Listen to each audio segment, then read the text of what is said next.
This is Meri at the Meri Atelier, and it is Friday evening.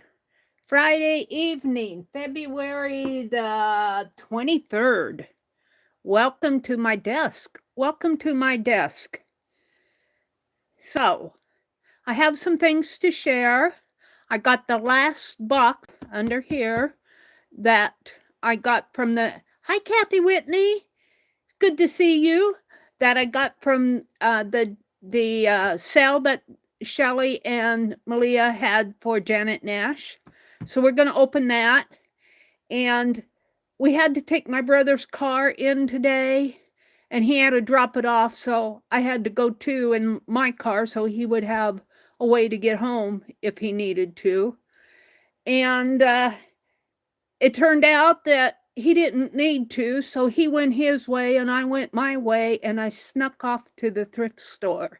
So I have a few things to show you from there. And we are going to do a postcard tonight, a prompt game, and I'm going to make one and give away one. So welcome in. Let me get out here to my stream and get set up so that I can welcome folks in. I see 4 of you are watching. Kathy Whitney, you got the dolls. Oh, that's cool. I'm so glad you got those, Kathy. Thank you so much for buying those and for supporting Janet. Yeah. Hi, Mina. I'm going to put this in here right now. Let's see. So that when folks come in, they'll see this pinned. Let me type this in.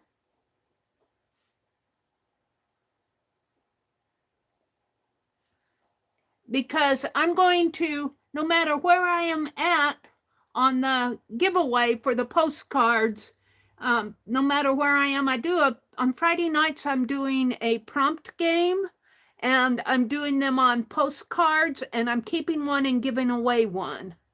So, but since I'm going to be opening some boxes tonight, I'm going to make it just a little bit later, but I want folks to see when they come in when that giveaway is going to be.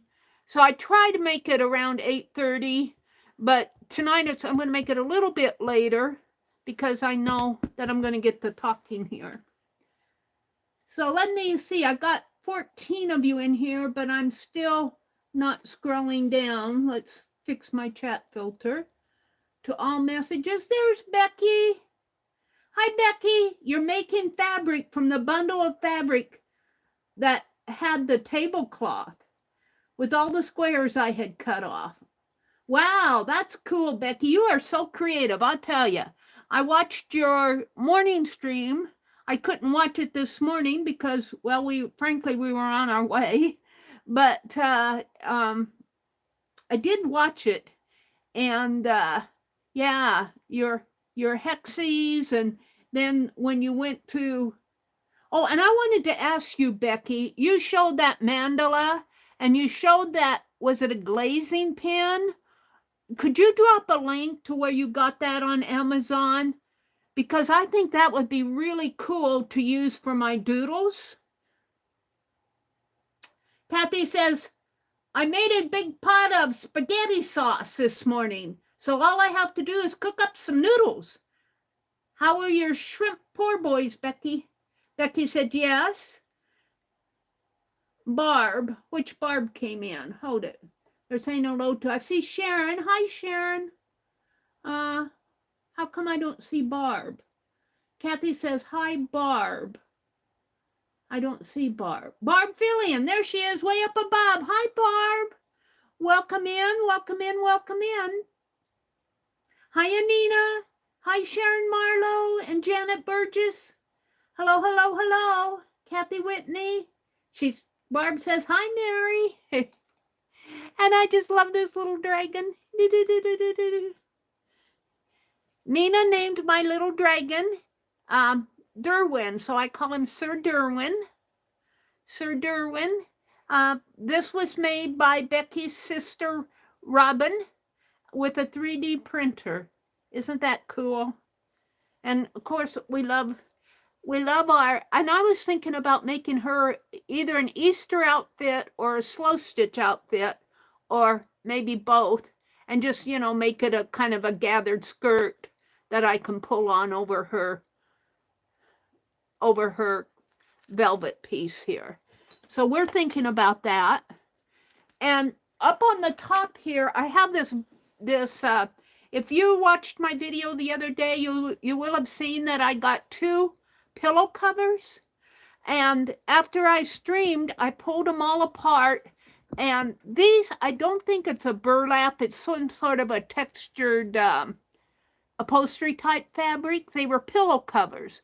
But I threw these in the wash, not knowing, you know, they're serged on the edge. But I wasn't sure how they were going to take the wash. And I use that Arm & Hammer liquid soap is what I use. And they came out really nice, fresh and clean. And so I will probably be using these for some future journal or slow stitch project. Yeah. So I wanted to show you those because they were pillow covers, and they were kind of dirty because, you know, pillows get tossed around on the couches and everything, but they washed up so nice, and they smell nice and fresh and clean. So that's going back in my stash room. And then look at all the trim that I got. Look at this. This is just off of one pillow. There has to be at least 2 yards of trim. And it is stitched on there really nice. And I thought, wow, think of all the tassels you could make, or doll hair, or angels. I could see making a whole set of Christmas angels, like using this for the skirt part and then making a wing and maybe putting a wooden bead for the head. I mean, this is just one set. I have 2. So that's going back in my stash room. You have Sir Cedric Dragon? You do? That's cool, Mina. That's cool. Thank you, Becky, for dropping that link. Let me, glazing pins. Let me add it to my cart because I won't purchase it right now, but I'm going to add it to my cart so I can go back and review it. So welcome in, everybody. Let's get to opening. And look, I opened these buttons when I was doing my scavenger hunt the other night, and I haven't put them away yet. I haven't been in here, you guys. And I was kind of tired after we got home. After I got home, my brother beat me home because I snuck away to the thrift store. Let me get these buttons at least up above here where I'm not knocking them off. Alrighty. And I'm not going to put them back in here. I'm going to put them in a larger. So let's open this. This is what I got off of from Shelley. I've already opened Malia's. This is the last package I was waiting on. Well, it wasn't her fault. It was my fault. I was waiting for my check to come in.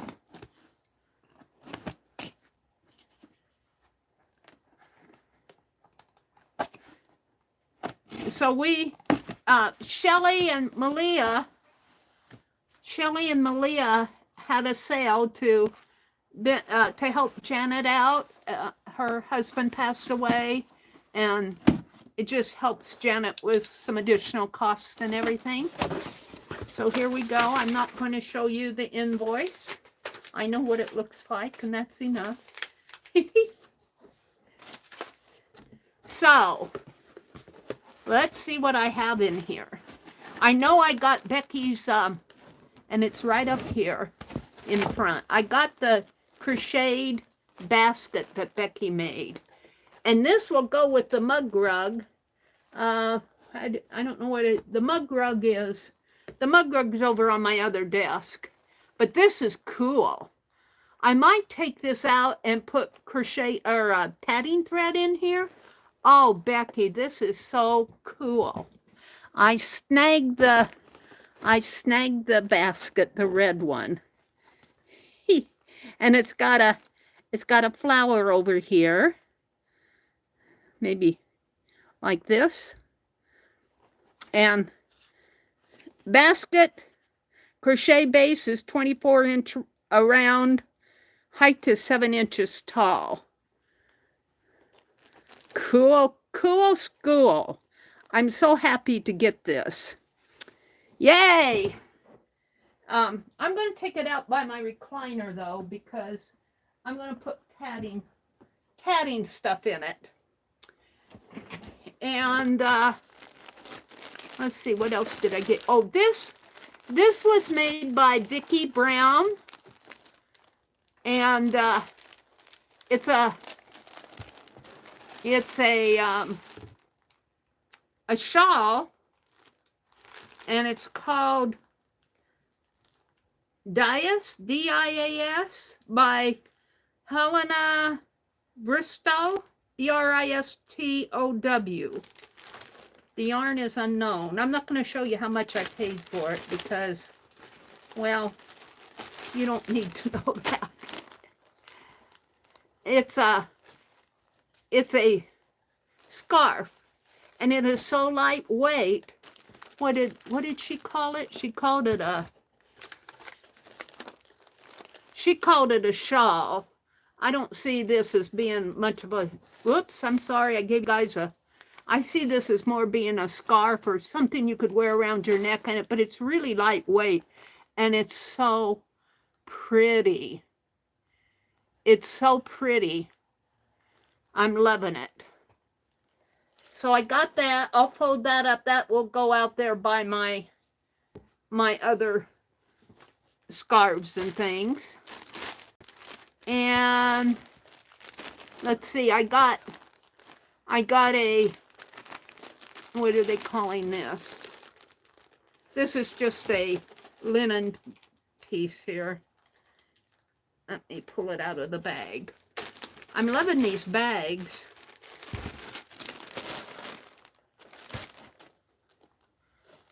And it has this pretty crochet work on it on both sides. It's got a really pretty rose. And I'm not sure I'm ready to cut this up yet.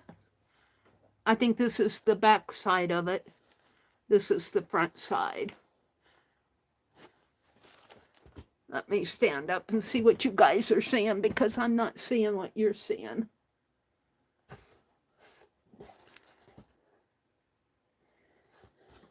Isn't this pretty? Isn't that beautiful? No, is that the back side or the front? I think this is the front side because of the way the stitching is on here. This looks like the back side to me. It's hard to tell you the truth, but very nice. It's like a table runner type thing. I might fold this up and just put it, if you've ever watched any of my past videos, you know I have a white lattice room divider. This might just go across that. It'll look good up there. And these are some napkins. Several different types of napkins here. Just a set of different napkins. I can always use napkins. Can I be the designated drinker? Yeah. I don't drink, but I'll drink water. Oh, this is pretty. So I can always use napkins. So I am going to put these back in the bag. And this is a canvas piece. It doesn't say who made it. It says Hope. I think this might be done by Anne. It says a paintbrush. I'm not sure if this is the one Anne made or not. We'll come back to that. This is a paper pack, Shannon Green paper pack. And I don't know who donated it, if Shannon donated it or if somebody donated it from Shannon, stuff that they had gotten from Shannon. This might be, it says by Shannon Green.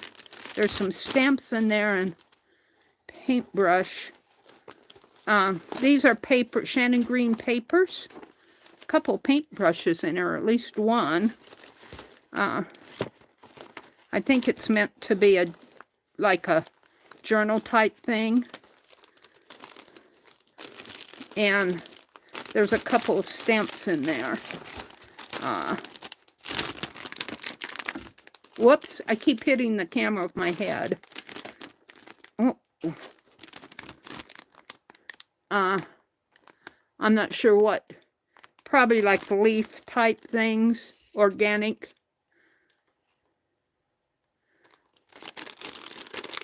It's a Shannon Green package, and it's got her card. We make stuff out of other stuff. Shannon and Jason Green, makers of stuff. So this will be fun to play with. I might just put her card in that too. I had purchased a big old envelope when Shannon first started selling her painty papers. And I still think I have just a few of them left. This looks like a photo album.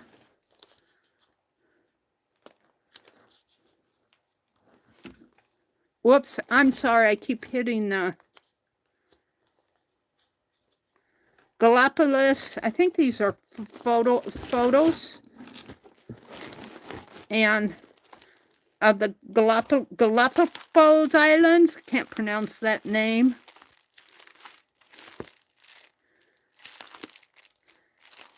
So these pictures might be fun to play with. Especially the ones with the birds and the animals. I don't know who donated this.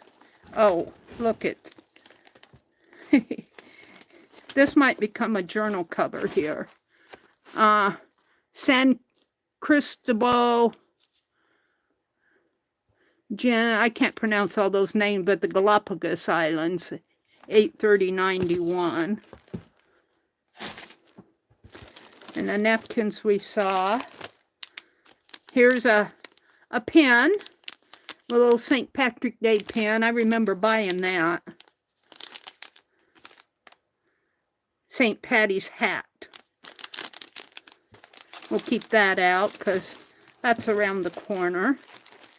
Here's another.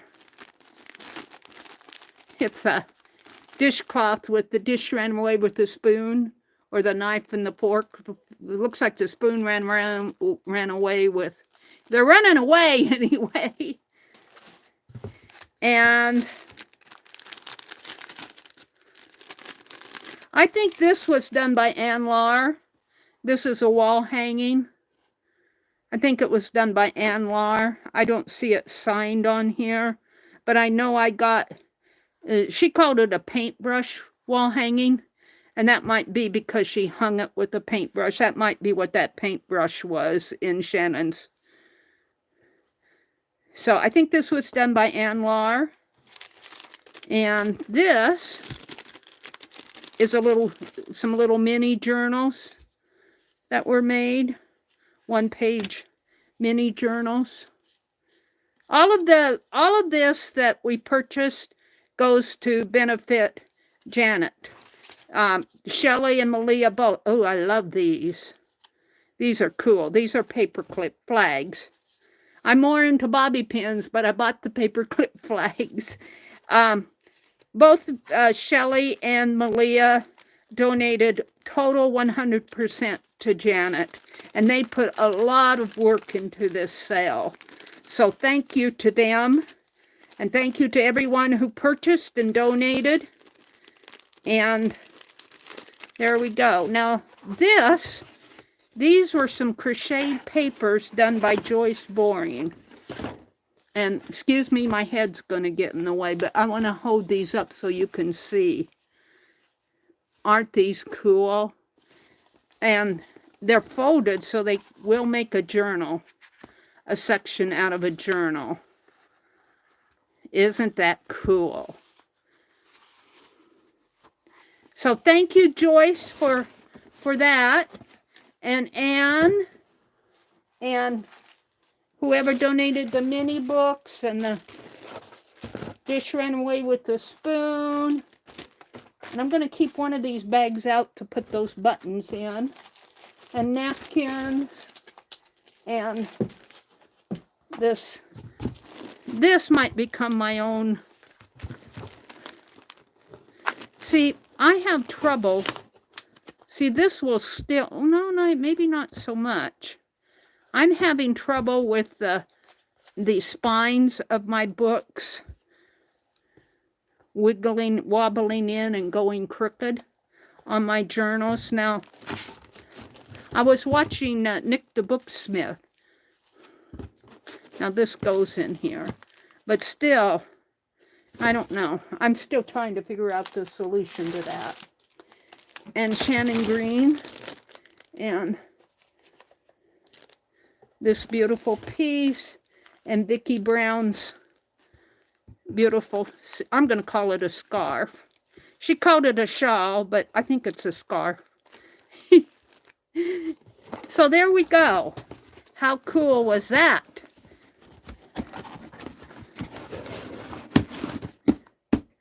And I have some things. I'm going to sit down now. I have some things to show you from the thrift store. I ran away to the thrift store, snuck away.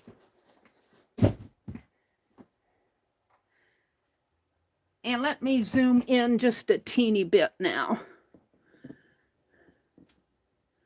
You want to make some of those gorgeous pages, the crocheted ones? I'll bet you could do a really nice job of it, Kathy. I'll bet you could do a very nice job of that. I'm not on my red dot. Let me get on my red dot. There we go. Hi, Teresa.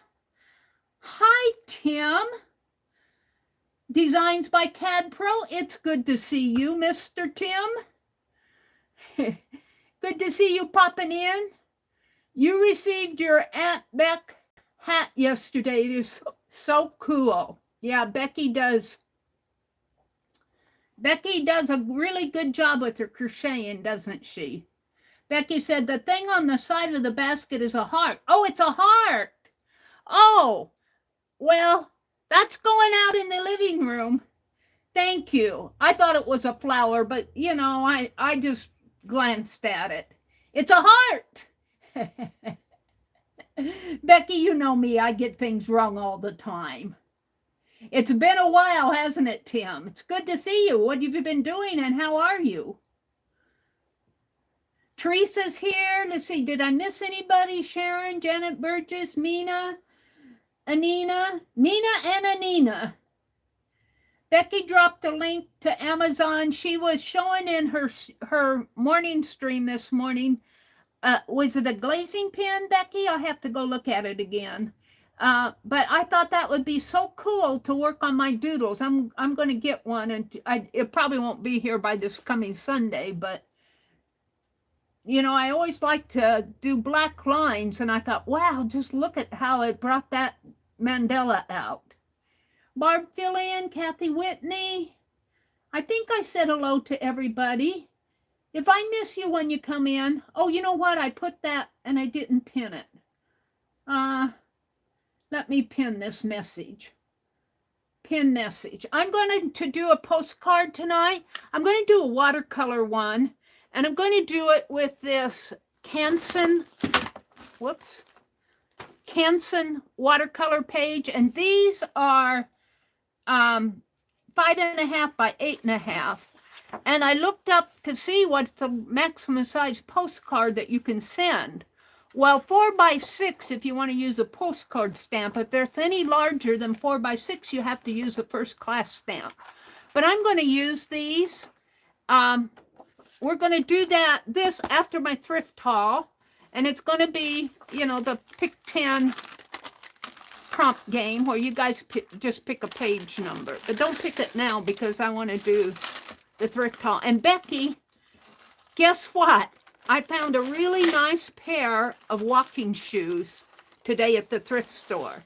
So I'm going to start. Becky keeps telling me that walking is the best thing that you can do for get your blood pressure down.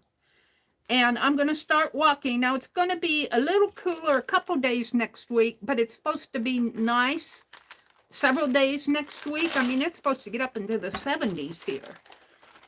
1 or 2 days next week. And I'm going to start walking. And I told my brother, I said, you should start walking with me. I said, even if you can only go a half a block. He goes, I walk around the house every day in the summertime. I walk around the house. Well, you need to put on a pair of shoes and walk a little. He's always complaining about his feet hurting him, and I tell him if he soak his feet, if he'd walk and soak his feet in Epsom salts and...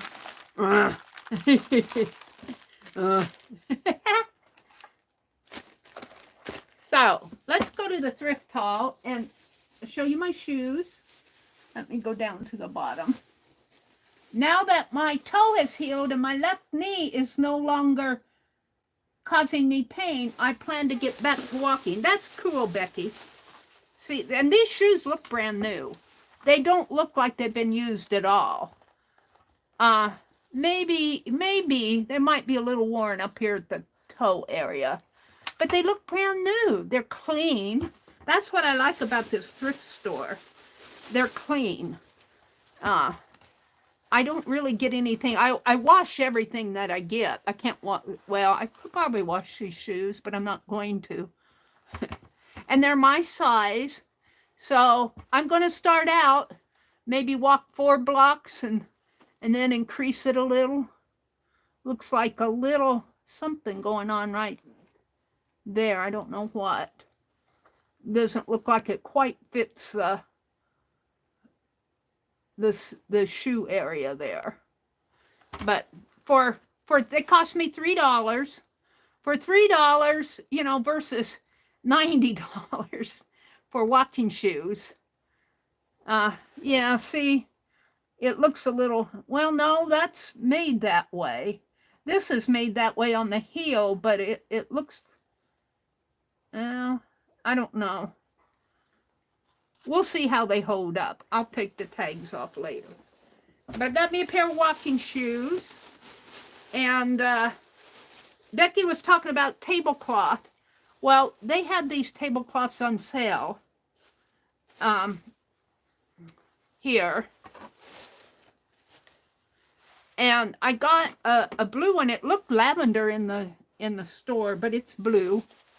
And what I like about it, it's a linen one. And I'm looking for fabric now that's, because I don't have much, that's solid on both sides. When you go to the quilt store, you know, you buy your cotton fabrics and they're prints on one side, and unless you buy a batik or something. So I got those, and then I bought a set of 4 napkins, the pink ones. They had some green ones. This looked lavender in the store. It looks blue here. I guess I got blue. This is kind of a nice set, but I'm going to use this for my slow stitch because one of my next stuck. I want to, you know, my first set of signature pages were done on white pillowcases.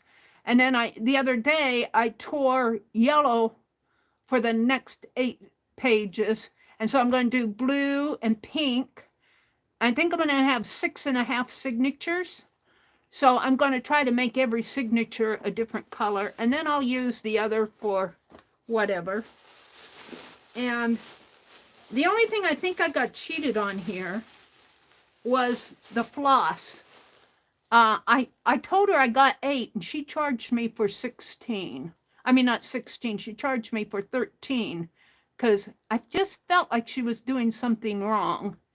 And, but after I looked at the ticket, I know, well, I'm not going to, because, you know, I save a lot of money in there. I wasn't going to go back and say, hey, you charged me for 5 flosses. They were 25 cents a piece. And usually they're only 10 cents a piece. So they've gone up a little in their prices on things, but not enough to complain about. And I'll use this with slow stitch. I'm trying to get this label back on here. There we go. So she charged me for five flosses that I didn't buy. And then they had all these threads on and packaged, and they had a whole bunch of them. I picked out some different colors. These were ranging all the way from $1.50 to I think I paid $3 for the larger package here. I don't see the price tag on it here. I think I paid $3 for those and $1.50 for these. Somebody got rid of their thread stash, and I can use it. This is the one I only paid 50 cents for. And in a couple of these, I think I saw a wooden spool. This is a wooden spool. And there was one that was $6 and it had 2 wooden spools in it. These are metallic threads. This is a wooden spool here. So I got those. And what else did I get here? Oh, I'm going to take these. I think I kept trying to see if these beads were. I'm going to take them out and see if I can clip them. I'll leave them in the package, but I was trying to see if they were glued onto the pack or if they were. I think the red ones I can undo. Yeah, I know I can. They're just strung. The gold ones I wasn't sure about. Grab a hold of them. Oh yeah, all of them. So, and I only paid for this. I think I only paid 50 cents. So I'm adding to my beading and buttons too when I find buttons. And then I got this little needle threader kit. I don't really carry one in my purse. I guess I could, but I thought I would use this for like a shadow box or art journaling thing. So that was this sack with the shoes and the tablecloth and everything. I was really happy to get these things. The threads especially, because I can always use the threads. And I was watching Becky after I got home, and she was showing a pattern of a dress that she's going to do a collab with somebody out there. I'm not a sewer, but I thought, man, Becky, I think I want to try to make me a pair of slacks to wear around the house. And probably not the knit ones, but to start out with. And then I got this Leaves of Gold book.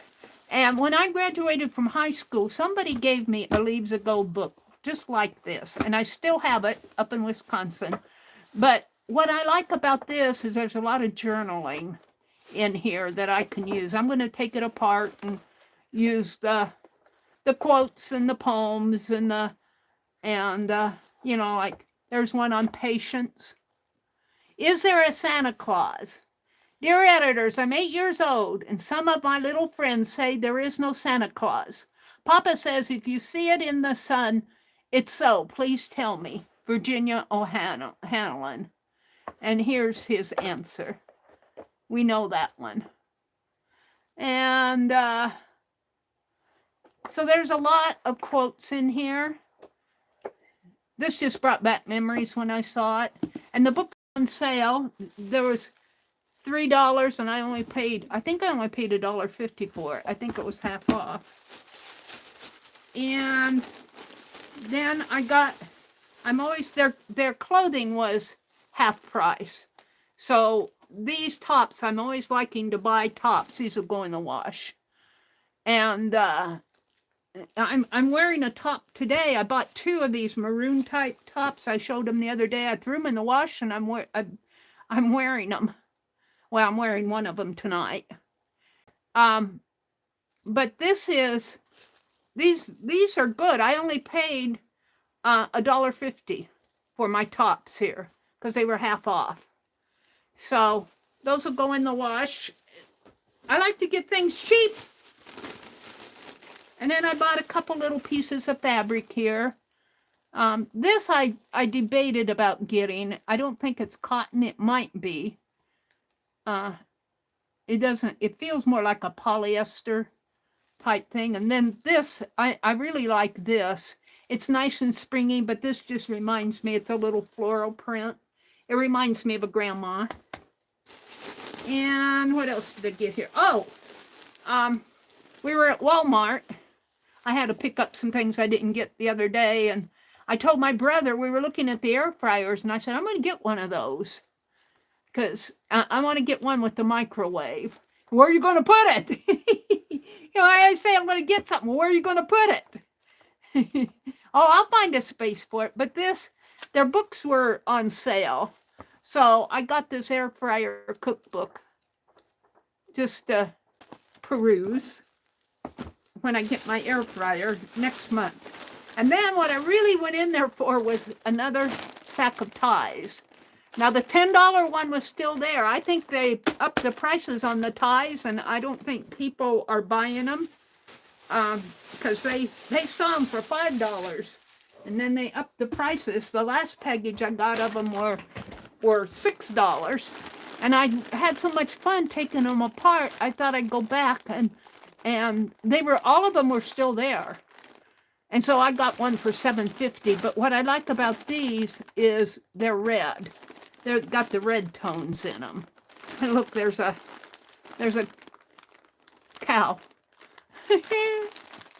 Let's open this up. Is it stapled?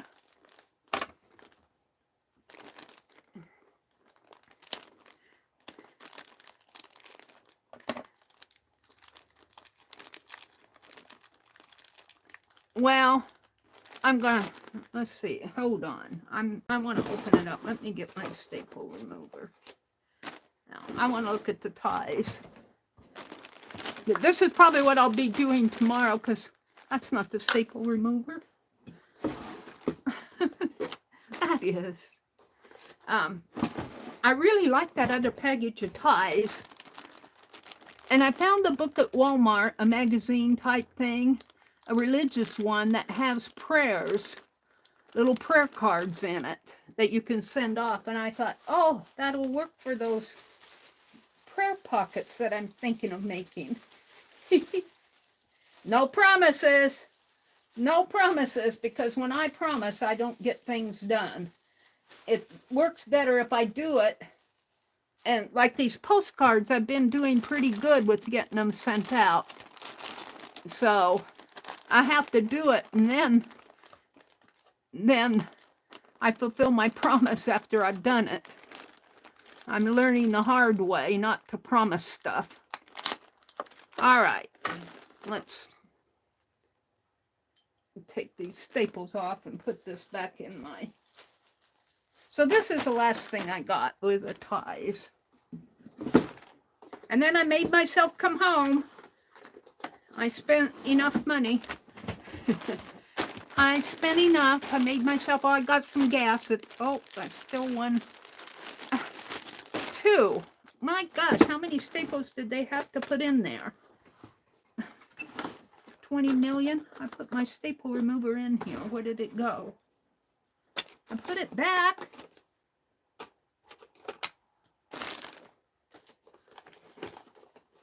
Didn't put it back in its spot.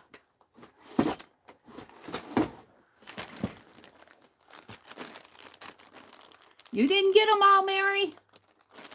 We tried to tell you.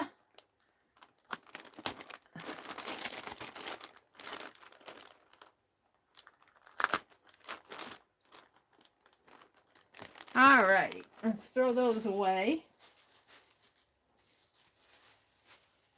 My brother bought breakfast for me this morning. We had to wait for his car to get worked on, and Right. In this town where we go, there aren't a whole lot of places to go have a cup of coffee. And so he just wanted a muffin and coffee. And I kind of looked, in the omelets, we went to Perkins, and I said, can I have a 55 plus over omelet and he's breakfast? And he said yes. And I ordered it, and I told her what I wanted on it. And then she said, do you want pancakes or a muffin? And I said, well, I don't want anything extra. And she says, no, it comes with it. And I said, well, just take it and the muffin and put it in a box, and I'll give it to him. He can eat it when he gets home. And she said, well, she said, if you're going to do that, he already ordered a muffin. Why don't you just give him your muffin? And that made him happy because he didn't have to pay for his muffin. You know, at Perkins, those things cost $4 and something for a muffin. All right, so here are the ties. They're definitely a major polyester type things. This is kind of cool though. Textured. I'm looking to see if any of these are silk. They usually tell in the. They usually have a tag. Of course, I have to pull it out.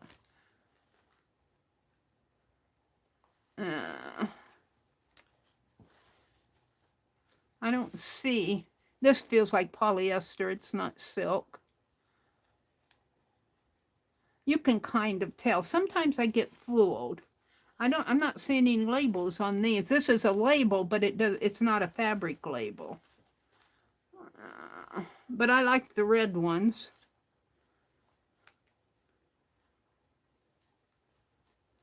This here's the one on here. Now this red one is 100% silk, handmade. And it feels like silk. It's a handmade one. Boy, they did a good job of it.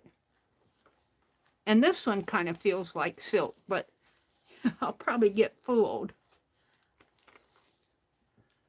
Made in China, 100% silk. So there are some silk ones in here.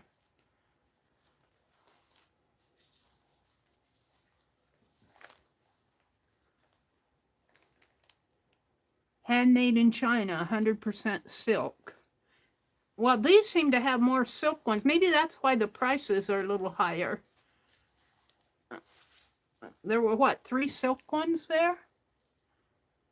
Made in China, 100% silk.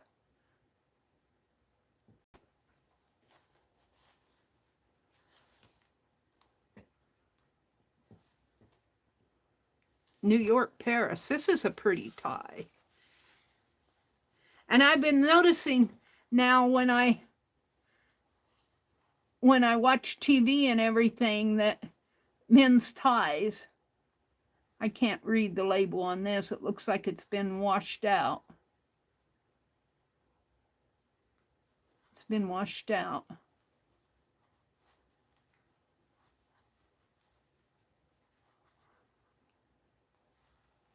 It goes this way.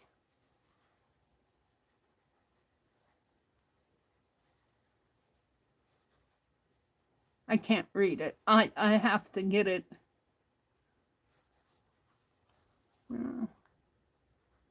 Saint Laurent. I don't see if it gives the fabric content though. There.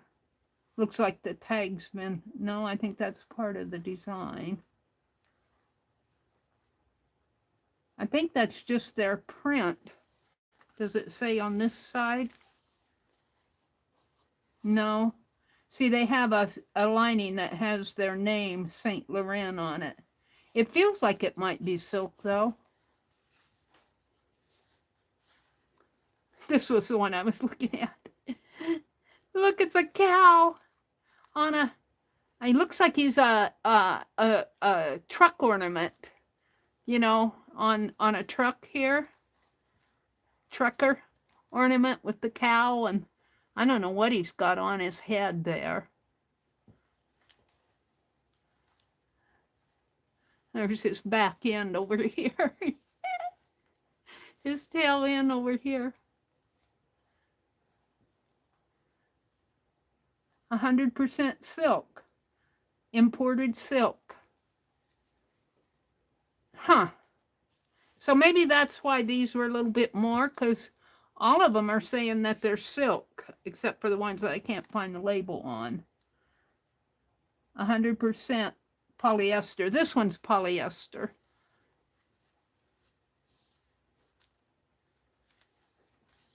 I like the red ones, though.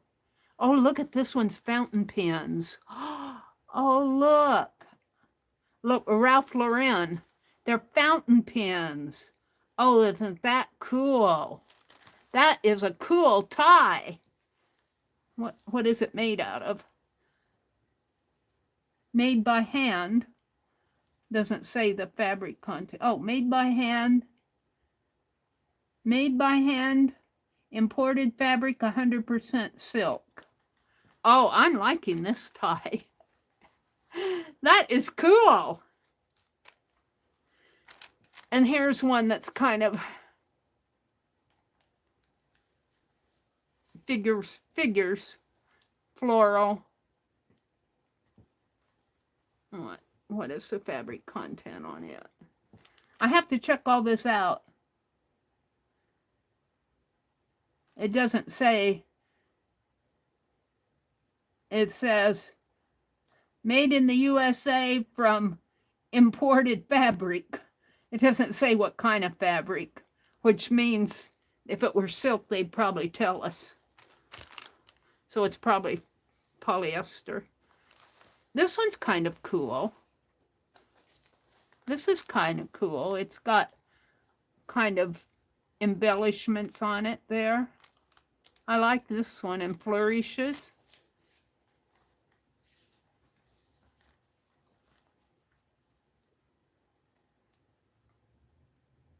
And it says, made in the USA from imported fabric from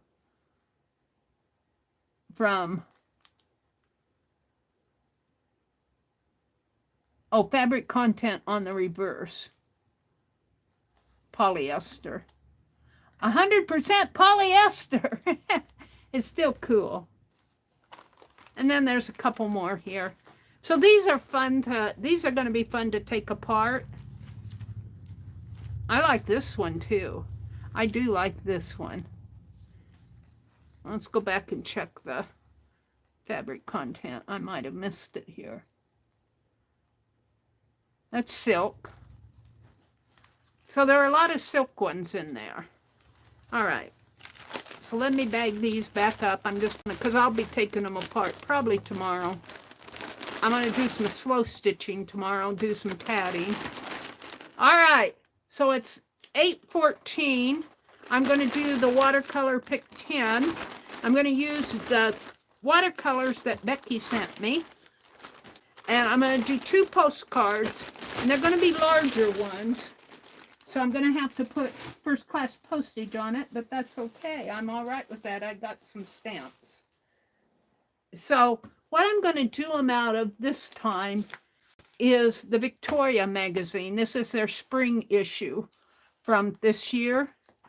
And I need you, let me get a paper and a pen here. Let me get set up. I like to put the postcard games on this paper, and I'll put them in my journal. Let's put the knife away. So I got enough to keep me happy for a while. I still have the Christmas decorations out in the back porch that need to be taken upstairs. I'm looking for a pen. Here, well, here, we'll use this one. So this is going to be, I'm going to call it a spring, Victoria spring postcard game.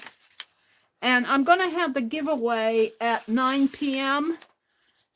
And so if you're in here and you need to get to bed, I know a lot of you need to get to bed at a decent hour, and you don't want to wait till 1 o'clock in the morning to play a game. So this is going to be a postcard giveaway. I'm gonna start on them, and then I'll stop at 9 o'clock, and we'll have the giveaway. And I'm only going to give one away tonight. I will tell you that if you send me a postcard, the next week when I do my postcard ones, I will send you one back. But I will not do any more than two people a week, because I can't do, I fail when I do too much. And you guys know that. So this is a postcard giveaway. And I'm going to call it the Victoria Spring. And I'm going to call it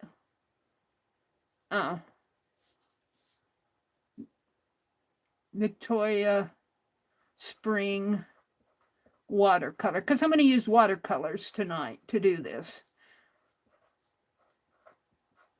And what we've been doing, the range will be between 1 and 100. And if you're up in the balcony at 9 o'clock, I'm not doing the game. I'm not doing the game now. I'll do the game at 9 o'clock Central. But what we do is let me just number 1 through 10 here. And these are going to be a little bit bigger postcards, so I think I can get 10 prompts on here. Last week we kind of struggled with getting all 10 prompts on. I put a couple on the back. So, but these are 8.5 by 5.5, and I'll just use first class postage on them. And I think I can get 10 prompts on these. And I'm only going to do 2, one for me and one for giveaway. So what I want you to do is give me a number between 7, because I'm going to skip all this introductory stuff, content page. It starts on page, it starts on page 7, which is the editor. And, you know, I'm skipping the front matter here, which is just content. And although you could probably do something from this, but start a number between, I need a number between 7 and 113 is the last page. And this doesn't have any picture on it. I'll either use text or I'll use something from over here. Thank you, Teresa. Good night. Pam, Stitch It Pam. Good night. Thanks for popping in. And hi, Allie K. Allie K says, we have an old Dyson upright. We like it, but it sucks up our area rugs. I'm looking for something less powerful and not so heavy and bulky. Yeah, we have an upright too. And I like it because of the suction. I just don't, you know, I shake the area rugs out, but your area rugs may be too heavy to move. Okay, we got 33. Hi, Mitzi. 62. 10. And everybody's welcome to play, because I can put an international stamp on these too. 59. Between 13 and 113. And I need 6 more numbers. Shoot them out. 15. Hi, Dusty. International are welcome to play. We have a lot of Canadians in here. Malia's here. Hi, Malia.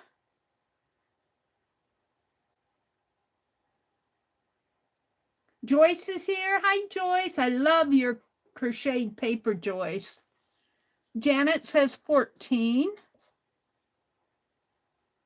I need 4 more numbers, and I always put 2 wild cards. Not just, if you play these games with me. Now, this one is not an art magazine, but you may be able to find a magazine and follow along. And I thought I would do something out of a magazine that's not an art magazine, so you can get an idea of how to do, and I might do that next week too, take a Smithsonian magazine or something a National Geographic, something that's not an art magazine, but how you can make art prompts out of it.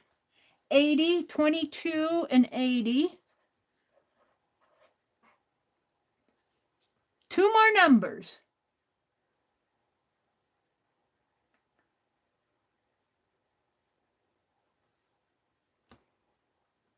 Let me take a sip of water.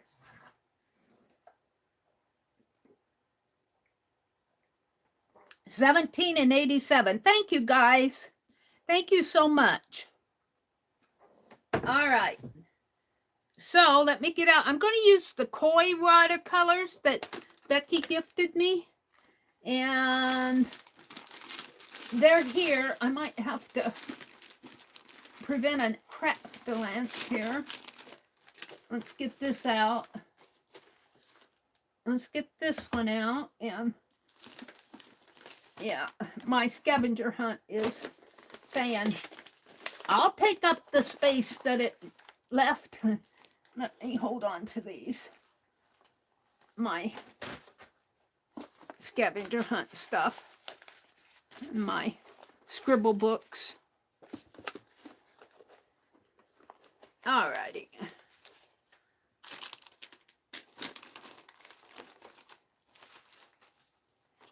Is that going to ride?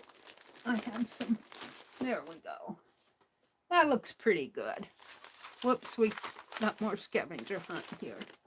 So Becky gifted me 2 sets of watercolors. Bless her heart. And these were the Winsor Newton. And I haven't used the koi ones yet.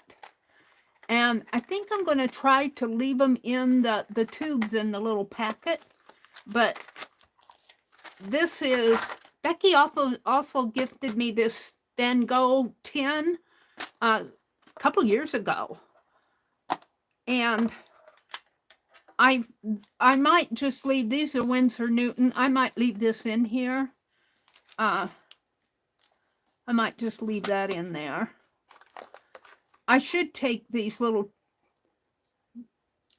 watercolor palettes out, because the reason that I like the, what do I have under here? No, that's just the bottom. I just have the text that came with this.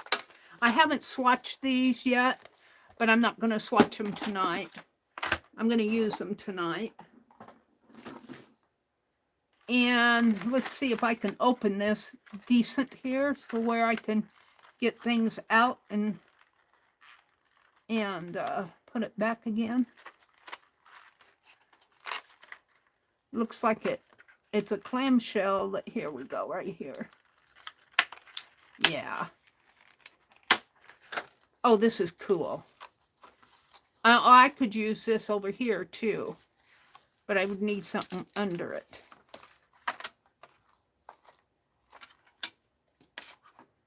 Something white under it. That's not white. That's got a Chinese symbol on it. Let's grab one of these. This is fabric. I don't want to use that. Although, this is a napkin.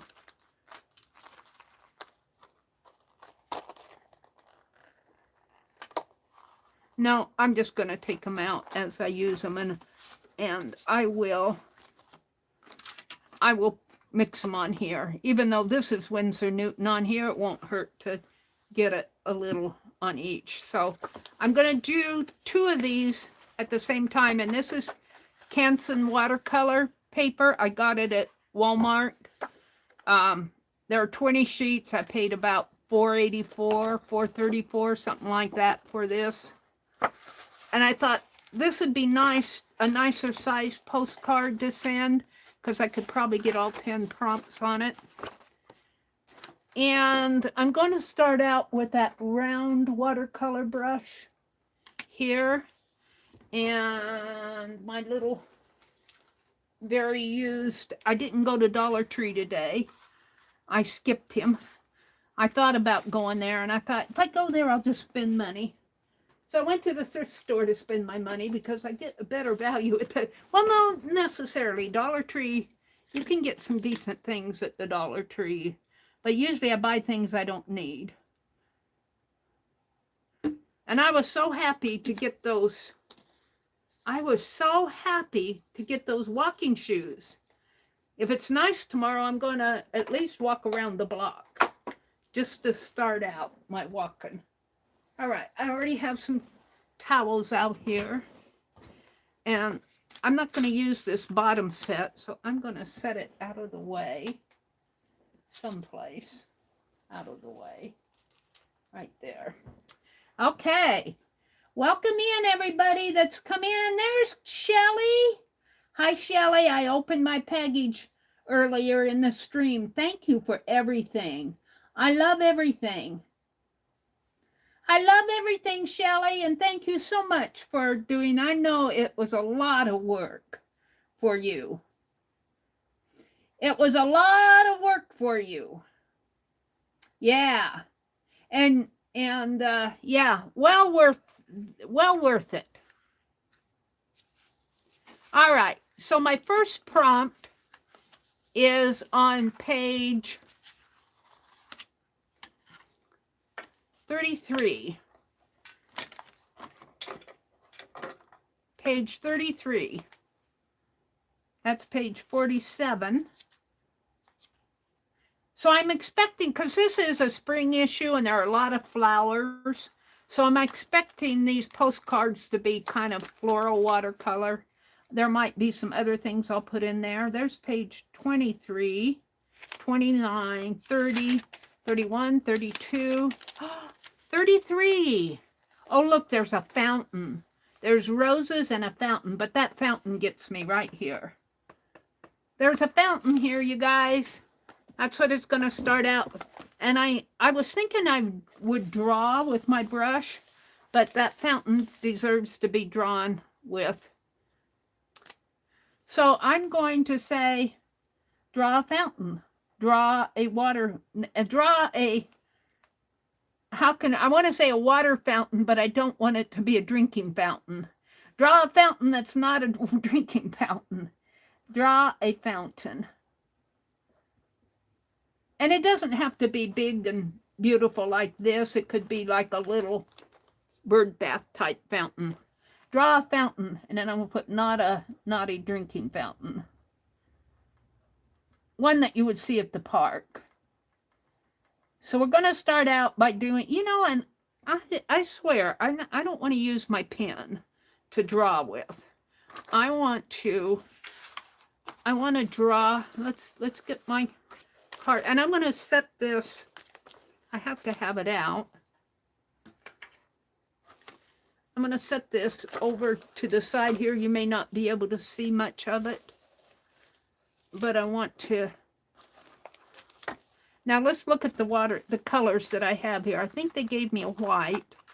So I want gray. So I'm going to use, this is why I like the tubes, is I can mix. Now, but I already have kind of a gray color going on here. So I'm going to use this stuff up before I want to use. So let's see, how am I going to do this? Let's get this sheet off so I don't mess that up. And we'll come back. And that's what I'm saying. If you're working out of a magazine, look for, and if you come to a page, now I could say draw the roses, but I'd be all day at doing that. Well, maybe not. But look for something on the page like that calls to you, like this fountain. This first thing I saw was this fountain. And some pages, we'll probably run across a couple, have nothing but text on them. Look for a word or a quote. Something that would inspire you. I'm trying to get set up here so that I can do both postcards here. It might be a little low. All right. So I think I'm going to just try drawing it with my brush. And we'll just go in here. And now I tend to want to put this right in the center. but I'm not going to. Let's do it in landscape mode. And let's just, and I might have to go back in and enhance this. And, you know, it doesn't have to be a big, beautiful drawing. Get the shape maybe in there of the fountain. And it's got a base. And I'm just dipping my brush in that water, and I'm trying to use up what's on here. And then it has a little piece in there, a smaller one up here, and it has another smaller one up there. And I'm going to put it one way at the top. And let's just kind of play with this a little.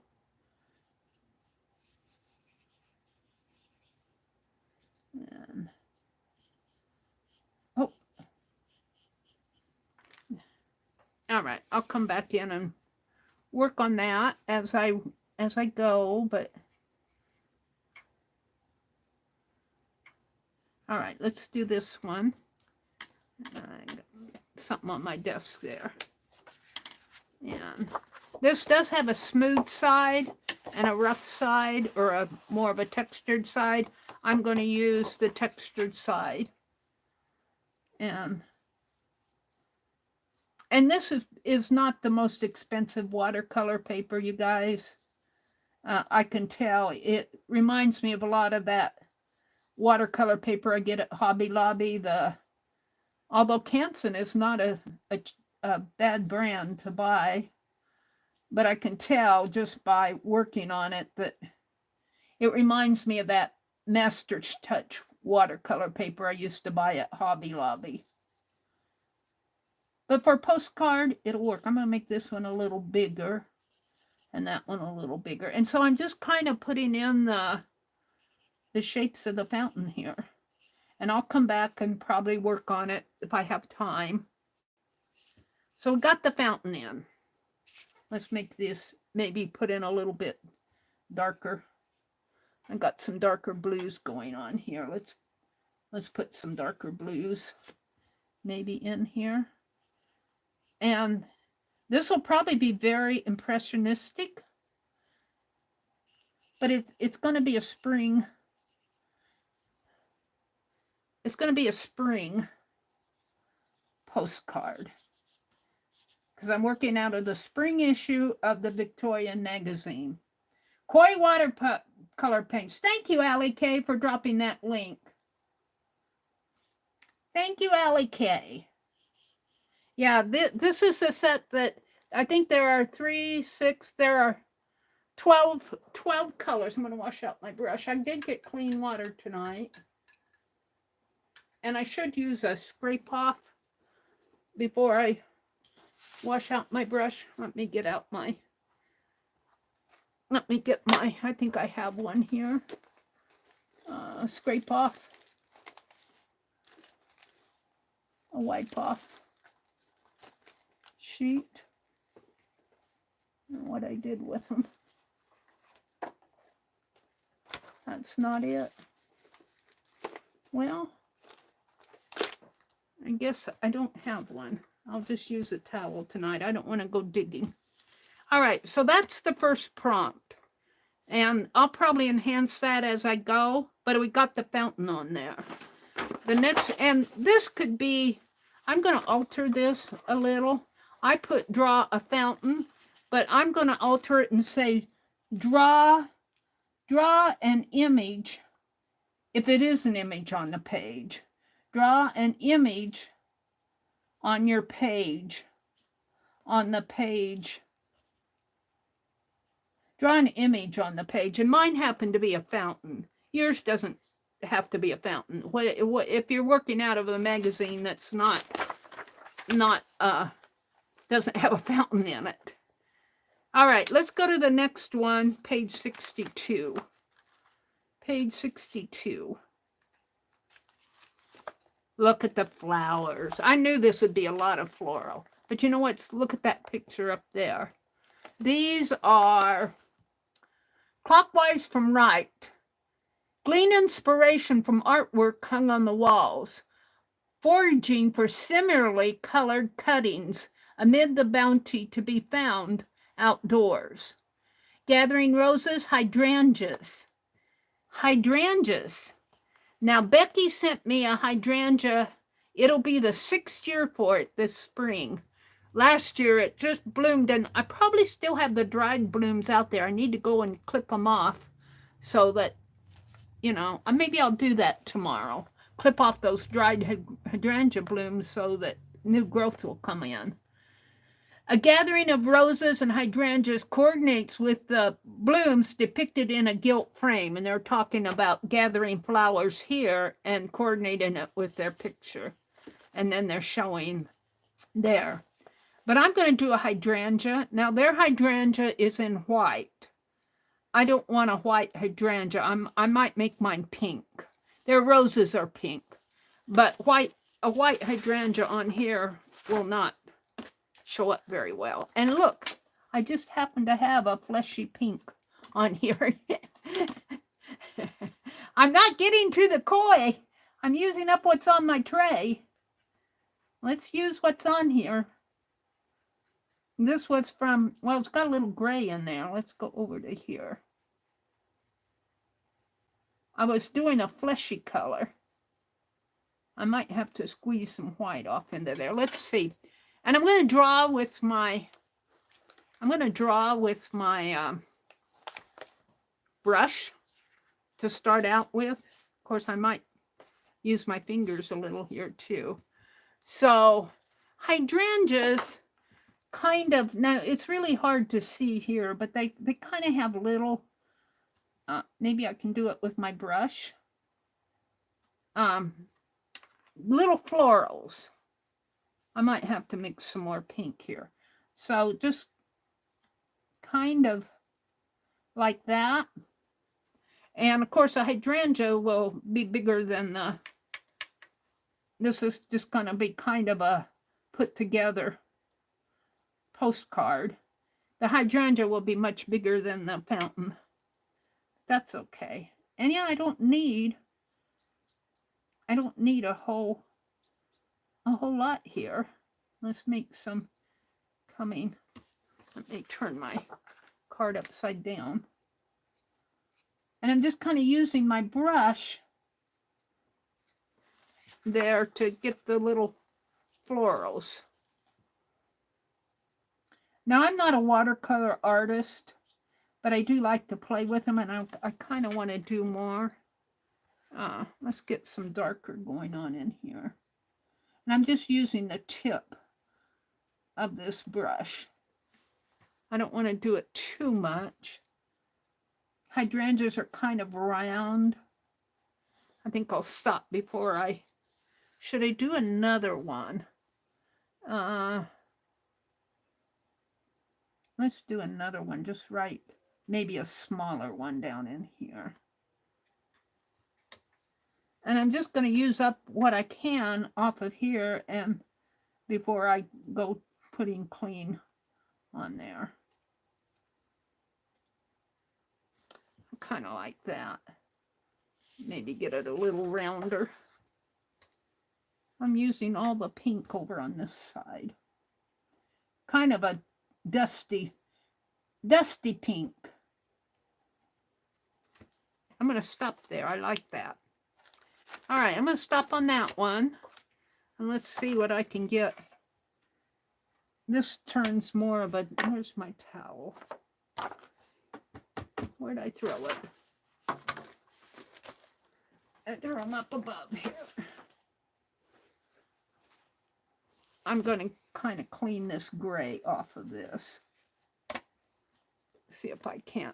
Now let's go to the... There's some pink here. I'm going to go to the koi.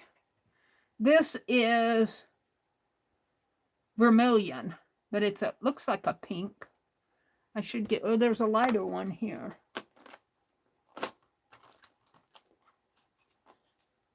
This looks more like what I want. This is a, oh, that's a yellow. I've got bad lighting. This is a deep yellow. Boy, that looks pink to me. I don't want yellow. I will another time. Yellow ochre looks gold to me. Let's do this. This looks pink to me. Let's see how dark it is. But I got a white going on there if it's too dark. And I just want to touch. I just want to touch. Because this watercolor goes a long way. And it is a darker color. And looks like it has a little bit of the mixative. I can't stir it up. Let's see what happens with it here. Let's see what happens with. Yeah, I'm going to have to put some more pigment. I had a lot of the, you know how you have them,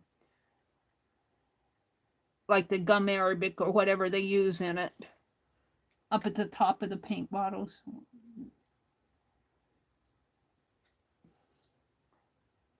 Up at the top.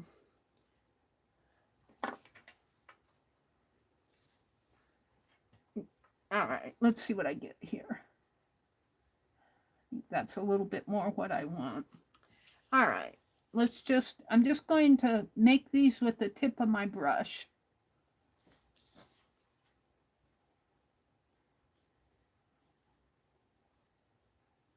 It's a little bit wetter. Let's blot it on here.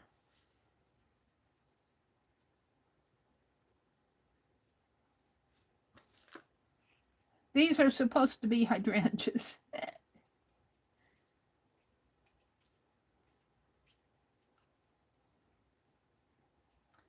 So this is going to be a spring card, so there'll be a lot of floral on here.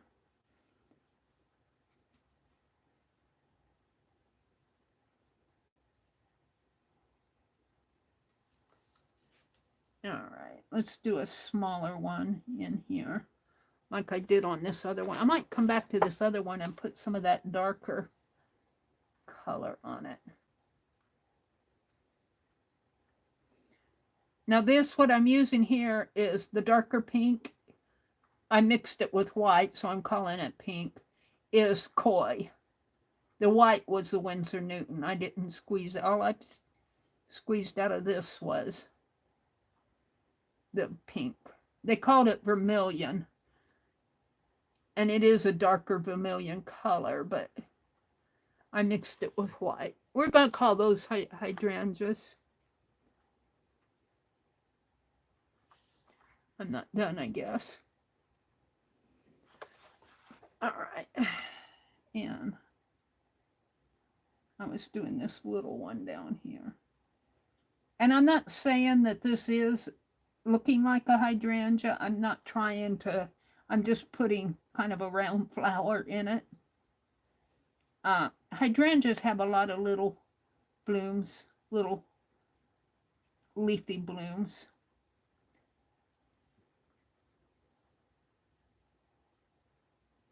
All right, we're going to stop there. All right, let me, so I can't grab a card here, a wipe off card. A blank sheet. Yeah. Well, you know what? I'm going to do it in my scribble journal because I can't find a watercolor card. This is a scribble journal.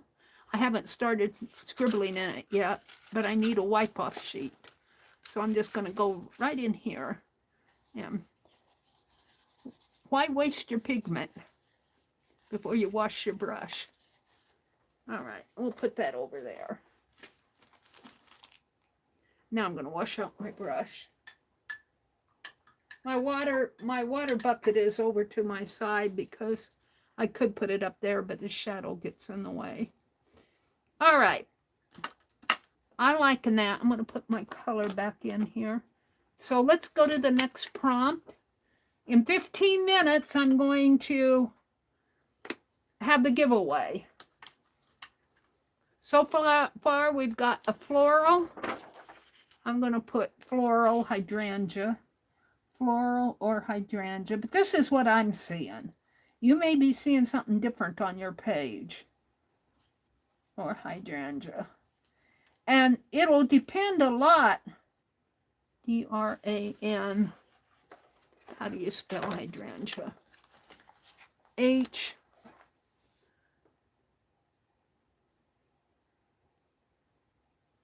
Y-D-R-A-N-G-E-A-S.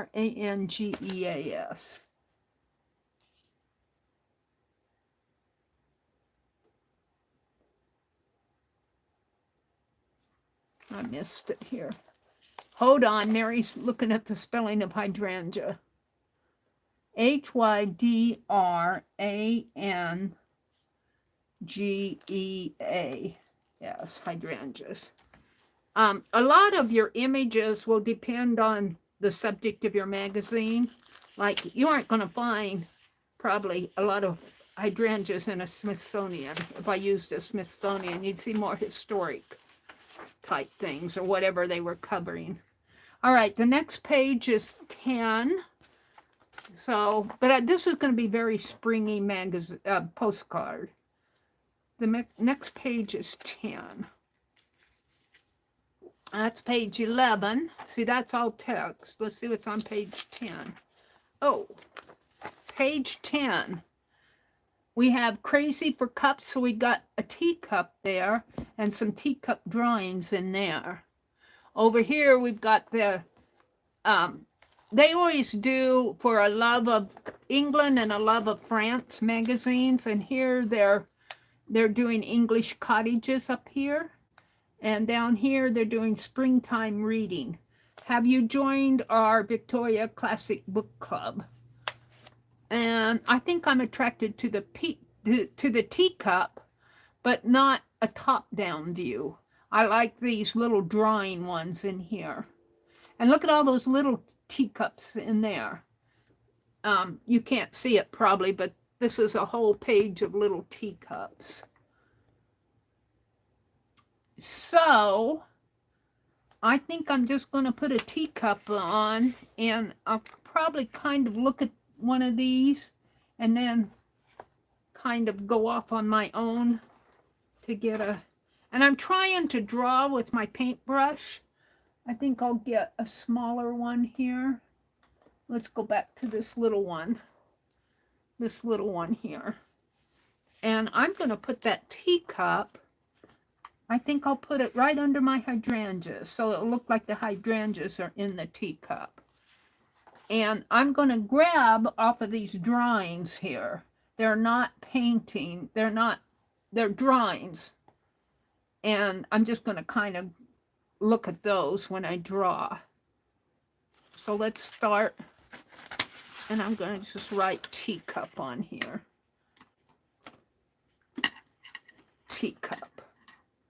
Now, you can copy these prompts down if you want. And what I want to do is gather up over the weeks all the different prompts and make a list of them, and do a game. So we might have 100 prompts, and I'll say, give me 10 prompts between 1 and 100, you know, and then I'll go and pick out the different numbers. But I'd have to, like, say this was my 5th sheet. This would be 51, 52, 53, 54, 55. I'd have to number it that way. So if somebody picked 55, I'd come here and get whatever prompt this is. That's kind of what I'm thinking, but we'll see how that goes. All right, I'm going to draw with my little brush, and I'm going to still use off of this. I'm going to go to that dark blue again. And I just want to use, my watercolor. So this is a really pretty blue. And let's just do a little teacup here. I'm just kind of, it's hard to see them in there because they're just over in the corner, but let's just make a teacup here.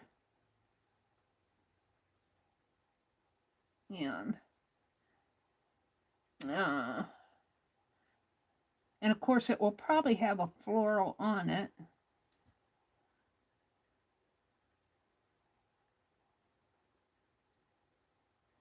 And of course, it's in a saucer. And that's a little teacup. Maybe I can bring it down a little bit more, like so. And let's grab some of this gray and come into here and kind of give it some shadow. And I'm just kind of winging this. And it's in a saucer. So let's make a saucer. So this is the 4th prompt, I believe. 1, 2, 3. This is the 3rd prompt. This is the 3rd prompt.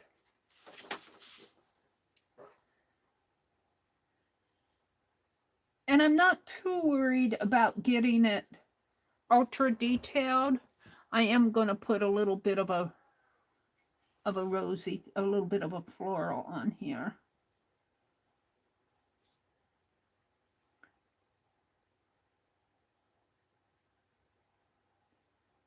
I'll come down and put another little one on there. And let's do something around in here.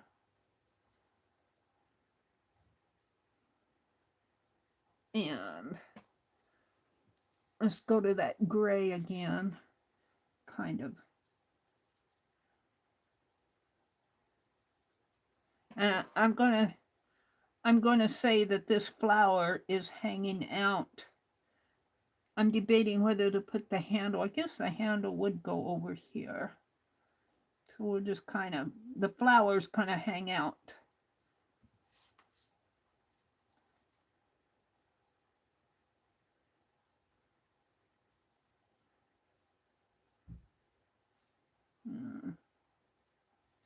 All right, that's good enough for just to get it in. I might come in and detail this stuff a little bit more, but I kind of want to draw with the watercolor. We'll see what happens. We'll see what happens to these postcards. All right, so this one is up a little higher. And I'm just going to make a teacup shape. It looks like I lost a bristle there. And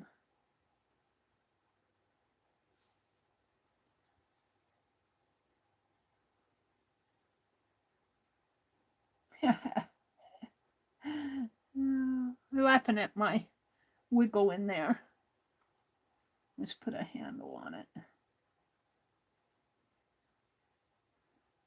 And a saucer.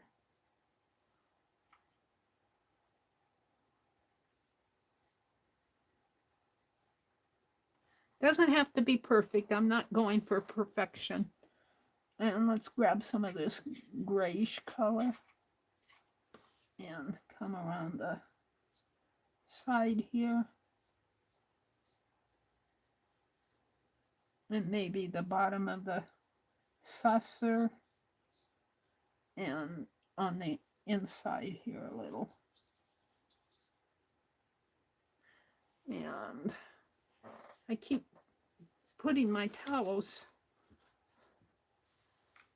All right, I want to go back to this pinky color, what I have left of it. Do a little floral in here.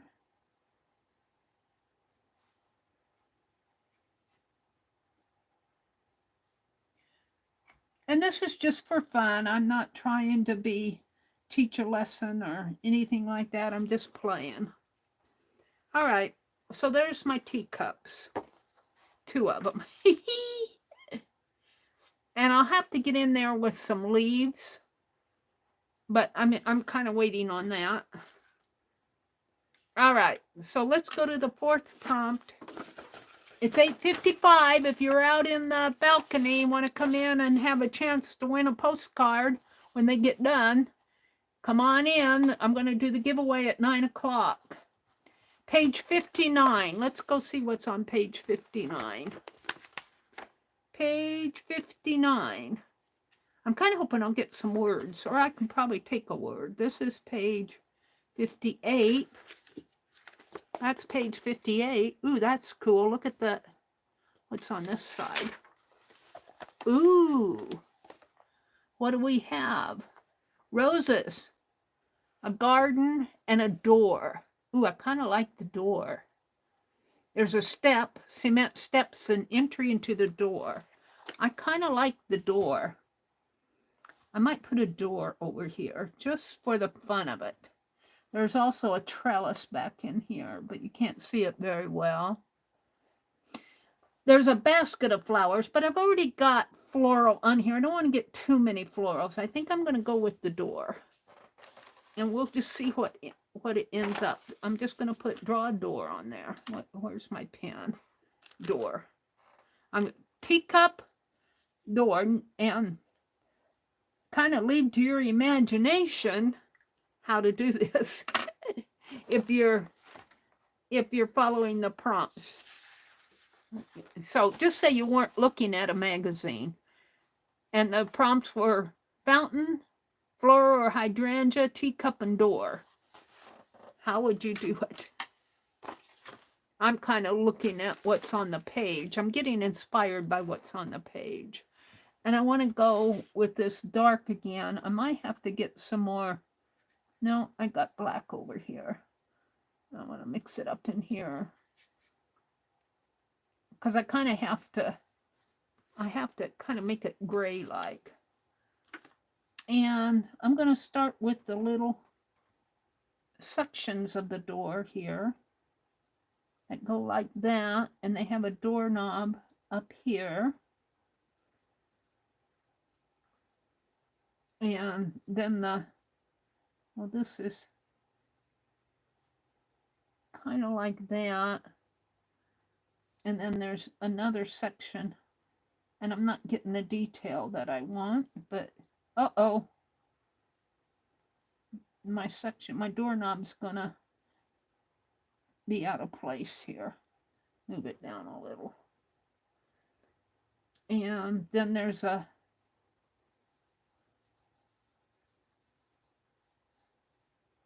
wider section here. Are you doing a door, Meri? Is that what that is?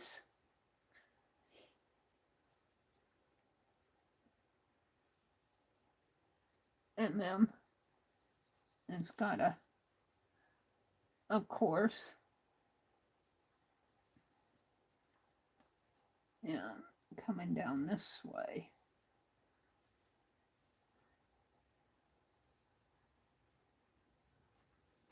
Yeah, the door is white. These are little, I'm going to blot those. Where's my towel? I don't like how dark these lines are. I'm going to put water on them and blot them.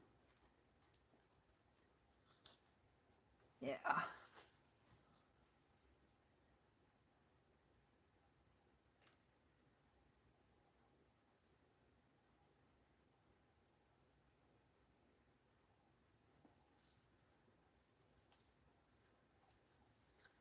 When you blot something like that, you don't want to rub. You just want to come down and blot and pick up.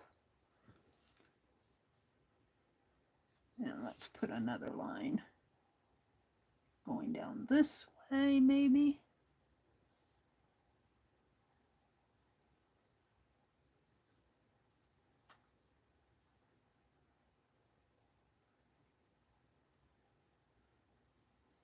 And actually, we could do part of that cement step in there.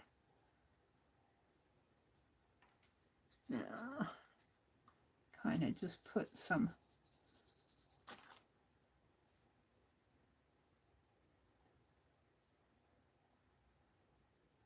And I might come back in and put something on that. All right. I'm not saying this makes any sense. It's just what I'm seeing on the page. Where's my other card? Well, I have to splash some water out of that fountain. We'll see what I get here. Let's see. I'm gonna start up here. It's too dark. Don't want it so dark.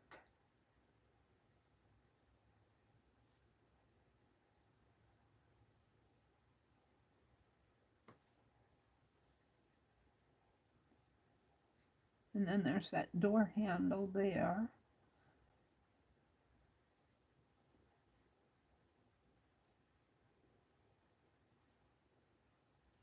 This door is a little bit smaller. Oh well, it's a smaller house.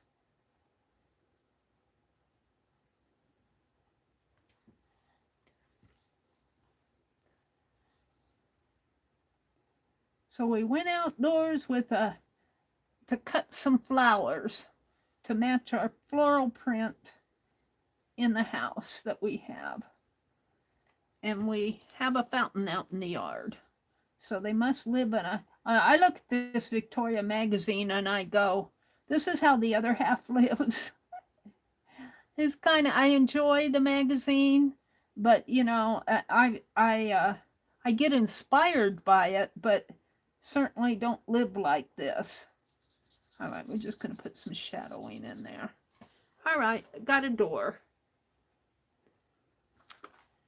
All right, let's carry on. Well, this is just the third prompt. We'll see how these cards end up. Sometimes if you just keep at it. All right, the next prompt is on, whoops, it's 9:02. It's time to do the game. It's 9:02. If you're up in the balcony, I'm going to give away. And I have to say, these cards, these are only 3 prompts. They'll change as I work on it. Now, I want them to be very spring-like. And I'm thinking this magazine is the way to do that. All right, so we're going to do the giveaway. I'm going to keep 1 card and give away a card. And so I'm going to write the giveaway over here. Postcard. I should write it with that bigger pen.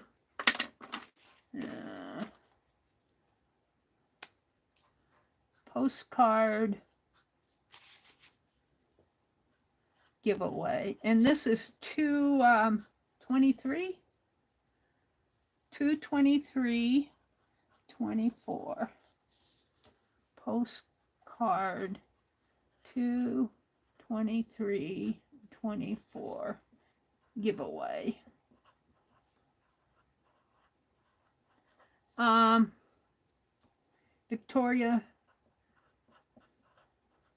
Victoria is the name of the magazine, Spring Watercolor. And I put the range here.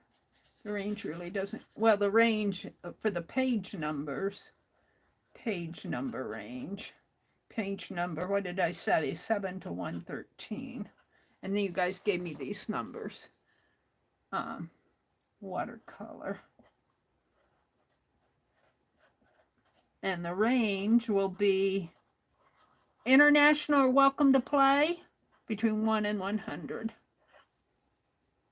And there'll only be, the first one will come to me automatically, so I'll just put Meri. And then I do the sequence number generator, and the top number, the person who gets closest to the top number without going over will win it. If everybody goes over that number, we'll take the next number down. So let me put the go in there. Meri. International are welcome to play. You're welcome to change your number if you're not happy with it, because we don't have that many people that we can't sort it out in here. And these are very basic right now. This will change a lot by the time you get done. You might get it and go to bed and get it next week sometime and go, oh, it changed since I last saw it. All right, so I'll put in the The range is between 1 and 100.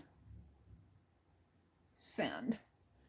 So pop in a number between 1 and 100. And while you're doing that, I'm going to go out to the sequence number generator. And if you've won before, you're still welcome to play because you're here tonight. And I appreciate you guys sharing your Friday nights with me. Random.org. Random.org sequence. There. All right, there it is. And it's already set up for 1 to 100. Let me turn the lights down. I always turn the lights down so you guys, it's pretty low anyway, but. And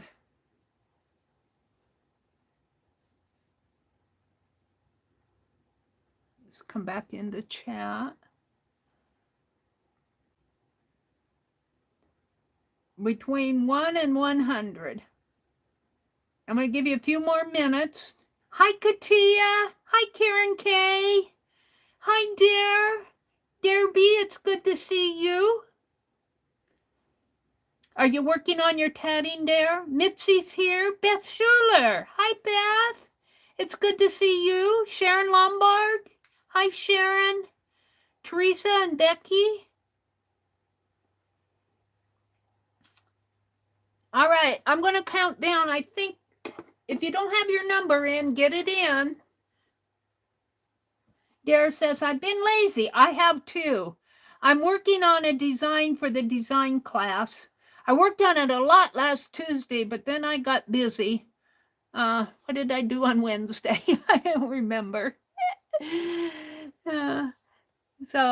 But I'm kind of learning some new techniques again, so it's a learning curve for me. But Katia, who's in here, right under Karen K, is going to teach, and she's busy getting it all together for us, a needle tatting class, and I'm so looking forward to that. So, if you're interested in needle tatting, get with Katia and she'll tell you how you can sign up for it. She hasn't announced it yet. I think she's putting the class together. But and that goes for anybody in here. Katia, I will vouch for Katia. I haven't asked her one question that she hasn't had an answer for or doesn't get an answer for me. She is an excellent teacher. So I will vouch for Katia. Hi, Karen K. Beth Schuler puts in a little blue heart. Aw. All right, let's count down. 10, 9, 8, 7, 6, 5, 4, 3. I'm doing the Dee Dee. 2. Let me type it. 2, 1. Stop. Okay, let me go out to random here and I'll stand up so you guys can see the top number. And you have to get your address to me. If you get it to me by tonight, one of you that I don't have the address for, if you get it to me yet tonight, I will send it off in tomorrow's mail. But it probably won't go out till Monday because my brother gets the mail after the post office closes on Saturday. So it'll go out next week. But I'll mail it tomorrow. All right, the smallest value is 1. The largest value is 100. It formats it in one column of 100 numbers, and we're going to take the top one. You're lagging? Did you get a number in, Karen? Did you get a number in? Yeah, you did. Okay. Yeah, lag is a big problem, isn't it? All right, let me go back out to the random org here. Between 1 and 100, it says be patient. Where did it say be patient? Right here. Be patient. I don't have it maximized. All right. Be patient. Get sequence. 8. Is there a number that's under 8? Is there a number that's under 8? The next number is 61. Did anybody get it? 8. 9. Janet Burgess had 9. The next number, we're gonna stick with the plan. The next number is 61. Who's closest to 61? I don't think anybody's under 8. 8 or under. Janet, you almost got it. 61. I see a 58 for Beth Schuler. Oh, there's 62 for Barb. Janet and Barb are Canadians. Aw. You two, both numbers, you were just one over. The next number was 61, 8 and 61. So I think it's Beth Schuler. Would you agree? Yeah, Janet had 9, but 9 is higher than 8. So I went to the next the next number on the sequence. Beth for 61. You were going to pick 3. You know, sometimes that can be maddening, can it? That's why I allow you to change your numbers. It's always maddening for me when I pick a number and somebody comes above me and picks a number that's right above me. They do that on The Price is Right. Somebody will bid $100 and then the person next in line will bid 101. And the person with 101 usually wins it. It's so maddening. So I allow you to change your number. I think The Price is Right should allow, if they do something like that, they should allow the person to change. But I've seen, I'm getting addicted to The Price is Right. I've seen where somebody will bid 100, the next person will bid 101, and so the person coming after that feels sorry for the first person, so he'll bid 102. Congratulations, Beth. It's good to see you. Oh, there you go, Katia. Well, Katia shuttle tats too. Katia does both, Mitzi. So she could probably help you out an awfully lot with the shuttle tatting. The class, I think, is going to be needle tatting, but she will probably throw some if you're interested. She would probably be more than I'm speaking for her. Katia, you might have to gag me. Mitzi's interested in tatting. And I think I don't want to give away too much of how Katia is going to present this, but I'll let her explain all that. But let's put it, it's all right, Meri. Well, Mitzi, get with Katia. Katia is on Facebook, or Katia, get with Mitzi. You're both on Facebook. Message each other and work all that out. Because I just have a feeling that Mitzi's a good tatter too. And I've been trying to get Pink Girly, and I think I have. Pink Girly was interested in tatting, and we tatted together for a little bit before I even knew about the online tatting class. But Katia had family to take care of, and so she kind of got sidetracked, and I'm trying to get her back into, because I've seen some of what Pink Girly does too, and you know, I've seen what Dare B does, and I have to tell you, I'm impressed. I'm impressed with all of them. Congratulations, Beth. Let me write this down. Let's see. the number was 61, and Beth had, I'm going to write it here, 61, and Beth had 58 was Beth. And Beth, I have your address. And I will be more than happy to send something to Beth. And Beth, do not send me anything back. I know your kind heart. This is a giveaway, and it will go out in the mail tomorrow. It will be mailed tomorrow. It probably won't go out till Monday. So congratulations, Beth. And Becky, if you would have chosen your 59, you would have won it.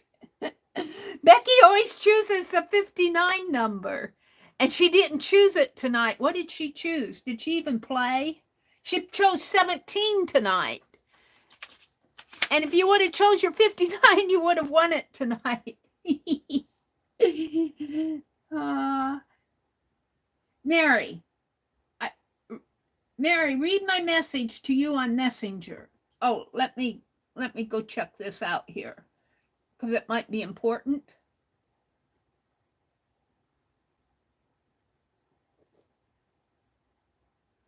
Oh,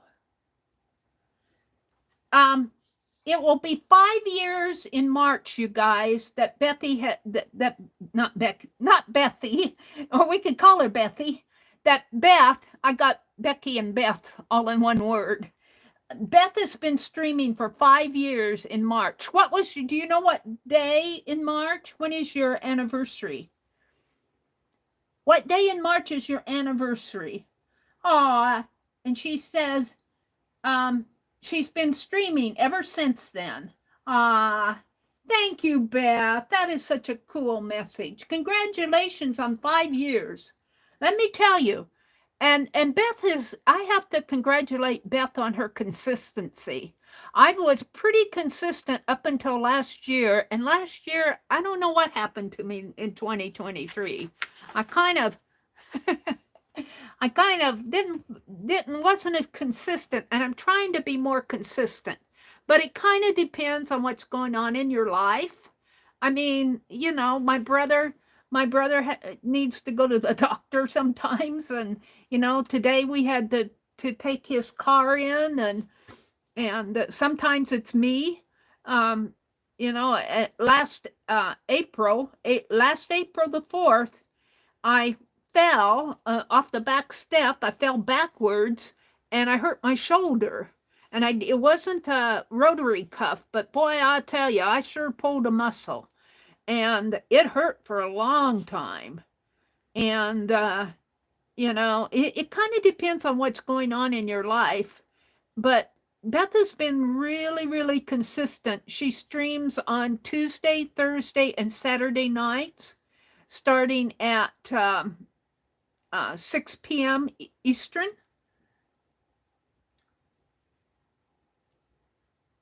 Derby says, Beth, I watch you all the time. Congratulations, Beth. Did she say what day? Lala. Hi, Lala Gamma. Katia says, if you shuttle tat, you can learn needle tatting. Some of the things I will talk about can be applied to shuttle tatting and needle. So it might be good for you, Mitzi, just to sit in on it. I have a feeling that Mitzi's a pretty good tatter. I think that she would probably fit in. Now, I having not seen anything she does, but just a hunch that she's pretty good at it. But Mitzi, feel free to ask Karen Katia questions. Feel free to ask, because I have to tell you, if Katia doesn't know the answer, she'll go get it for you. Or if you're stuck on sometimes these older patterns, especially if you're working a work basket pattern or some of these older patterns, and they're kind of hard to decipher. They're kind of hard to decipher because it isn't that, well, I don't know about crochet, might be kind of, the older patterns might be kind of hard to decipher too, but when they wrote these older patterns, and they tell us this in the needle tatting classes, there was no there was no set rule. Designers kind of explained it in the ways that they could explain it. And I'm doing a tatting design class. Katia's in there, but I can understand why designers would explain it in the way they could explain it, because I'm going, now, how, and Katia, I'm going to have some questions next week on this too, how to explain something and explain it so, how do I say it, how it makes sense. I can explain it in my own words, but to actually publish a pattern and have somebody try to decipher what you're trying to explain is another story. So we'll touch on that later. I get off onto my rant. And Lala, welcome in, Lala. You've been there since the beginning. Oh, in Beth Schuler's stream. You'll be giving away prizes all next month. Wow, that's cool. I might come and visit you. Beth, do you remember what day in March you first started streaming? Do you have that down? Like, what's your mine was, I did 2023. Was it 2023? I've been online for 10 years. In fact, I think this is my 10th year from June of 2023 to June of 2024. And I might do one more giveaway, but it won't happen until probably the summer. March 1st. March 1st. All right. What day does that fall on in 2024? Let me check. Let me check my calendar. Calendar. February, March. It falls on a Friday. Thursday night, you're going to have to celebrate Thursday night for the next day. But Beth Schuler will have been streaming for 5 years on YouTube. So congratulations, Beth. A couple of tastings. Katia says, how to explain it so others can understand it. I know what you mean. Yeah. Well, you're good at it, Katia. I have one specific question that I want to ask, but I don't want to draw it out in here. Janet said, I have to go. Bye, everyone. Bye, Janet. Thank you for coming in. Good night. Janet Burgess is also, I don't know if she's doing the stitch book, but I know she follows K3N. I think I've seen her in the group, Janet Burgess, because she said she found some PK pins. PK pins is what K3N calls those shorter applique pins. We call it applique here in the States. She calls it PK. And I saw Janet said she got some on Amazon. And Becky dropped a link to them in the last, well, that was, what, yesterday morning's chat stream. You'll start Thursday night. All month in March, she's going to be giving giveaways to celebrate her 5 years. Congratulations, Beth. All right, let's get on with this because it's 9:24 and I have a half an hour to do 6 prompts. Page 15. I'll probably go a little over 10. Where's my magazine? It takes me till 10 o'clock to find where I put my magazine. Where did it float off to? It's not up there. It's not there. Where'd my magazine go? Oh, right here. All right. We're going to page 15. Page 15. Let's see what's on. And I tell you guys, I look at this magazine and go, oh, look at the cherry blossoms. That's on page 35. Let's go to page 15. I go, man, wouldn't you love to have a greenhouse like that? I'd love to have any time of a greenhouse. Speaking of greenhouses, Tanya got her husband built her a greenhouse. I'm so happy for her. Page 15. Oh, look what it is. It's the petals. Look at the petals that they've done here, the rose petals. Ooh, look at that. Market Musings, home to artist in resident, and I can't even pronounce her name. I'm going to mispronounce it. Natasja, Natasha Sadi, Sadi. The capital of Netherlands brims with the florid beauty that offers especially bountiful inspiration in springtime. To live in Amsterdam is to be surrounded by history and flowers. Now, so these are rose. What hits me are the rose petals. So we're going to do some rose petals. Let's get that. Let's get that color. We got hydrangea. We're just going to do the petals. This is page 16. The petals. We're going to do rose petals. So I'm going to write rose petals. Rose petals. All right. I'm going to put that up there. I'm going to put these down here and this right here. And I'm going to do them with my larger brush, if I can find it. And we're going back into here, and we're going to use that vermilion color again. I also have, these are koi. This is carmine, and this is vermilion. Vermilion has a little bit more of a blue tone to it. Let's go to the carmine. And I wish I could shake these up, get some of that juice off the top. I'm afraid that's what's going. Maybe not. Let's squeeze out a little. Oh, that's a pretty color, carmine.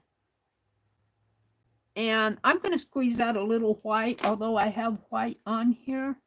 I'm going to squeeze out. What I like about the tubes watercolor is you can mix without having to drag it with your brush from the, first of all, if you do pans, which is good if you're sketching, the pan watercolors are good if you're sketching. But if you want to mix out of pans, like you have to get it wet, and then you have to load your brush and bring it over to where you mix it, and you still have water, you still have pigment on your bristles.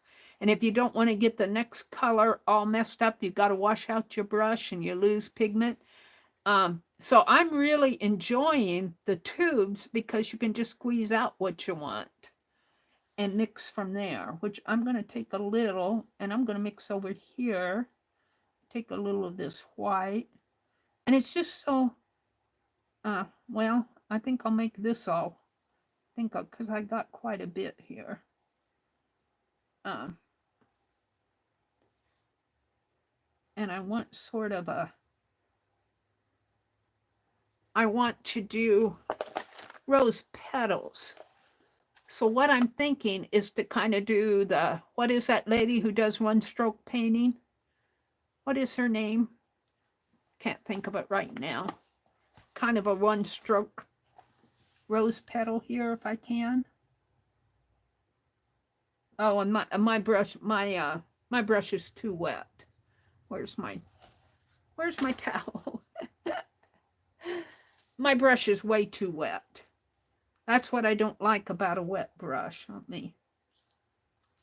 Oh, well, that's kind of cool though. So we're just going to kind of do some, and I'm not good at this. I shouldn't have done that last. And I will blot if I have to, because I think it makes a nicer. So.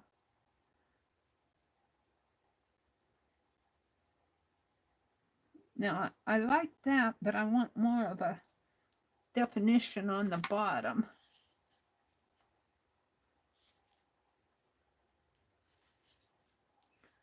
And these are white. I might add some white on there.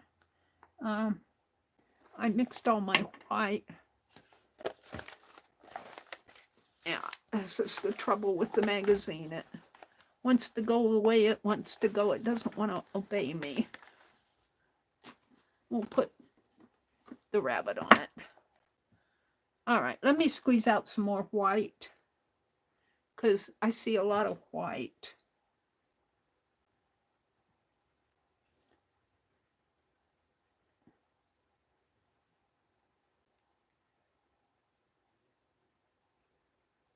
And let me bring some white into here. Well, I didn't get it on there. I'm just playing because I don't know what I'm doing. Oh. There. Now that gradiated really nice, but I'm going to put some white.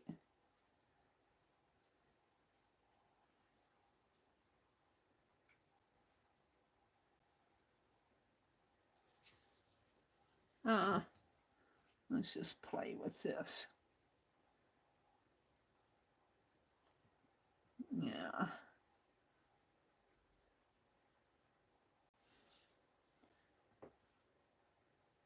I don't want my brush too wet.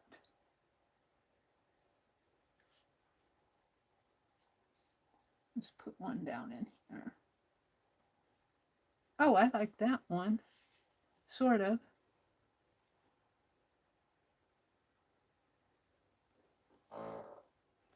All right. I think they should be whiter, though. I might come in and play with them a little.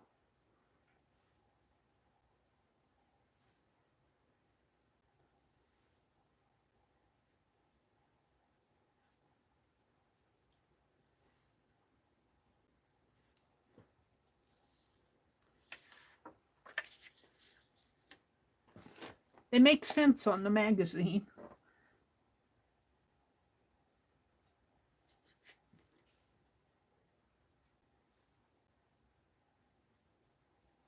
All right, stop, Mary, stop. Yeah,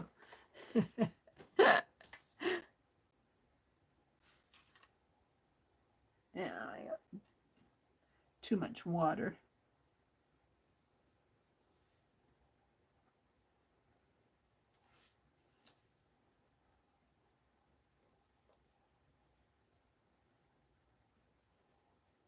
Trying to figure it out here. I should practice these before I try to do them on a postcard, but you're seeing me playing. Ooh, I like that one, but it needs a little more definition up in here.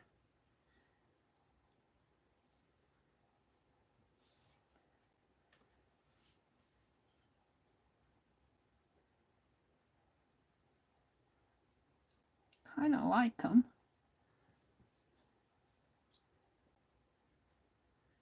I'm trying too hard, I think. I think I'm trying too hard. Let's just play. I'm going to stop before I mess it up because I got more prompts. All right, we're going to stop. And I'm going to let Beth choose the one that she wants if she's still around when I'm done. She may go to bed. She's on the East Coast too. I think Beth is in Florida, aren't you? I think Beth is a Floridian. All right, the next prompt is page 14. So I'll bet it's roses. Oh, it's daffodils. It's white and yellow daffodils. So let's play with the daffodils. And, yep, we're going to put daffodils up on the doorstep, I think. Or we could put them in there. I think I'm going to put them over here. It's a bouquet of daffodils. They've got yellow centers and white petals. Now, white is going to be kind of hard to see on here, so I might have to, we'll see. Let me wash out my, well, let's see. Where's my scribble book? Let's see if I got any pigment on here. Oh yeah, I do. See, if I washed out my brush, I would have lost all of this luscious color. And this will just be in my scribble book. And this is the back of a greeting card. My scribble journal. All right, now I'll wash out my brush. And we're going to go to yellow. And we have a yellow ochre and a deep yellow. We're going to do we'll do both of them. And we might grab some of that white, pinkish white for the petals. We'll see. So this is the deep yellow. And I'm using the koi tubes that Becky gifted me. Thank you, Becky. And oh, that yellow ochre is a dark color. We'll see how it looks on there. All right. I was expecting more of an orangey color. I might get an orangey color out. This is vermilion. That pink or orange? Looks pink. I don't think there is an orange. I think you gotta mix it. That's a vermilion. That's that bluish red. What color is this? Oh, that's vermilion.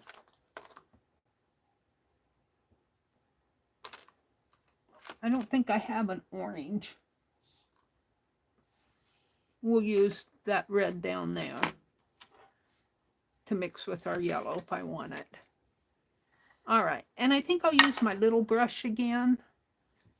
And we're going up on the doorstep. And it's kind of hard to see these because, you know, it's a bouquet and it's a photograph. I can't zoom in on them. So I'm going to do my best. But I think I need a darker yellow. That's not a yellow ochre. So I'm going to take a bit of this red and see what I get here. A bit more.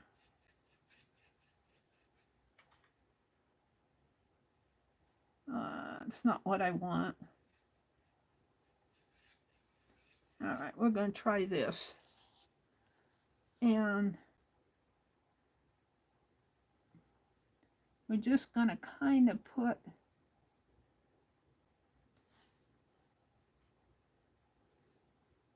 let's go to some yellow. Yeah, it's not what I want. Let's blot that.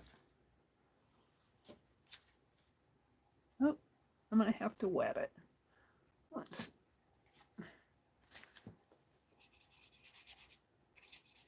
Well, that I like. So let's wet this and blot it and see what it looks like. Yeah, I like that. So they're just small. So maybe I need a wetter.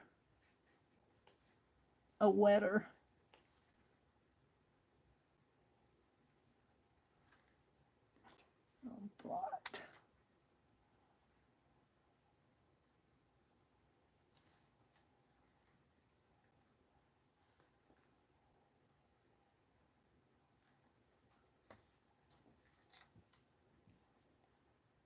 Now let's take a yellow.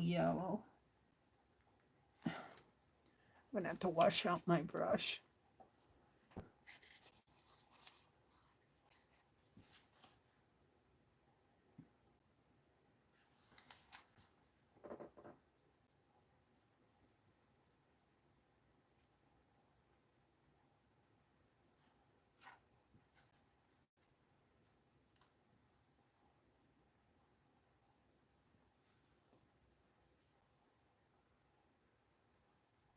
All right, I think that's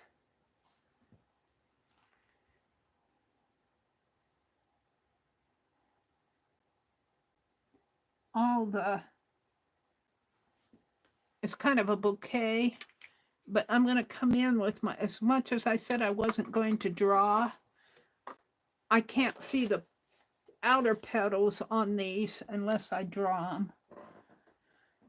So they kind of come into shapes like this. And I don't know if you guys are seeing. Let me zoom in a little. Oh, I'm seeing it pretty good up here, but I'm not sure you guys are seeing it. Let me tip my camera.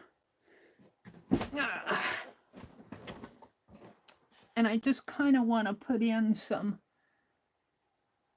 spooky leaves for the daffodil petals here, because they're really kind of hard to represent.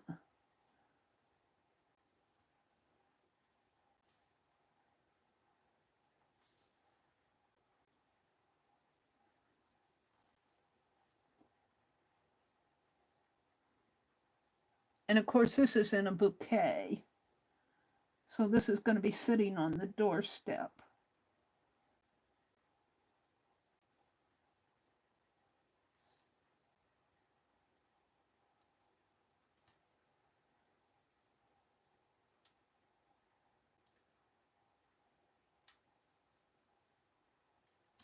All right, now it has, in here, it has green leaves down at the base that are in the vase. So let's, I don't think I have a green out. Let's get this yellow green. I have Prussian blue, ivory black, Chinese white. I've got two whites. This, I have a Chinese white, and oh, this other one that I was calling white is a lemon yellow. I was calling that white. I got three yellows. I got a deep yellow, a lemon yellow, and my lighting's not good in here. These rose petals almost look like daffodils. I might have to go in and play with those a little bit more. Those look like daffodils there.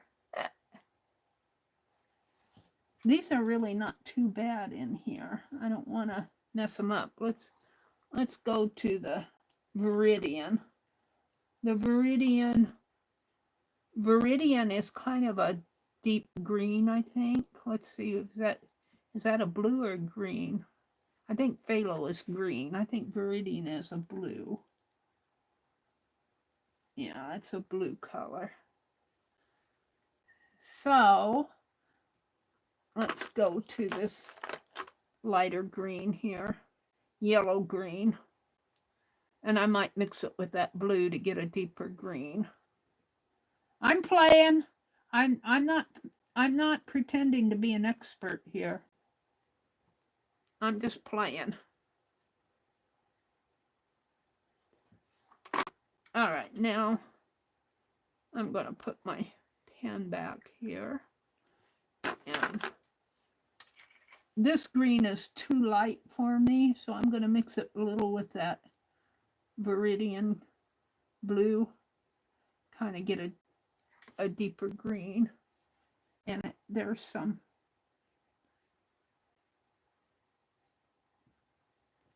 it's in a vase, and there's kind of a green. Let's get some of that darker.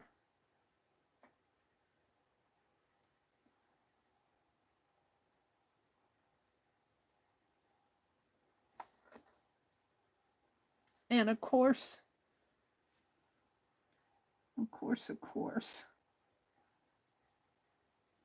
don't want too much. All right, we're going to leave it like that. And I'd like to take my brush and do the other one, but I'm not ready for it, so I'm going to wipe off here. Let's just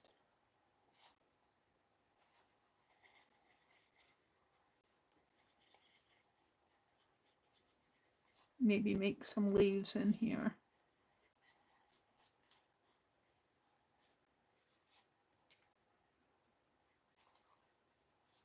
And I'm not sure I'm happy with that big green spot, so I'm going to blot it.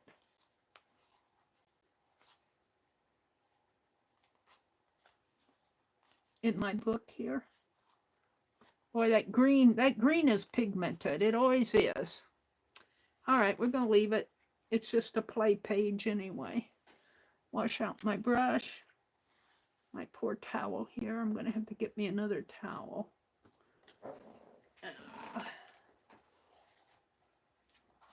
I don't like my rose petals. And maybe I should zoom out again now. Well, no, let's do the other daffodils first. Let's do the daffodils on the other postcard.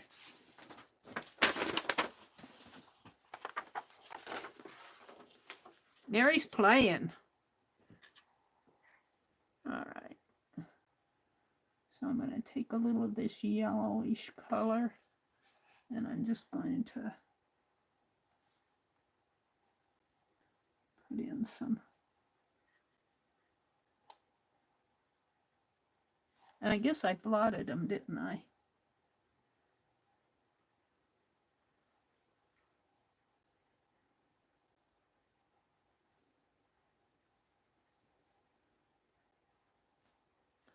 Let's get some water on those.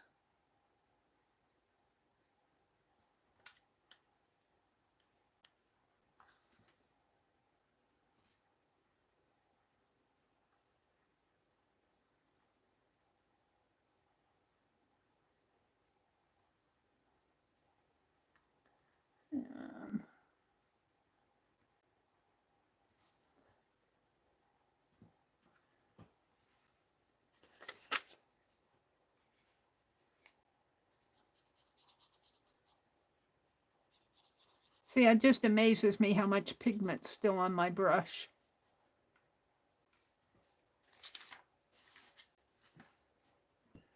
I want to go to a bright yellow here.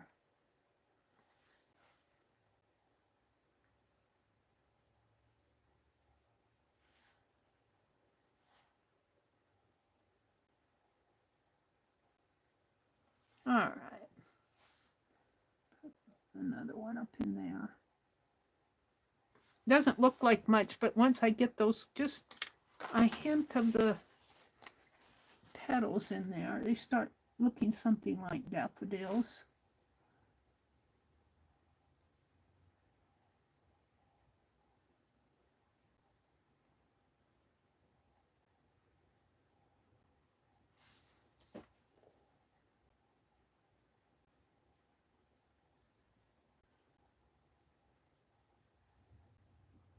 They're kind of hard to see.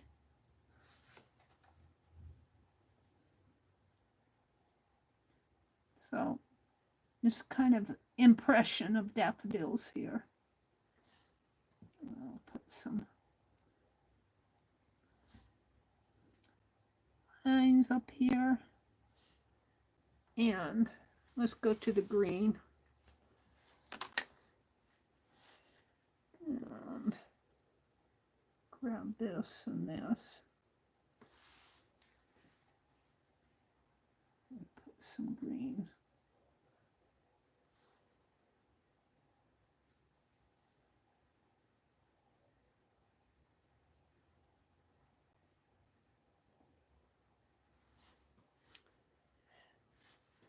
Let's bring it down a little more. All right. Stop, Mary, stop.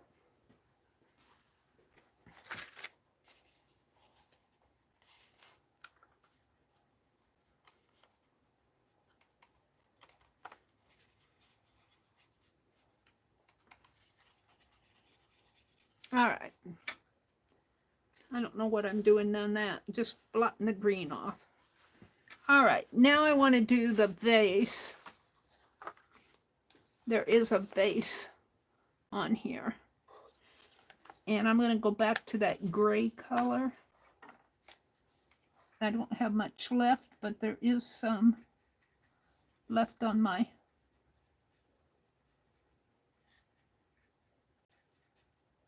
palette, kind of a brownish gray. Let's see if I can't get a little more white in there. Grab that white. All right, we're going to call it a brownish gray. And we're just going to draw in the base.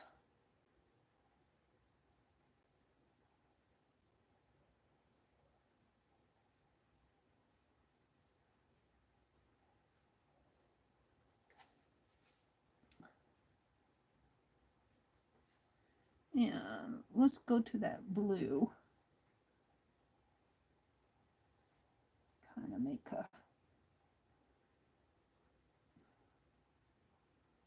a bottom part for it.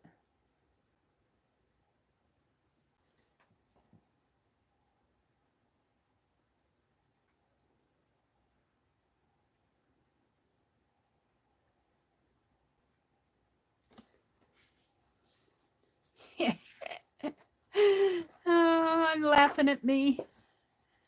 She thinks she knows what she's doing. Yeah. All right. And this already has the doorstep in it, so I'm going to see if I can't blot some of that out. Get it really wet.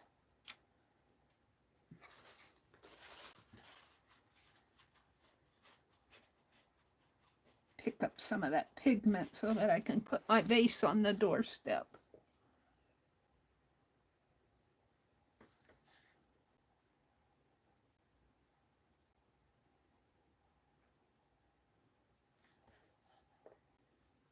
It's just a big old vase of flowers sitting on the front of the door.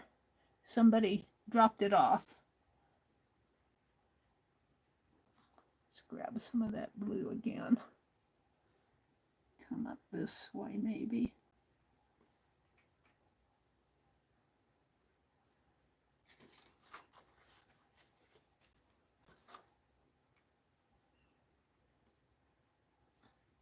Brown.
Now I'm just kind of using my own imagination in there. That's okay. Let's move on. Actually, I'd like to bring those flowers out a little bit more. Let's see if I can do that. I'll kind of put some down in here. My paints are drying up on me while I'm working on other stuff.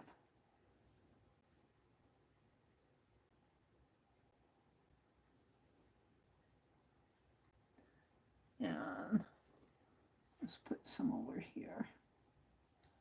Maybe one up in there.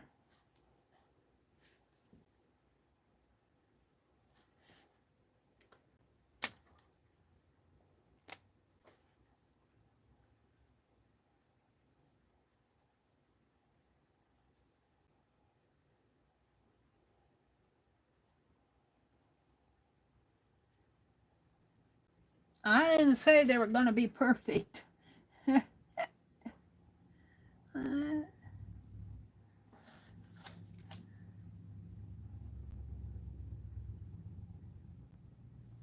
Are those daffodils, Mary? Is that what it's supposed to be, daffodils?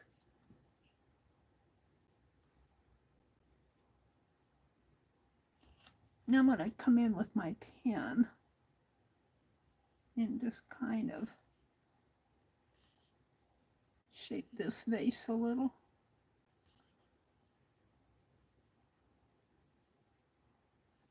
Don't want to do too much pen work yet.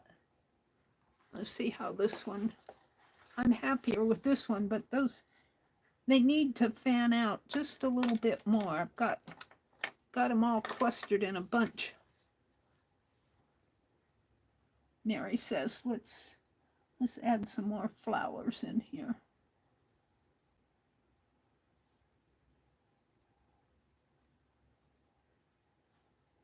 Let's put a couple up at the top.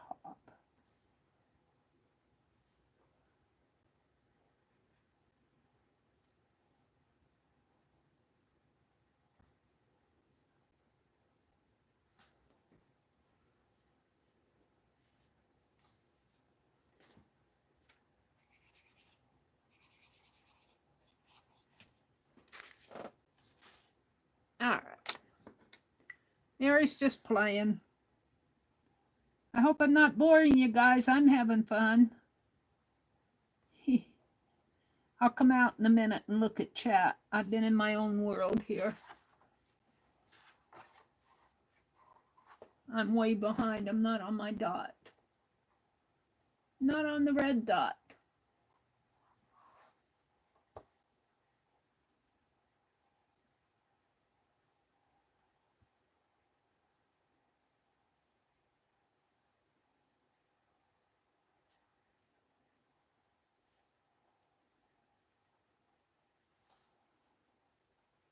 I need one in.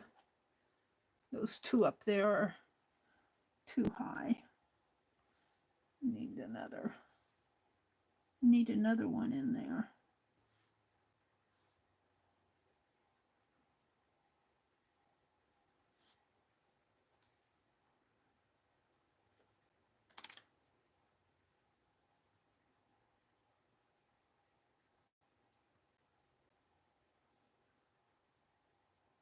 And I'm not paying attention to how many petals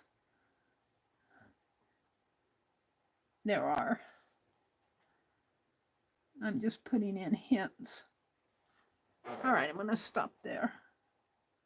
Let's draw a line, kind of define the vase.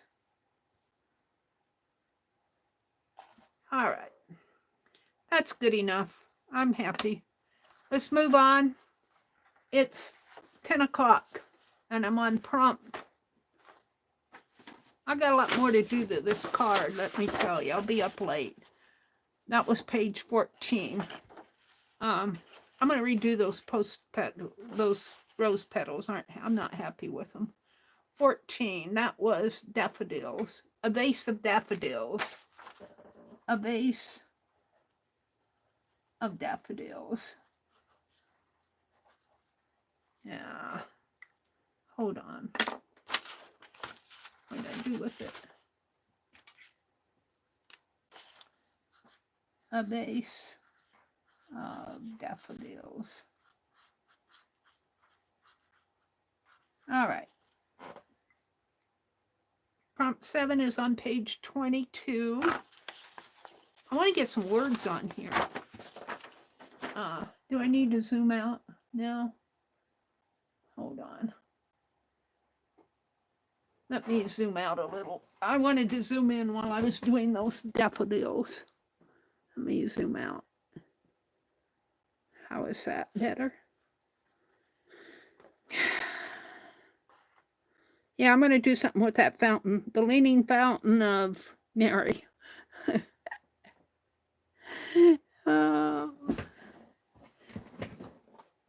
It needs to be straightened. Or we could, I don't know what we could do there. That will probably be mine. This one's straighter. sort of. I told you I have a crooked eye. Okay, we're going to page 22. Page 22.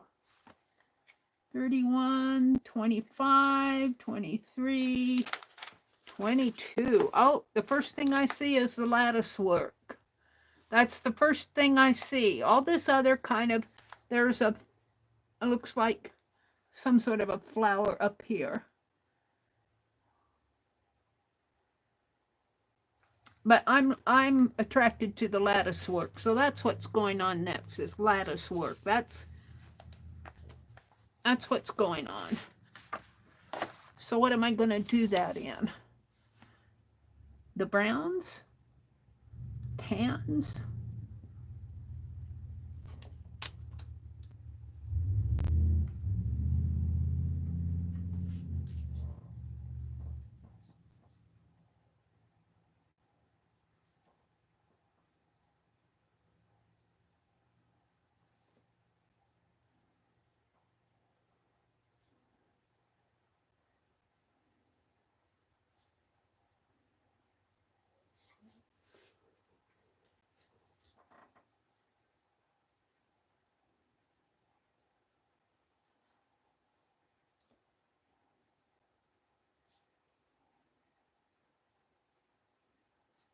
Let's put some water in this. And blot. I like to blot a lot. I like to blot a lot. If you haven't noticed. Still not quite happy with them, but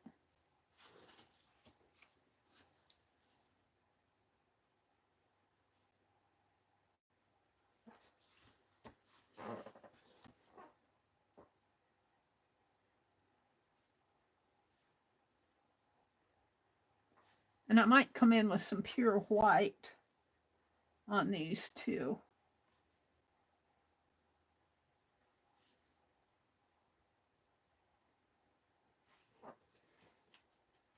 All right, let's do the lattice work. Let's see, what do we have here for brown? We have ivory black, Prussian blue. Browns are reds and blues. So let's see if we can mix a brown here. Let's take this red and grab some of this blue. So kind of a brown. I get and make some white in there. And I'm washing my brush off. My white, I do use a lot of white. I use the yellow. Well, the lemon yellow. My lighting is so bad, I thought that was white, but it really is a really light lemon yellow. I have a Chinese white, but we're going to go with this lemon yellow. And we're going to put it right here. I thought that was a white. It's just a very, very, very light yellow.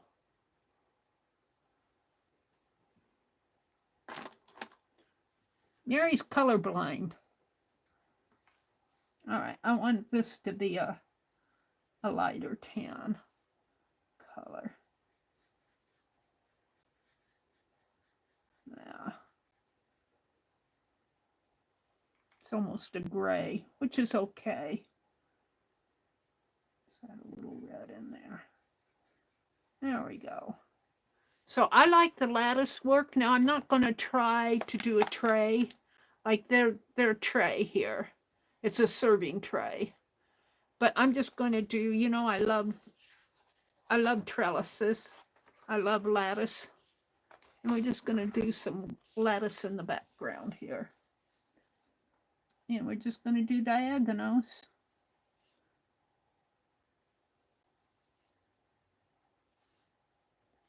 And let's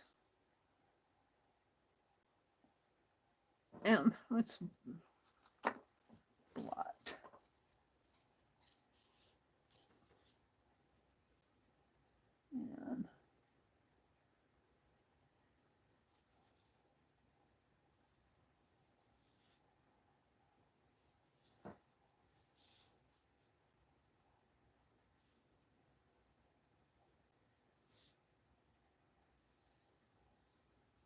And of course, you know, I'm not saying that the spacing is going to be perfect, because it's not.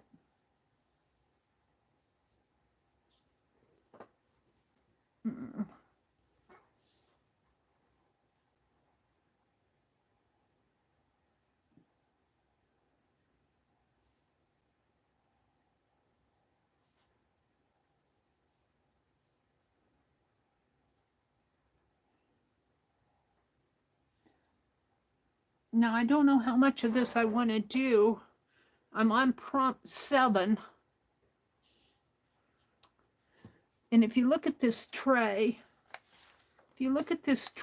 especially down in here, you see the darker of the dark background. It's dark in there, and it's kind of gray in there. I think I'll try to do that with some, maybe even with the dark blue or dark green here. Let's mix those two together. Maybe put a little brown in there. We'll get a darker gray. And let's kind of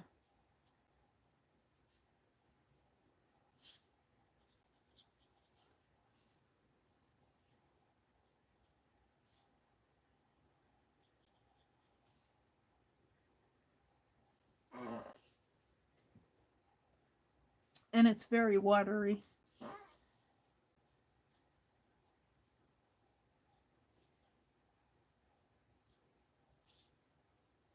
And I'm not sure how much lattice to put on here. I might come back in and put in more later.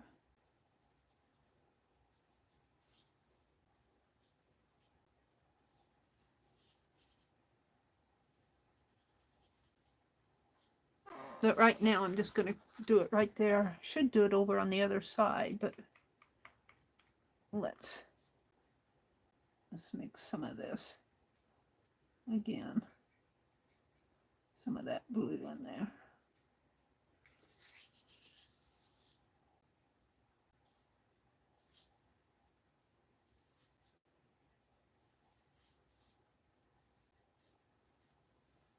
Yeah.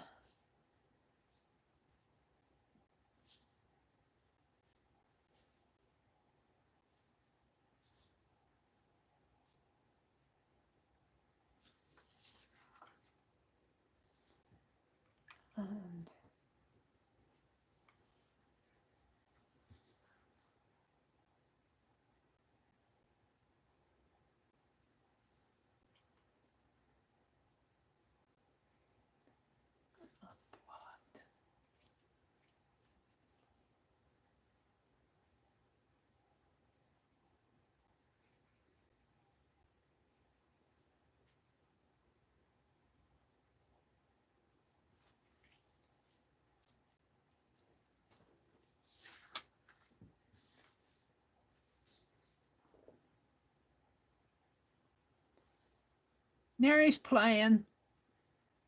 That's what I do on Friday nights. I play. I think I'll stop for now. I'll maybe put one more little darker color right down in here. I'll come back to that. All right, let's do the other one just because I just have to, I get all my prompts on there and then I'll try to coordinate them together. Where's my other card? What did I do with the other postcard? Here's one of them. Oh, it's hiding. It's hiding from me. Now, if you look at this one with the lattice on it, just take a look at that. Now look at this one.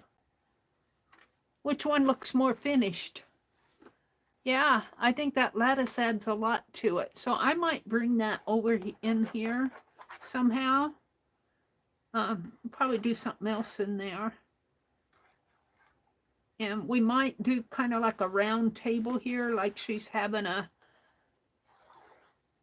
we'll see what the other prompts are, but I visualize a table here.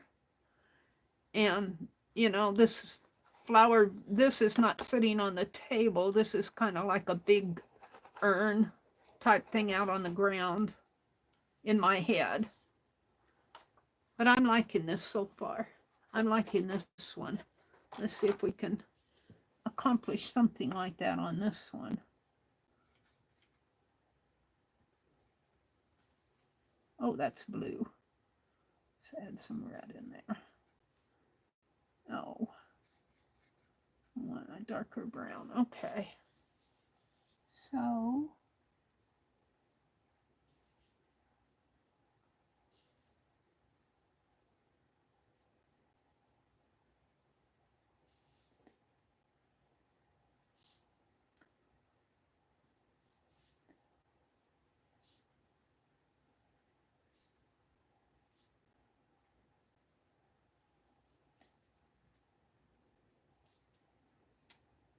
and I'm not watching chat. I should see what. Lala, thank you.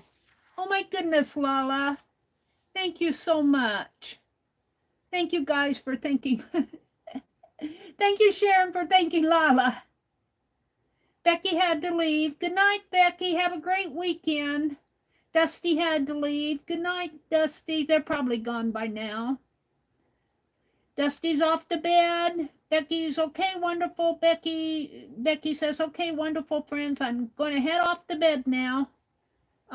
It's late for Becky, and it's late for you too, Beth. They're on the East Coast, so yeah, I understand. And, you know, I'm just here playing with my watercolors. So if you guys have to leave, don't feel bad. I get it. I get it. I understand. And, you know, some of you have busy days, busy lives coming up tomorrow. Yep. Family and duties at home to take care of. I get it. Let's see. If this ends here, then there should be another one right about in here.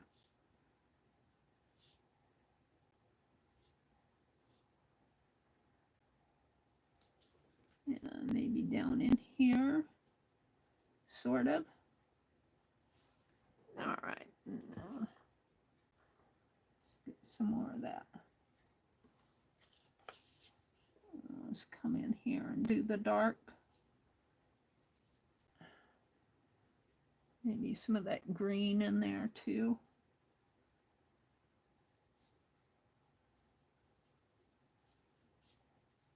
I think I just missed it here. What did I do? I need to put another kind of something in there.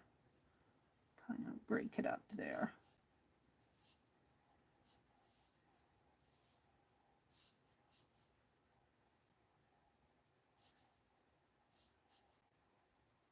Kind of missed it in there.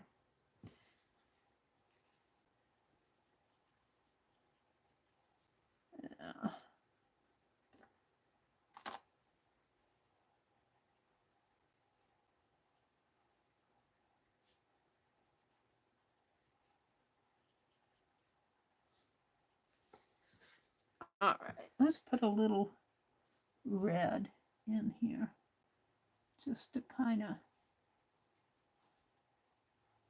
play with it. Darkens it.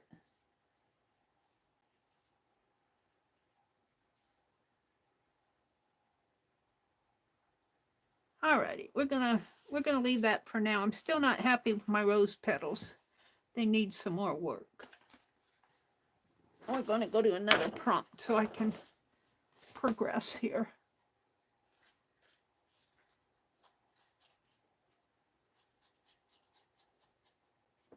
I'm just washing off my brush. Let's take my wet towel and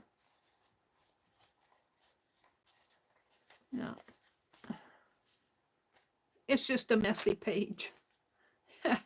All right, the next prompt is on page, let's see what I'm going to do here. Trellis. Let's write trellis. Find my pen. Where's my other pen? Trellis. trellis. All right, page 80. Let's see what's on page 80. I might go to I'm hoping I might pick some words on one of these pages because I feel like I need some words. Let's go to page 80. 81. Ooh, 80. Oh, look at that. Oh, I'm loving the lambs. Oh, and a house.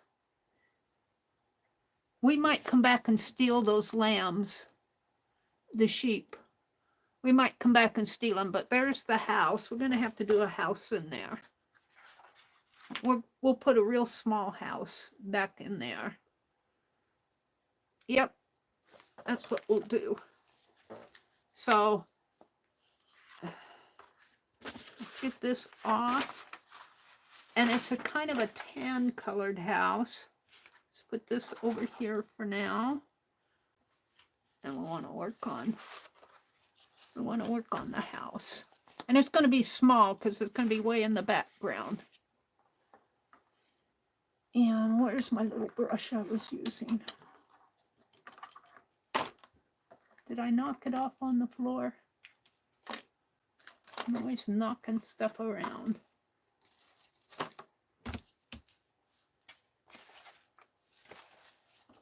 Come on, Meri.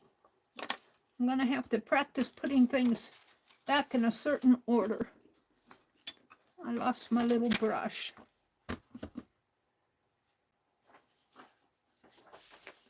Huh. All right. Well, we'll just get out another one.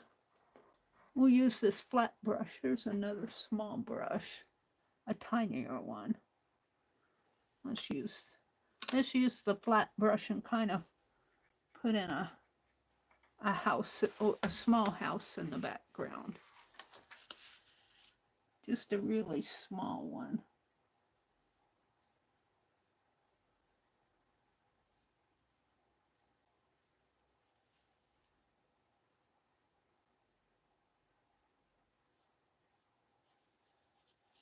And I'm going to blot that. I lost my towel too, it's underneath.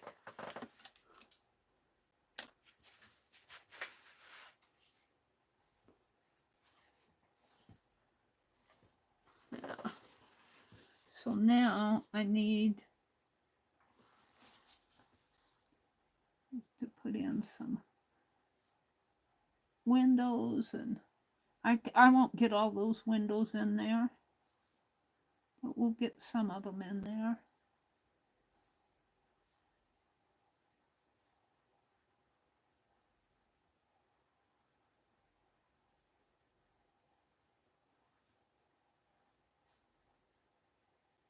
And it's got two chimneys. Kind of comes up like that. And I don't know if you guys are seeing it because it's way in the background. The house is going to be in the background. A chimney there.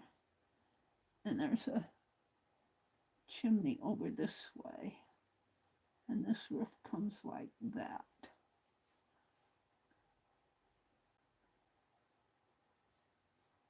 And then that door isn't that wide.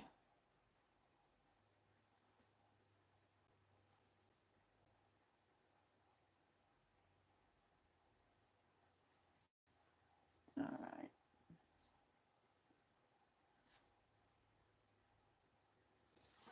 It's a tiny house in the background.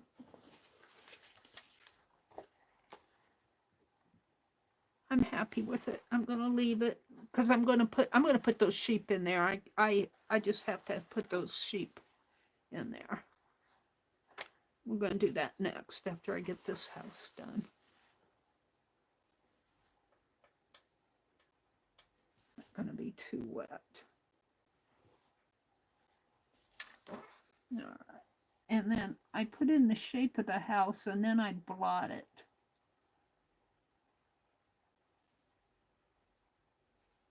Make it a little taller.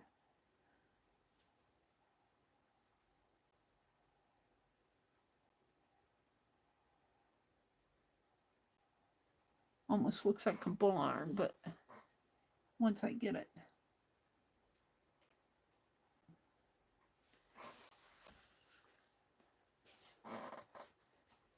This almost could be blotted again. It's almost too brown.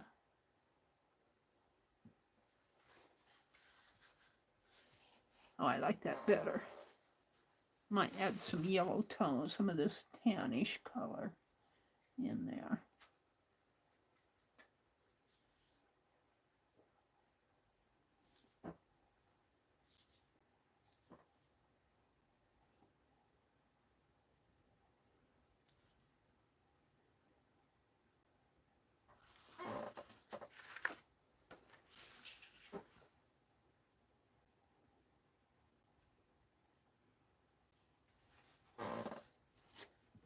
I'm playing. Don't ask me if I know what I'm doing because the answer's no.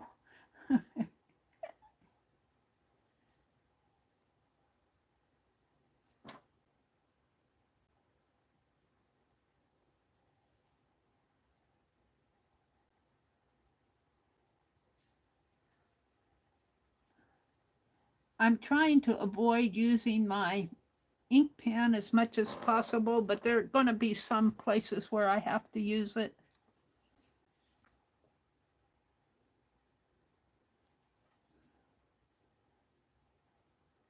Yeah.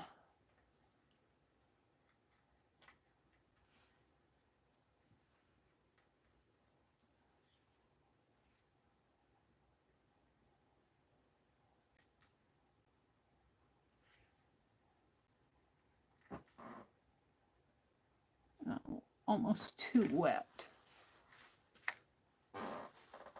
All right, I'm going to draw.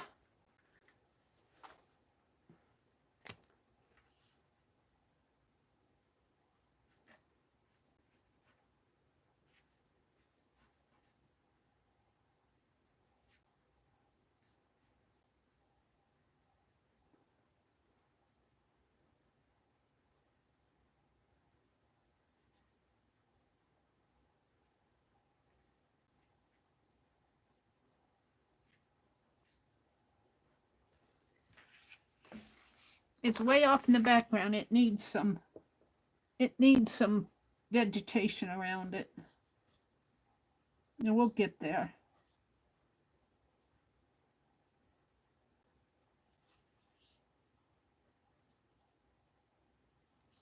I'm losing it here. My felt tip.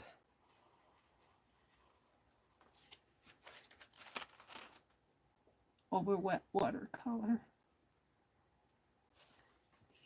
Okay, let's put in a line. Okay, let's put some vegetation in there. It needs something. Maybe some of that green. There's my flat brush.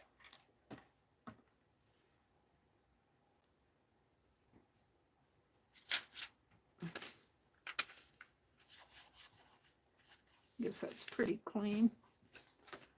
Let's grab a little of that green. Spring green. Yellow green.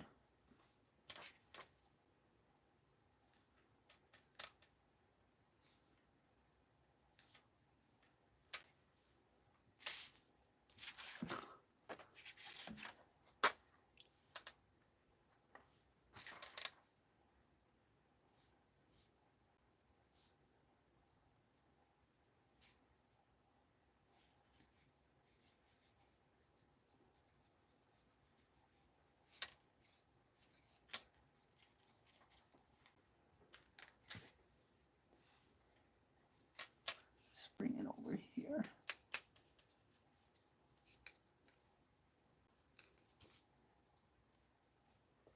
And let's grab a little of the darker green and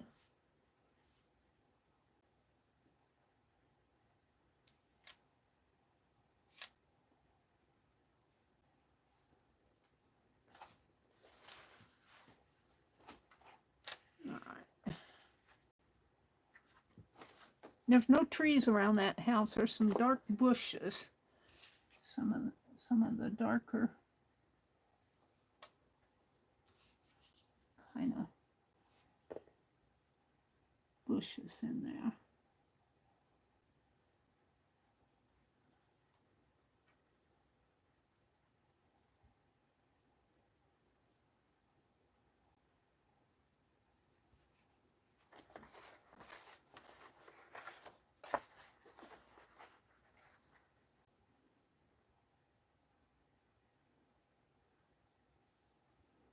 Let's make one tall.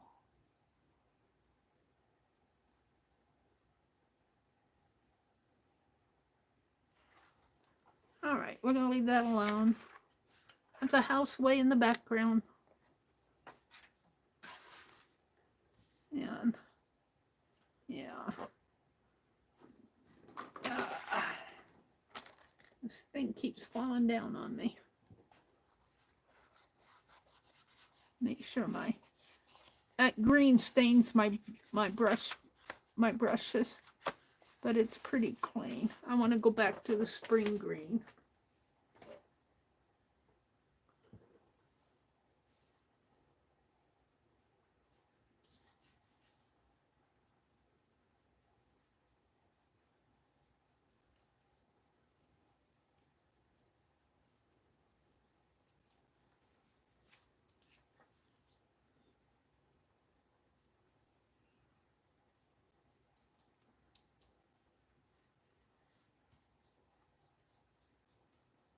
Just get a little light color in there. And then we're going to go back to that darker green and put in the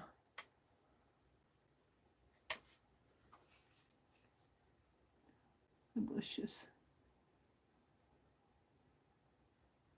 Yeah, and I got my brush too wet.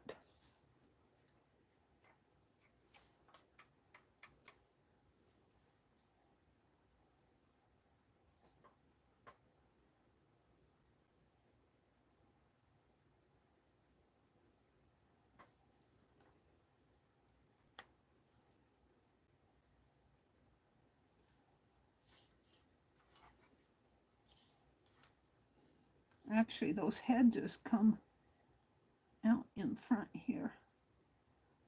Kind of.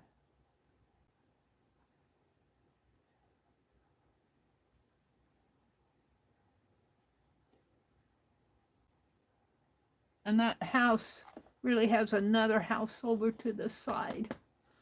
I don't know if you guys are seeing it. I only got one. I only got this much of the house. There's another part of it over here. But that's not going on there.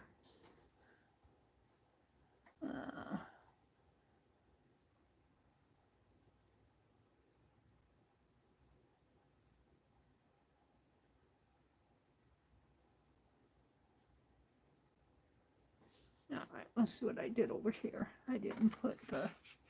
Oh, I kind of did.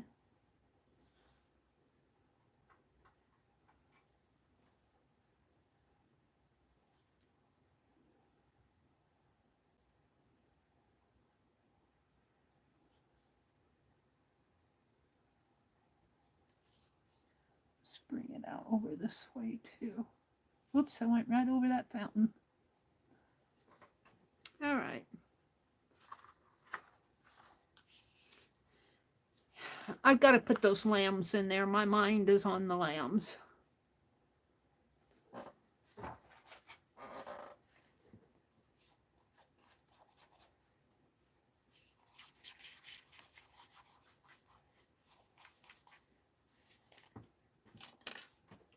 And I'm going to draw them.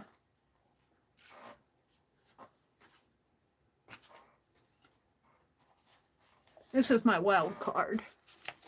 This is my wild card. We got to get these sheep. And I promise I won't make them yellow. They're kind of a gray color. And where am I going to put them?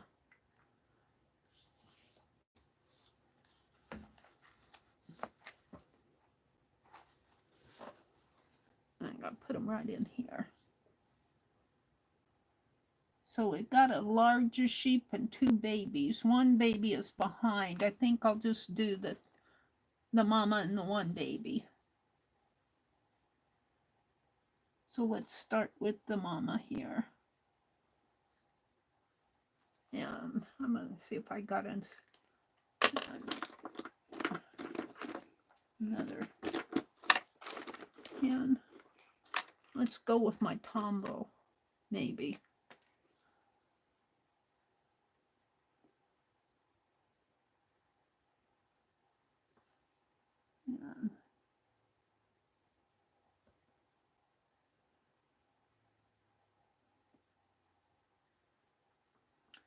And her face comes down this way.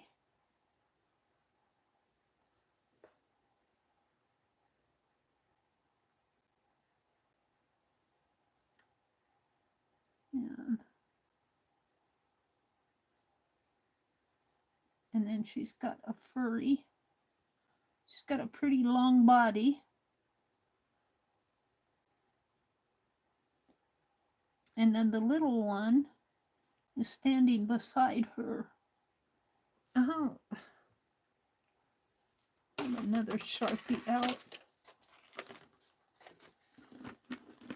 No. Let's see if I can't get this one going. That Tombow's a little bit too wide for me.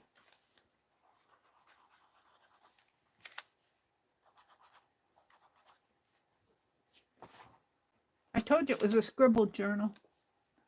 Okay, we're going to put the little baby in here. He's got a little ear, a little head, and another little ear. A little nose.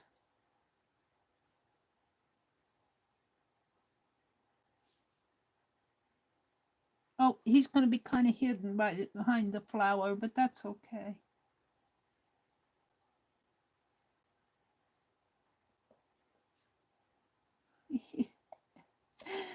Laughing at him.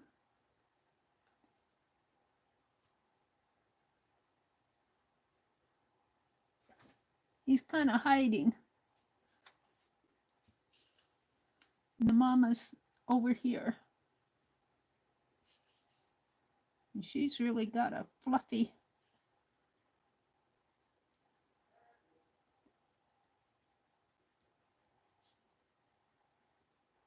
I'll put a little eye in there.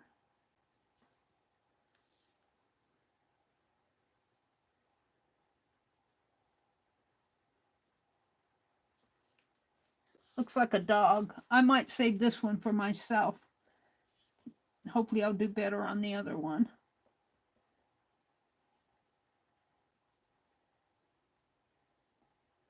And the feet are kind of hiding behind the fountain there. Yeah, I'm kind of happy with it. Let's give the mama a little bit of a tail there.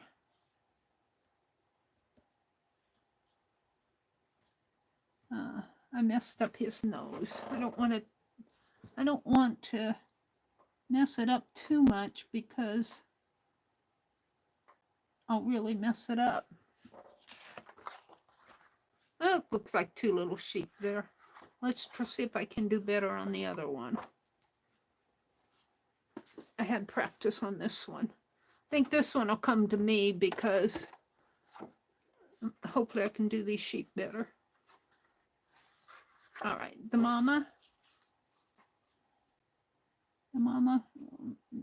is going to be up in here with her ear and her head kind of comes down.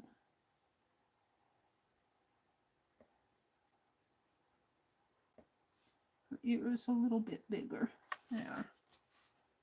And she's got a nose.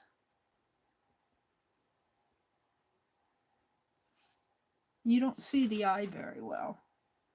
It's kind of all hidden in there. And then she's got the fluffy, big old fluffy fur.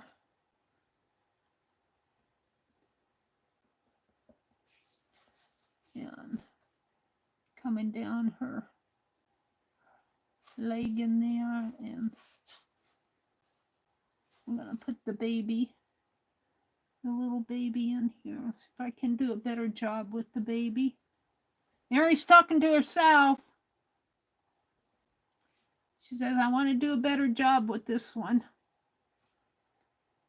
Give him a little nose, a little eye.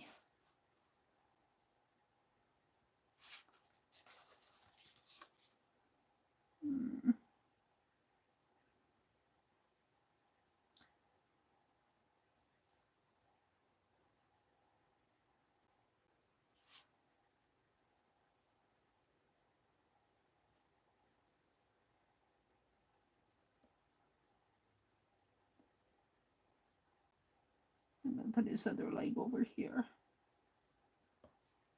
He's a little one. He's a little one compared to her.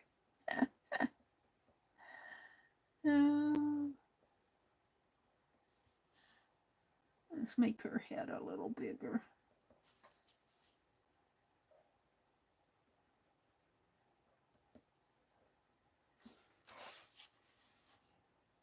And then she's just got feet coming down this way.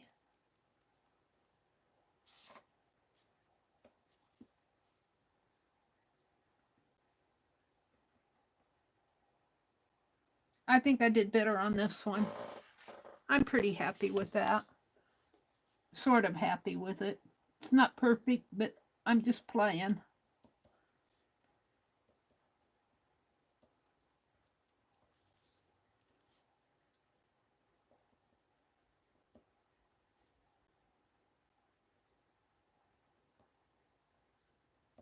All right. Stop, Meri, stop. So that was a wild card. I'm going to put wild card. I keep dropping that plastic container. For prompt 80, for prompt, I'm going to put wild card in here. Lamb and sheep and lamb. Lamb and mother sheep. Mother sheep, I guess. And this is probably the one I'll send to Beth. I think I did a better job on that. They're not too bad. All right. I'm not going to paint them, though. I'm just going to be sketchy sketch. The next, let's see what's on page 80. Maybe there'll be a word or something. I'm wanting a word. Let's see what's on page 80. 113. That's, oh, well, page... Oh, that was page 80. That's page 70. This is page 80. We did page 80. So it's also a house in the background. House in background.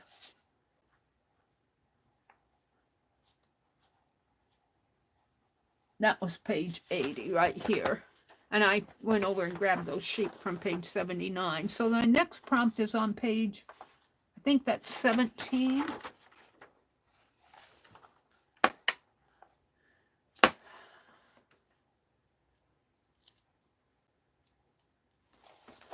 Oh, and it's tulips.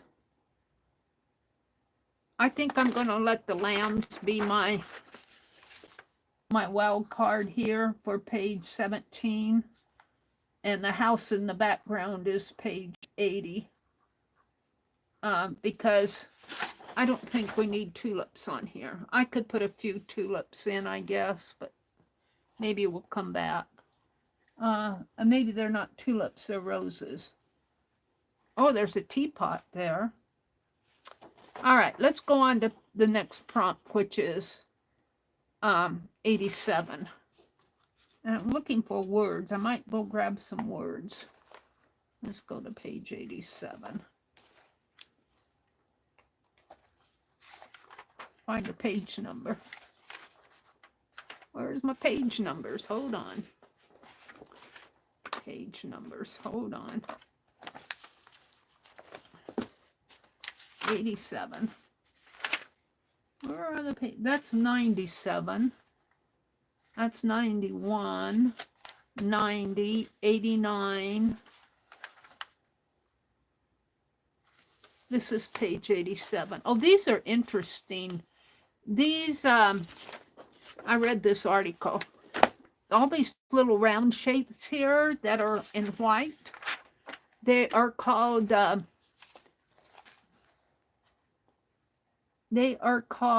let's get the right word for them. The plaster intaglio boasts of a fascinating history. The tale begins with ancient civilizations. There's a special word for those, though. Plaster intaglios. They're called intaglios.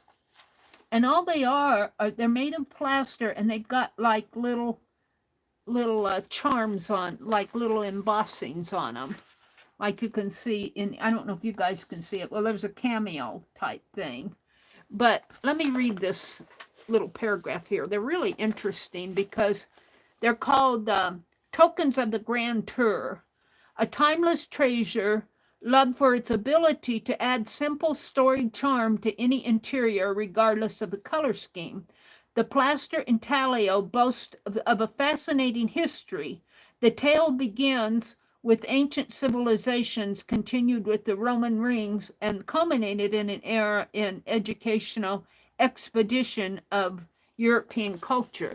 So when young men would do their tours at the end of their education, they would go tour around well, probably the Europe region, and they'd pick up these little intaglios and bring them home and hand them out. I'm just paraphrasing what this whole article is about. I'm gonna pick this one. This isn't on page 80, but it's pretty evident here. It's pretty. It's got a lot of. It looks like an angel in the background. And where am I gonna put it? And an intaglio. Well, the logical place is right in there. And I'm going to draw it again. And I'm just going to draw an oval. Just really light here. And I'm going to kind of put a figure in there. And I might come around now and kind of fill in the background with some background color. But let me finish this. See if I can't do a little figure in here. And I'm just kind of sketching. And it's a figure. Well, I thought it was an angel. Now it looks like a lady gathering flowers to me. I don't know what it is. It's hard to see. I wish I could zoom in on some of these. So it looks like this lady, and she has a short skirt on. Oh, it looks like she's gathering flowers. I can't figure out what she's doing, but I'm just going to make her gathering flowers. And we're going to put, she's really doesn't have much on. I think I'm going to kind of put a dress on her. Sort of a light dress type thing. And it has kind of like little floral. And I think this is mine. I think I did it. This is Beth's here. I'll try to work out what I want to do here. We're just going to kind of make her, have a dress. Just because I feel like it. And she's holding a basket here. That's what it looks like to me. And I'm going to have her holding a flower. And I'm not going to do anything to her head. She's going to be seated here. And that's really all I want to do. But I'm going to put a rim around it. Some of these have rims. I'm going to put a rim around it. Now, I'm pretty happy with that. It's just a little hint of Let's do a better job on this. We got 3 ladies down here, you know. They're, well, I'm going to go with 1 though. I'm just going to put in an oval. Beth will go, what is this? And we're just going to put my little lady in there. And her neck. And she's really holding in her hand a basket. I'm going to put her arm there. And over here, I've got her arm coming out this way and holding on to a flower. And I'm going to have her seated just because I want to. And I'm going to put her some feet down here. And we're going to put the rim around it. And I'm going to put in some little florals in here.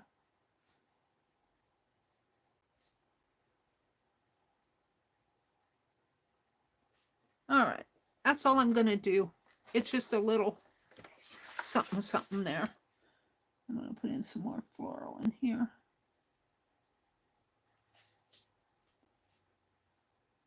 And I'm not filling in the figure or anything because they're all white. These are all white. They're kind of hard to see. I wish that they would show one. This one is a portrait, but it's still kind of hard to see. You kind of have to stare at them. So now, those are the 10 prompts. I'm going to put, where's my prompt sheet? Did it fall? It's underneath. I'm going to put stone, carved stone, and you can interpret that however you want. These are intaglios. It's kind of a Entalio. I think that's how it's spelled. And then I'm going to put in parentheses a cameo because they're kind of like little cameos. All right. So now what I want to do is I'm going to want to kind of go off into my own world and tie this all together. I want to do a little bit more on this fountain. I'm just going to kind of bring it in and make it look like a fountain.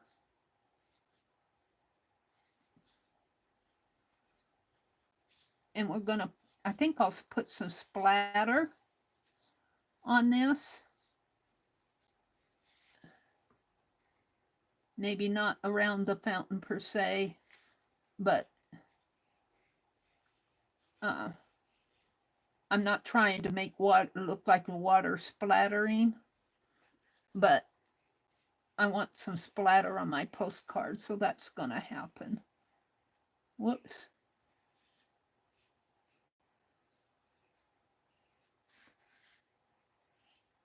What I'm doing there.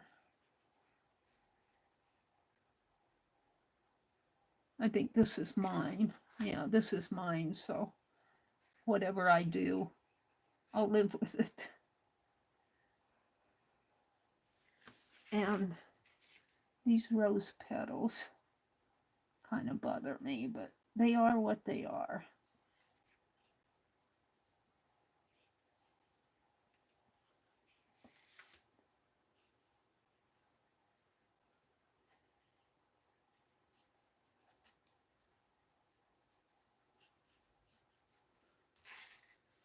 All right, now what I want to do, well, I guess I'll do the same thing over here. What time is it? It's almost 11 o'clock here. I get started on this stuff and I can't stop. I've seen my Friday nights seem to go longer than I intend, but I like to get them done so I can get them in the mail on the next day.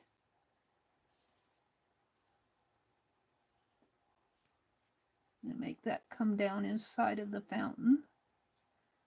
And sort of like so.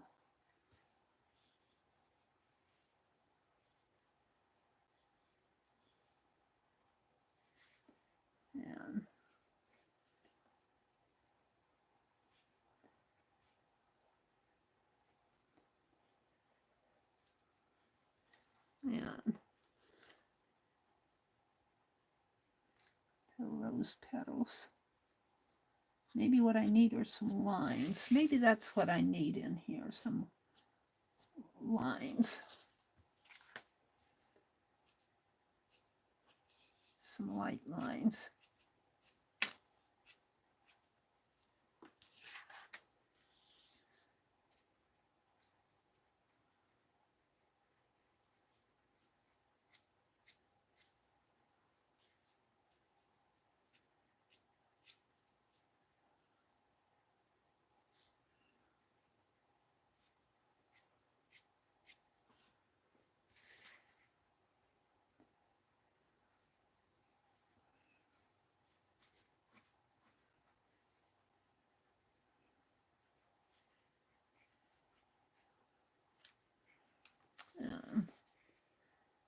The teacup.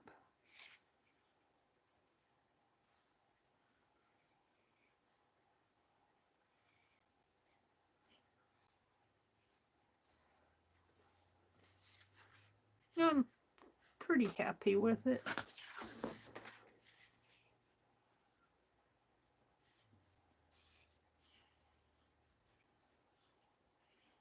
All right, I still want to tie it together a little.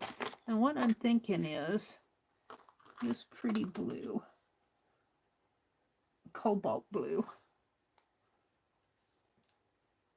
Let's see what I can do here.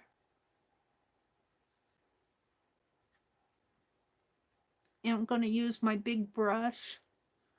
And before I put, let's see, this one's mine, this one's Beth. And I know mine because I messed up the nose of that lamb. I'm going to use my big brush, and I want it watery. I want a washy wash. And I'm just going to, that looks gray to me. That's not what I want. Where's my towel? I want that other blue. This one's too gray. Let's go to that darker blue.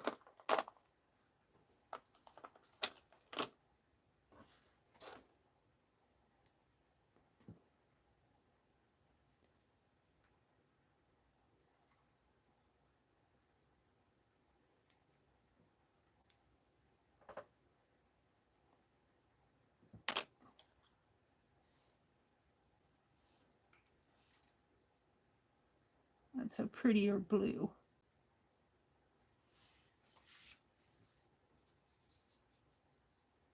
I'm going to blot it.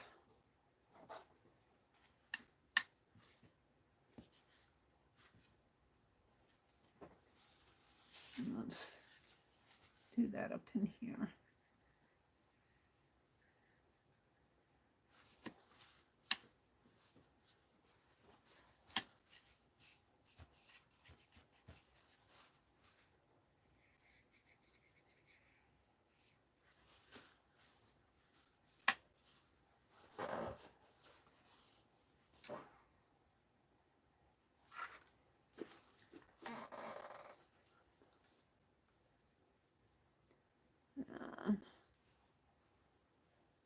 Let's do that same thing over here.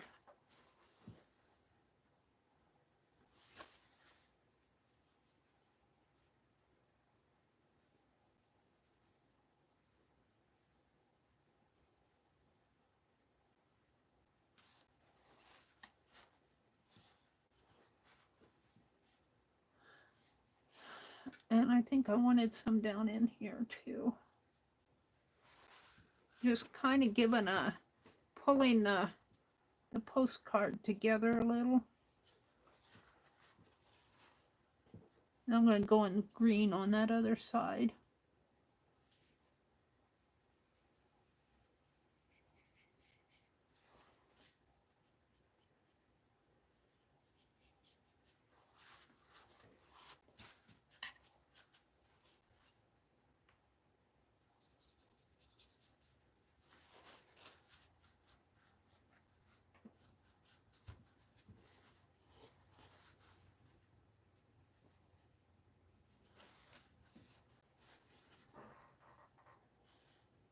playing. I hope I am not boring you guys.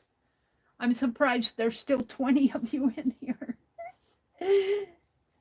It's getting late. All right, there's still something that isn't calling to me on here. I don't know what it is. I'm still feeling like I need to do more.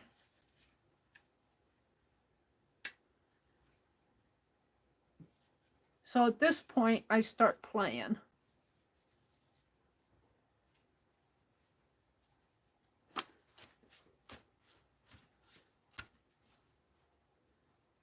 And let's go to that. I don't like that. There, I'm going to blot it out. Let's go to that spring green again. And I want to do that up in here. Now this one's mine, this one's Beth's. And I know because Beth has the cuter lamb. I messed up the nose on my lamb. And I want that prettier green. And we're going to do kind of the same thing up in here.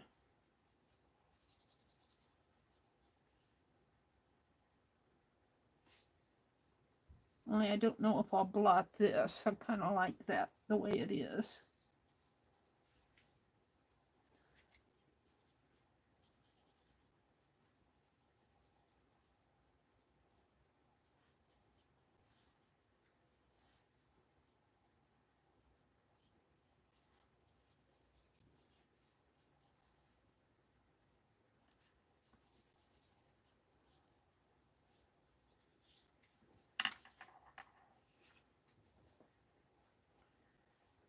Let's come down in here.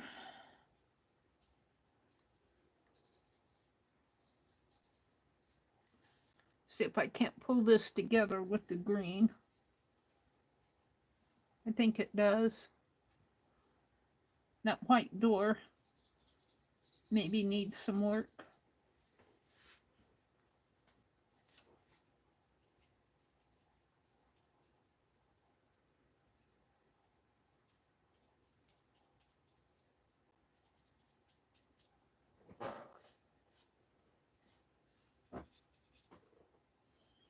All right. Let's go back to that blue and oops. Boy, that really went in there, didn't it?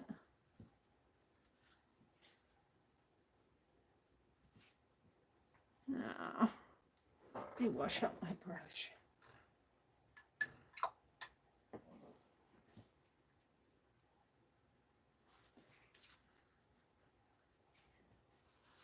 That's mine. This one's mine. I don't like that at all.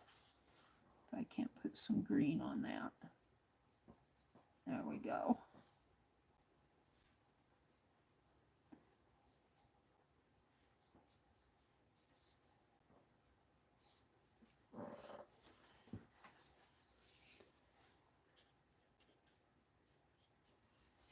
All right, now I don't like that white door so white. I'm going to come back in with some of this light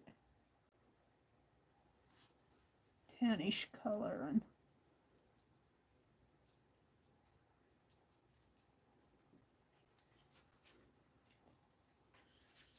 tone down my door.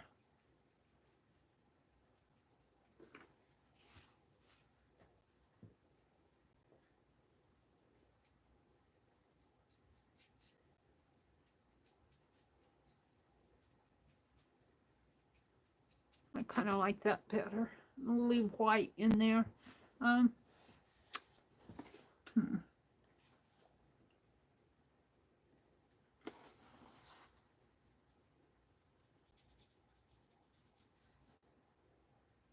afraid to get too much of that blue.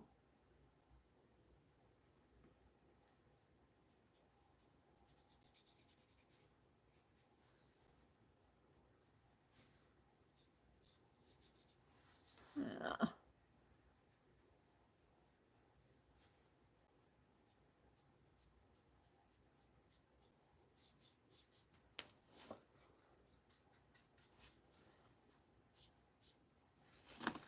I'm losing my color here.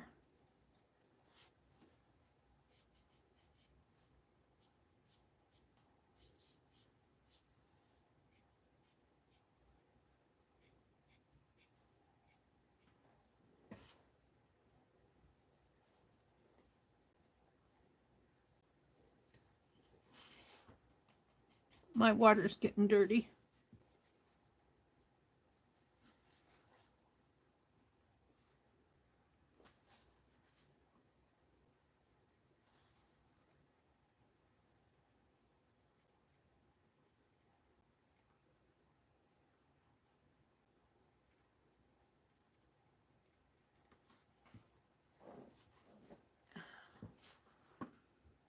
What don't I like?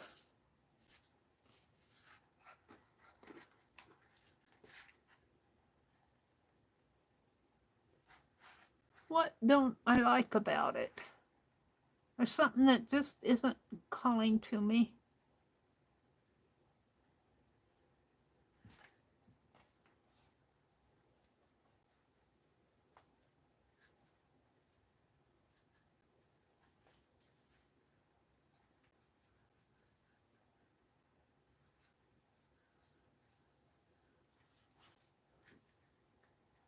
I don't know.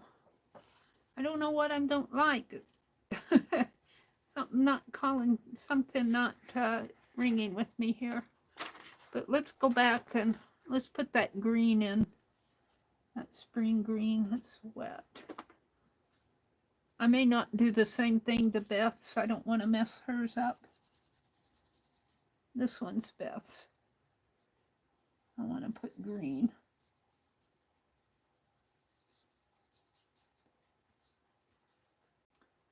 And I'm going to get some more of it, I think.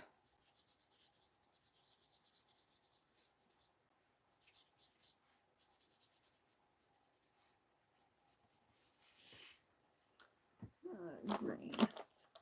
I'm liking that green. Yellow green. It's a nice spring color. Oh, I know what it needs. It needs splatter. That's what's not on there. It needs some splatter.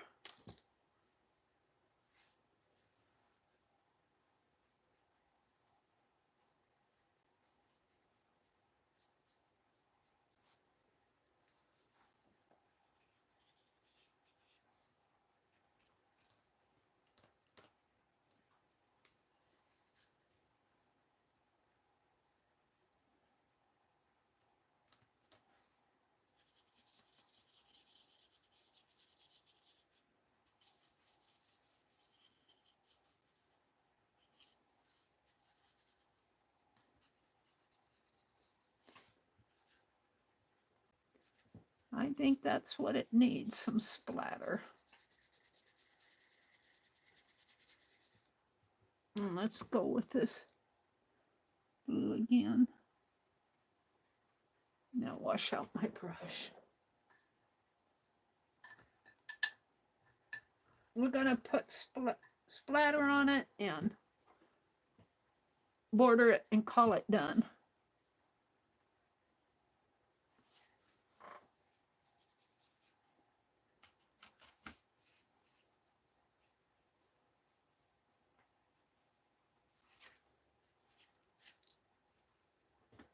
All right. I don't want to mess it up too much.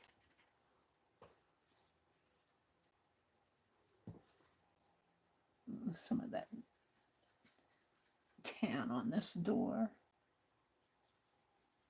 Push it into the background a little.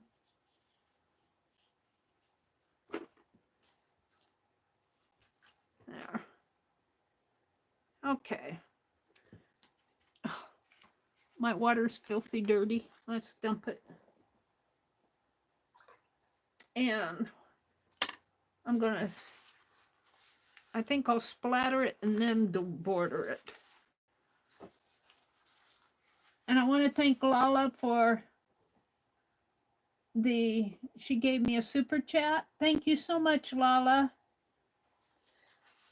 Meri, you should get you a set of Pilot G Tech C gel pens. They're great, very fine line writers from wet media, won't clog. Oh, really?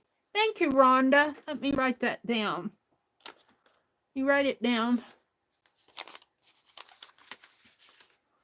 Pilot G-Tech C gel pens. Pilot G-Tech C gel pens. They won't clog in wet media. Okay. So now I want to think how I want to border it. Do I want to border it with my Sharpie, or do I want to border it with paint? I think this fountain needs some more shadow. See, I'm never quite done. And I've dumped my water out. Let me get my brush wet. I'm never quite done. Is that green or blue? That's the blue. Let's give this a little shadowing in here. A little this darker color.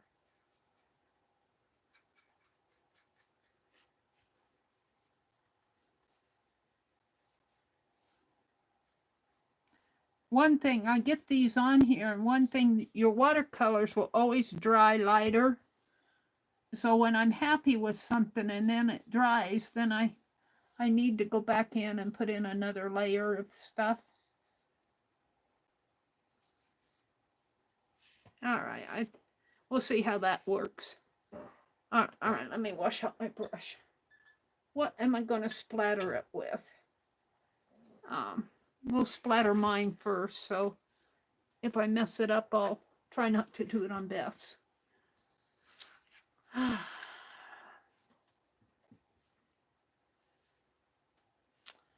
I think I'll splatter it not with watercolor. And how about gold? How about putting some gold splatter and gold? I still have my Krylon pen here. I don't know how much of that is good yet, but let's splatter it with some gold. Wash the brush out, the cup out here. And I like to use, boy, I really got it messy there. Oh, that one's Beth's. This one's mine. We're going to splatter mine first. Let's use some gold. I have to get it. It's here someplace. Is that it? I've had this forever. I have another one up on my bookshelf that I haven't even opened yet. I love the gold. And I think I'm going to have a issue. Let's get my...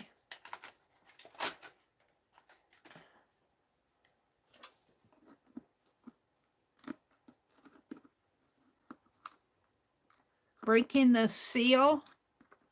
Here, I think this is a different one than the one I used the other night. I've got a couple of these elegant gold.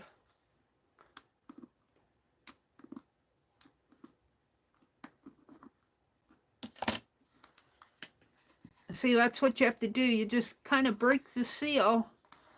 And I just kind of got my scissors blade kind of right under it and pulled up on it, and it breaks the seal formed by that paint. And I've still got paint in there. And I don't want to use my watercolor brushes.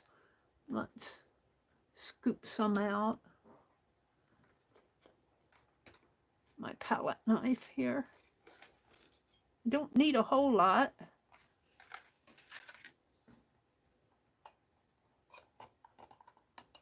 It's pretty thick.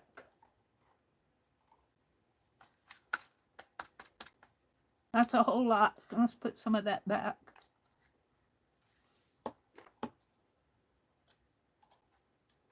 Well, let's just wipe it off on my book. What happened to my book here? Hold on. Wipe it off on this page.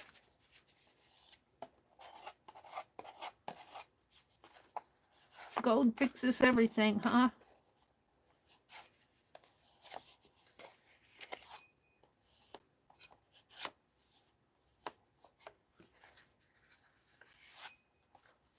All right, now I need to keep that open until that dries. Put it someplace safe. There's no safe spot in my room. Put that palette knife in my water and get some clean water. Rhonda, it's good to see you. You're up late tonight.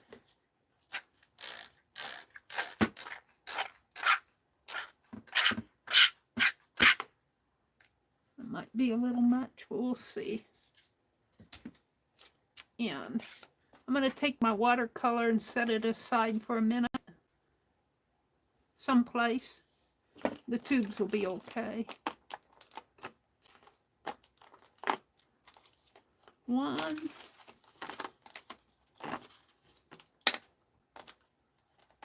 There should be 12 of these. 1, 2. That's the Chinese white. And the Prussian blue and the black. Green, green. 1, 2, 3, 4, 5, 6. 7.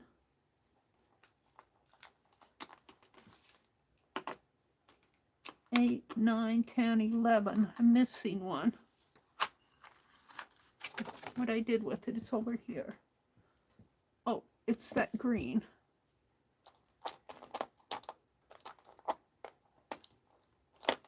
All right. All right, now get these out of the way, get that out of the way. My fan brush is here someplace. I washed my brushes out the other day. I don't know if I put it back in here.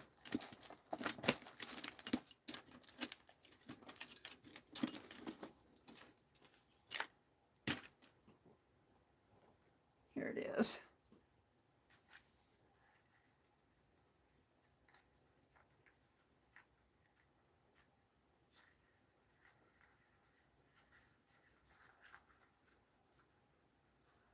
Then the metallic, when you mix water with the metallic, it kind of dilutes the sheen a little, but it still works, but it kind of reduces the sheen of a little. It's still there, but all right, I need a heavier brush to knock with. And let's see what I can do here. I'm not getting anything.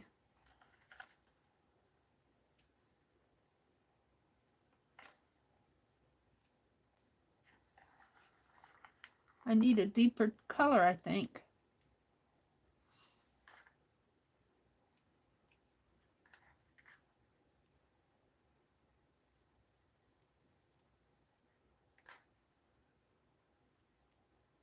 I want lots of splatter. That's almost too much right on the mama's head.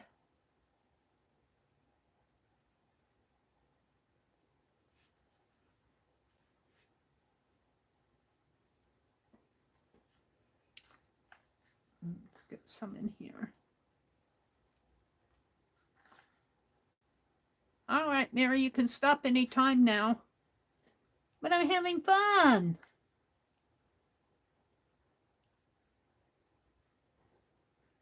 Oh.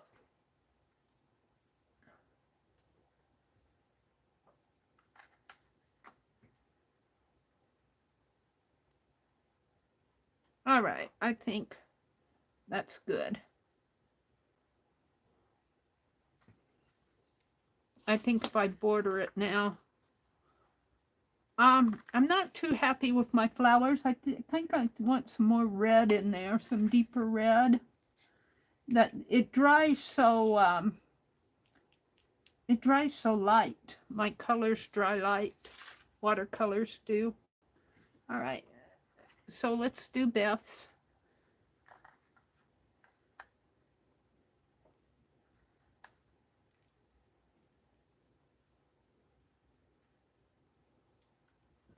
Big dots over there. Blot them a little.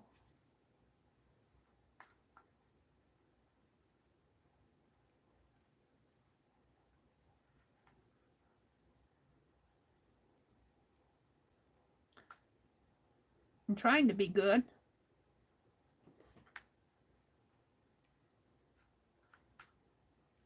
Oh.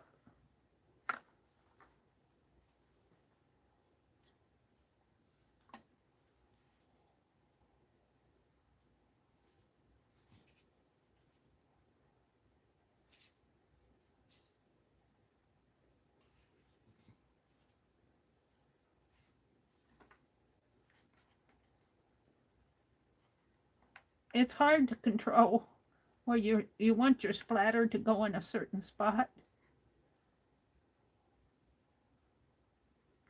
Like I'd like some right on that, right there.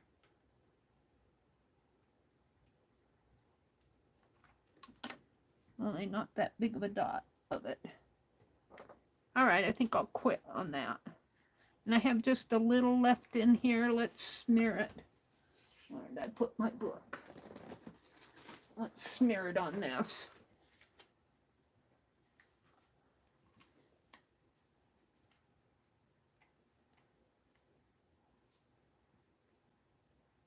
Now it's doing what I want. That's what I want. I have to learn better splatter technique.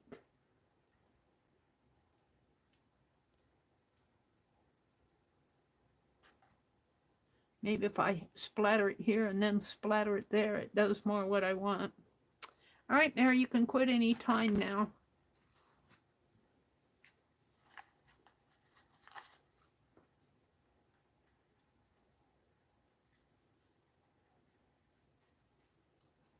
I hate to waste. I just hate to waste.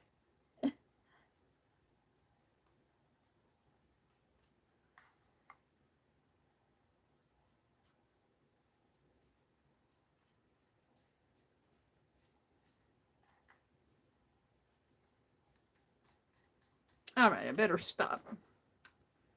Put this in the water. I don't know. This cup is getting plenty used. If I can do it one more. It's really holding up nice for a paper cup. It's got a nice wax base to it. All right. I'm still not sure I'm happy with them, but they are what they are. We'll let all that dry. I wanted a word. Maybe that's what I need. Maybe I need to put a word. I need a word.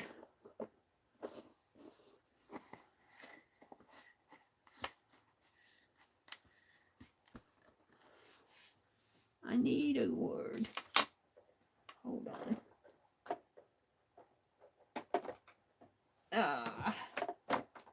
I pulled this paint out and something took its spot. You move the chair and something moves in. I can't see where I'm going.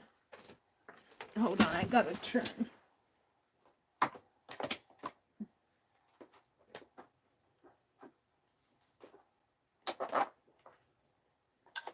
All right. I need a word and a border. I need a word. I might cut a word out of here.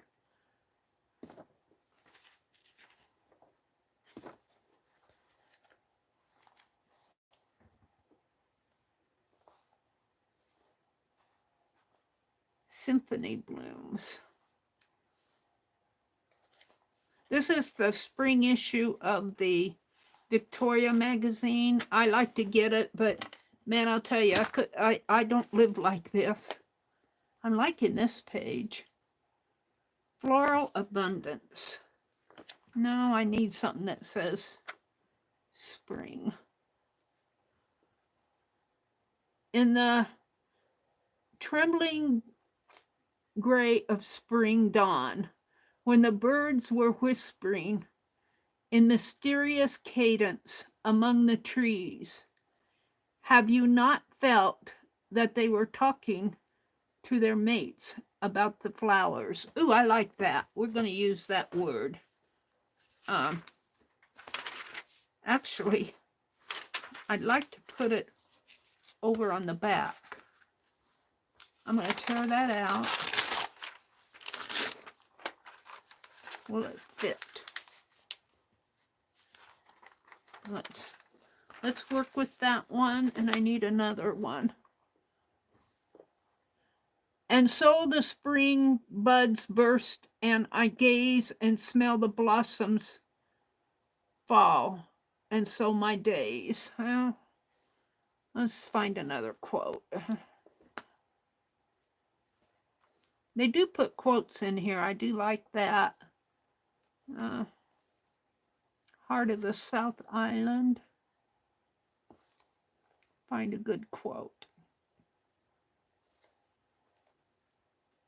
Spring has sprung.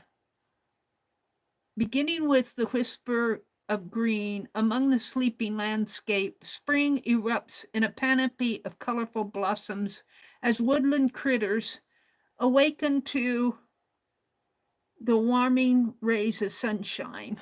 I kind of like that. We'll work with that one. And I'm not sure where I'm going to put them or how.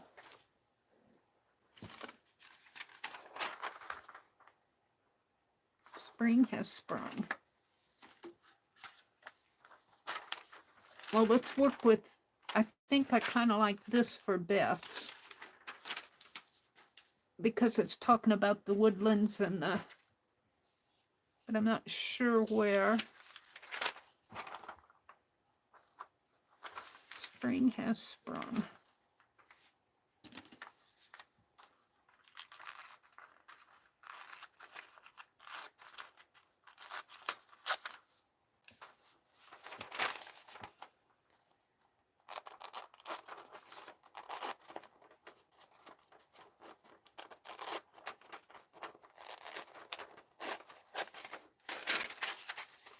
And I'll probably put these on with, yes, paste. That might go on the other side. And it's kind of hard to read this, but I kind of like that too. And it has to stop here because they start talking about their collection of stuff. So it has to stop right in here.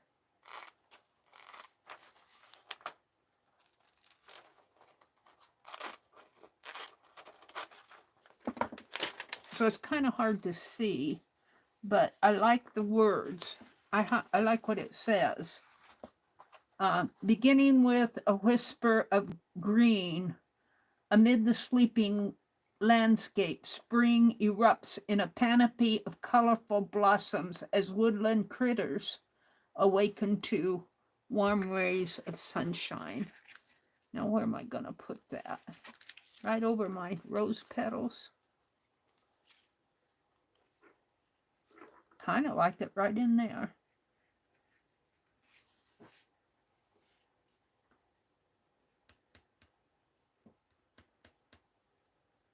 And is there anything else on here I can use?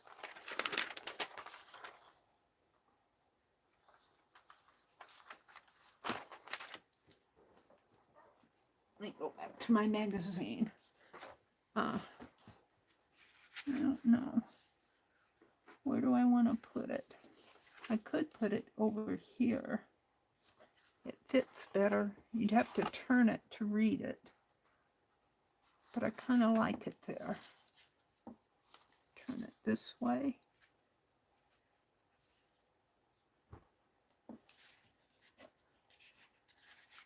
should have got this out first.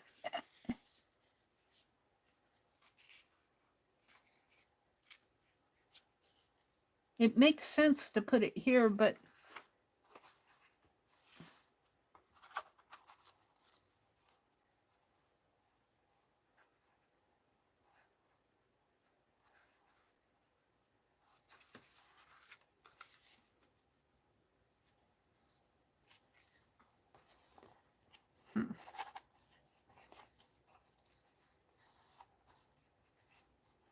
I'm covering up my teacup or my fountain if I put it in here. Don't mind it too much if I could kind of, no.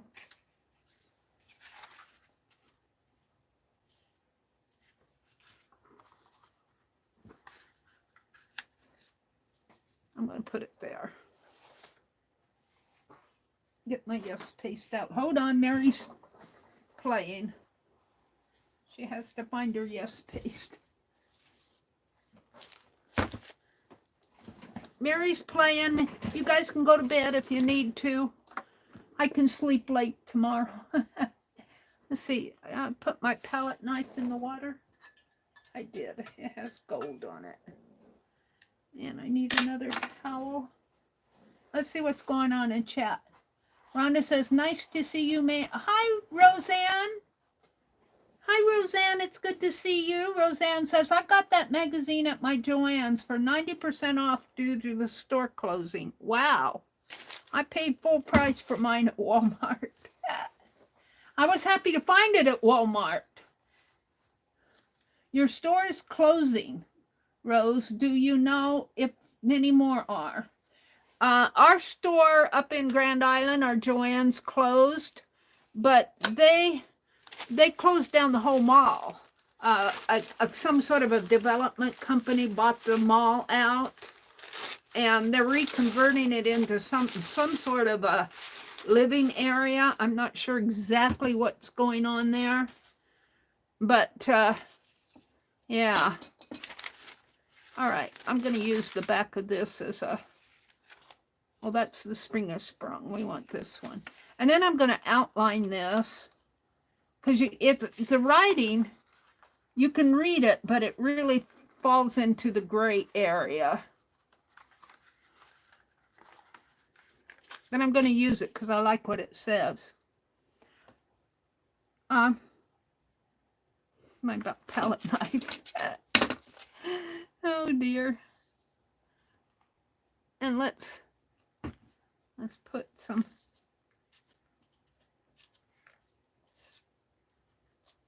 yes paste on this.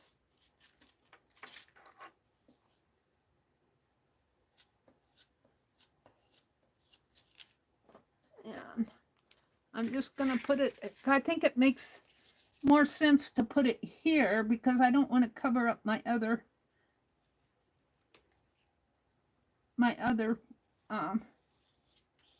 my fountain or my teacup. All right, let's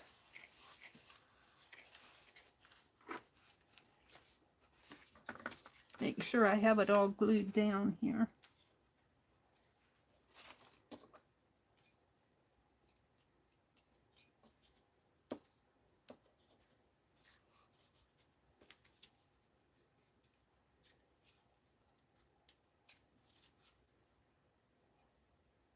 Some glue on that.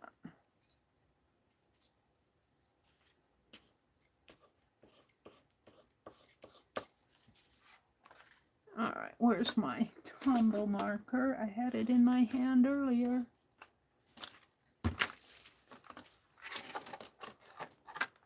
Let's hang this water up. I'm done with that. It's my dark pen. Here it is.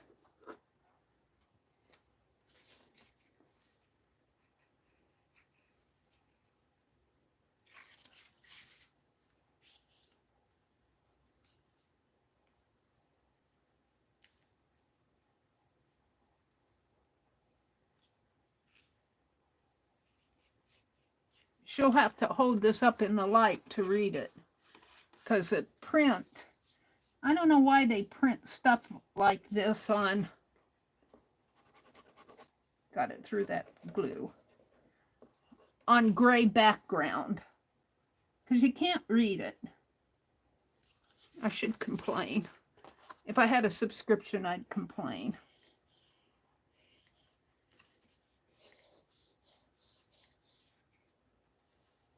I notice Somerset will do that too. They'll print sometimes in a real light text over a dark, not a dark background, but a kind of a monotone background. And it really, it's hard to read. All right. Now this is Beth's that I'm doing now. And I'm going to use this gold Krylon.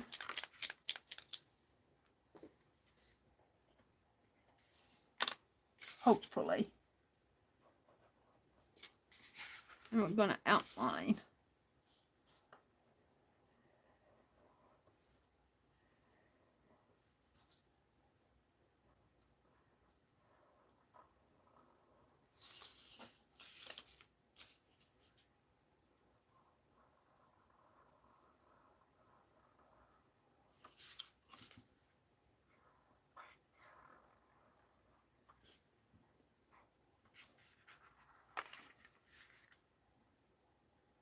They are so expensive. What are you talking about? The pens?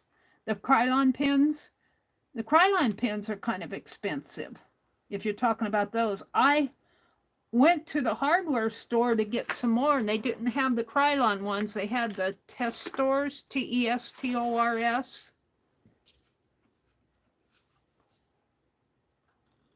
And I'm not sure. I like the Krylon pens a lot. They're worth every penny that you pay for them.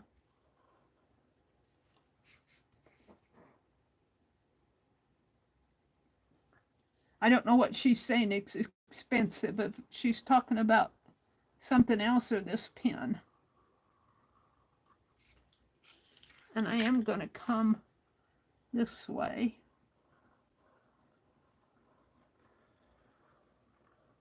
All right. And then, even though it has a gold border, I'm going to take my black pen. Joann's is expensive. Yeah, I always thought Joann's was kind of expensive. But they kind of have to stay in business. They are, well, they're not staying in business. That's the thing. A lot of their stores are closing. I got mad at Joann's once because of their coupon policy. They said everything in the store is on sale. They're not on sale. Everything on the store, the coupon is store-wide. But when I got up to the counter to pay, it was one of those coupons that said you can apply it to anything in the store. And that's kind of what it said. But when I went to pay for it, she wouldn't give me the coupon off on it because it was already on sale. And I said, well, she said, but you have to read the fine print. I'm sitting there going, quit putting the fine print in there. All right, I kind of like that. I really feel like it needs more. Let's go back to my Tombow marker again. It needs more definition, more playing with it. Meri's not done.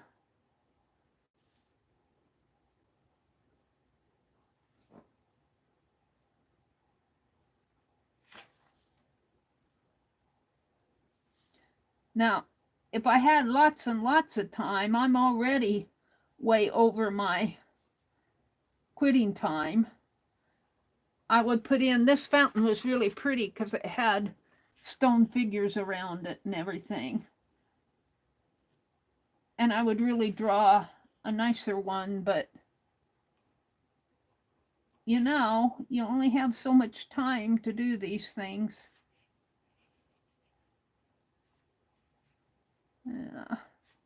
And still, I'm I'm way over my time.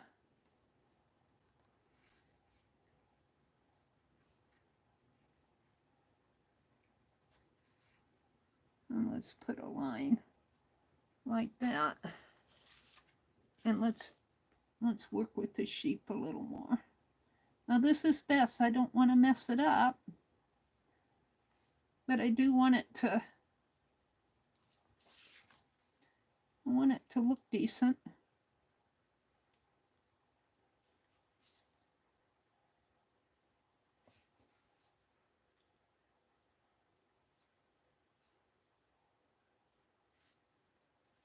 And I especially don't want to mess up the lamb. I messed up my lamb. I made him gave him a big black blob on the nose. I'm not going to touch the nose of this little lamb.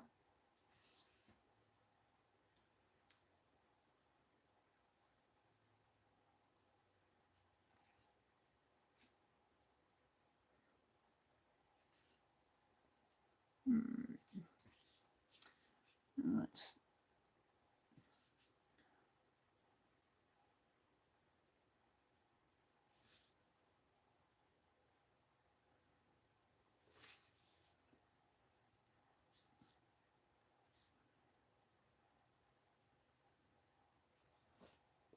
I don't want to do that one too much. Let's do that. The house kind of got pushed way into the background.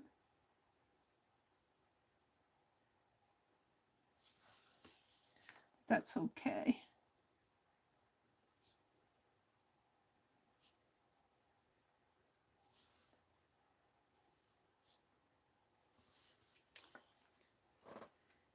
And let's do the teacup a little better.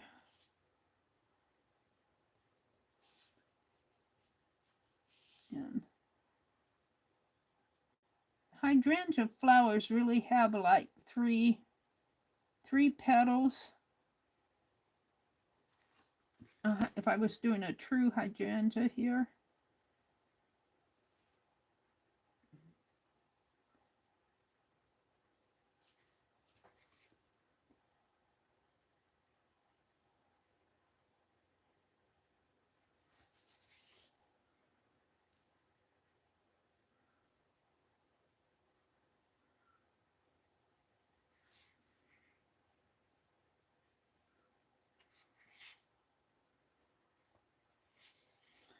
And I'm just going to let this other one kind of fade out. And we'll come in here and put some petals in here.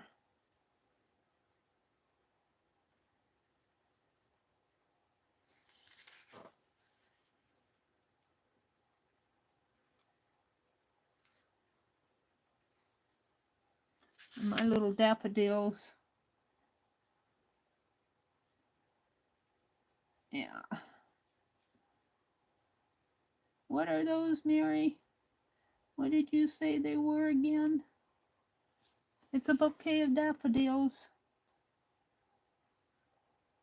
Oh, that's what it is.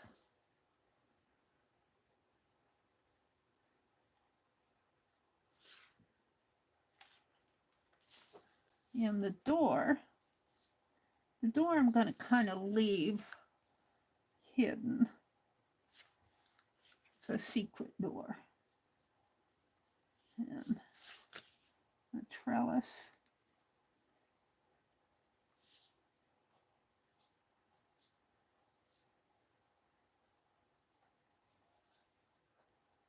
I'm kind of liking the trellis.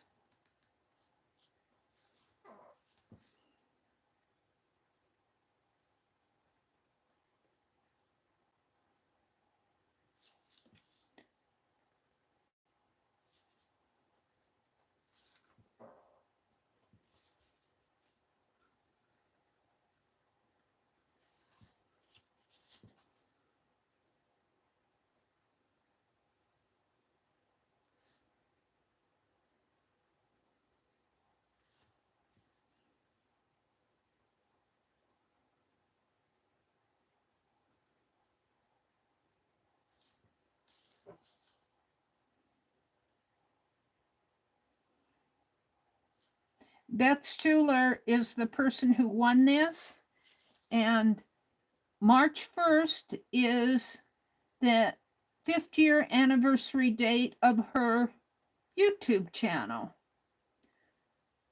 So I think I'll say congratulations on 5 years on YouTube. On the back here. Now this is supposed to be a teacup. Kind of got lost in the puddles of watercolor on a saucer.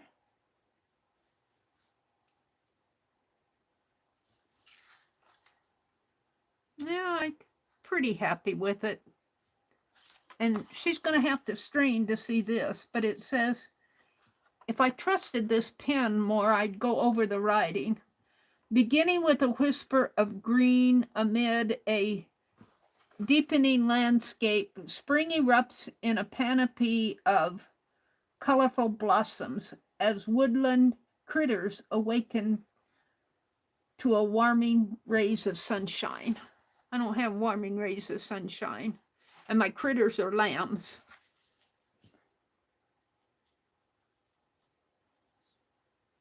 And my rose petals are whatever. I'm going to leave it. Let's do the back. In the back, I'm going to just outline in black.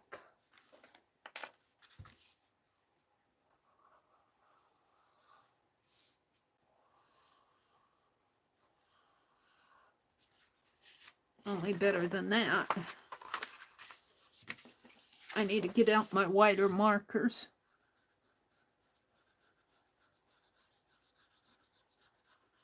And because this is a larger postcard, I need to use a first-class stamp on it. I was reading about how much postage would go, or not reading about the postage. I wanted to see what the largest size of postcards were.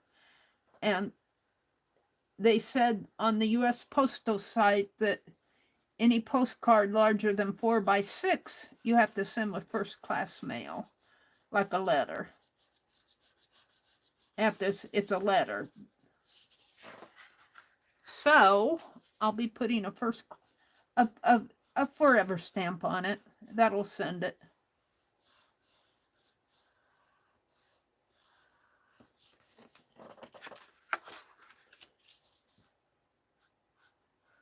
And I sure hope the watercolor survives the trip, because this is mostly watercolor. I did it with Becky's Koi watercolors with a little bit of the residual left from the Winsor Newton that I used before. All right, so we're going to write postcard on here.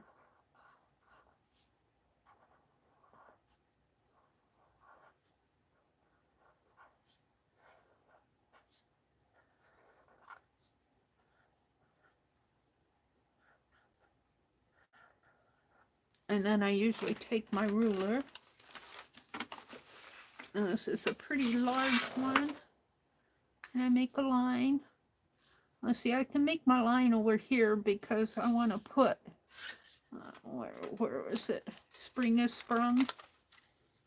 Spring has sprung. I'm going to put that right in there. So I can make my line, and I can still get Beth's address on it. Make my line right here.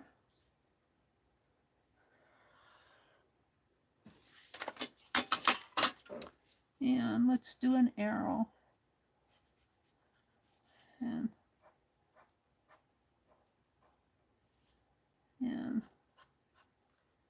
that's good. I should have closed up that yes paste.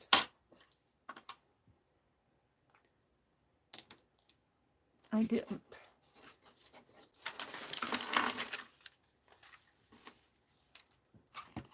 You want to, when your yes paste isn't in use, you do want to, and if you find it's getting gummy and hard, just spray a little clean water on it, and that will revitalize it.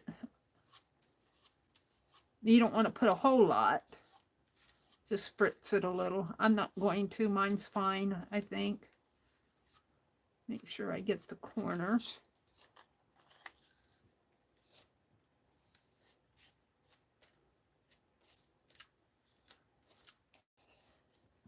A little bit more in there.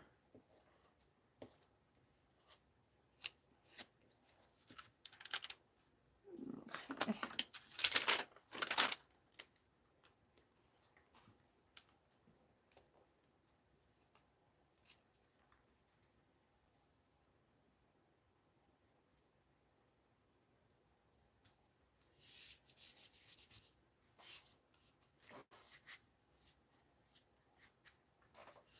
And let's put that lid. Just, I'm going to use it on mine, but now, put my watercolor over there. But what did I do with it? Where did I put it? I put it over here. And let's grab my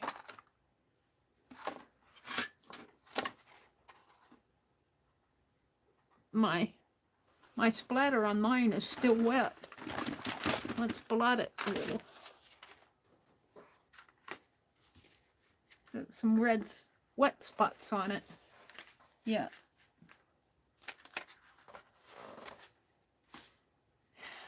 Okay. I want to take my watercolor and I'm going to grab and wet my brush. And I'm going to grab this blue again. It's a pretty blue. And I'm just going to, well, it's kind of, that's the green, but the green's okay. Green is good too. And I'm just going to kind of hit it in here. I guess that was the green, not the blue. We just kind of put some color on here. And my pen is a permanent pen, so the watercolor is not affecting it.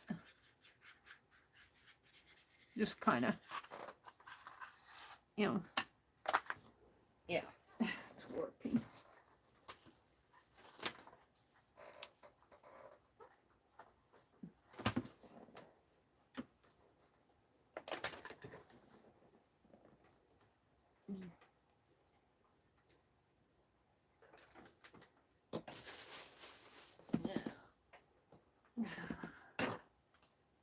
Hold on, I unplugged everything.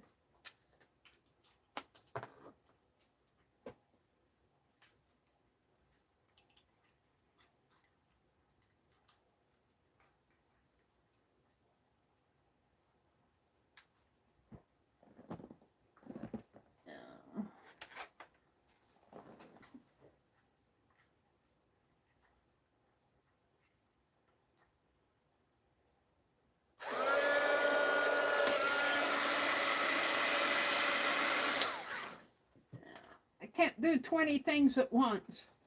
The cord fell out of my tablet that I'm trying to charge up this tablet.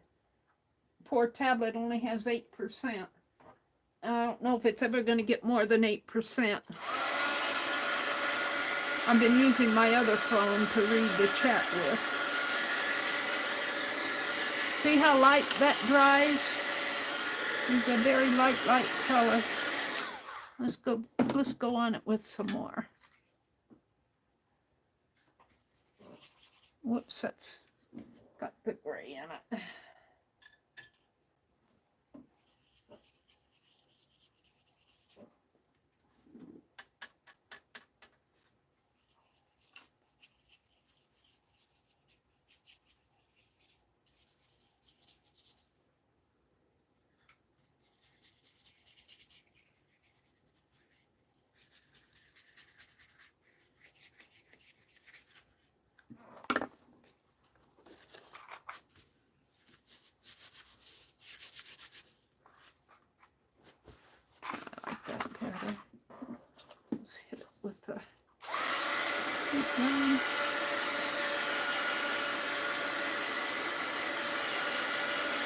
Just like the tags, you know, if you ever watch Tim Holtz do his tags, and they get wet. Those manila tags would get wet, and he'd get out the heat gun and flatten it all out.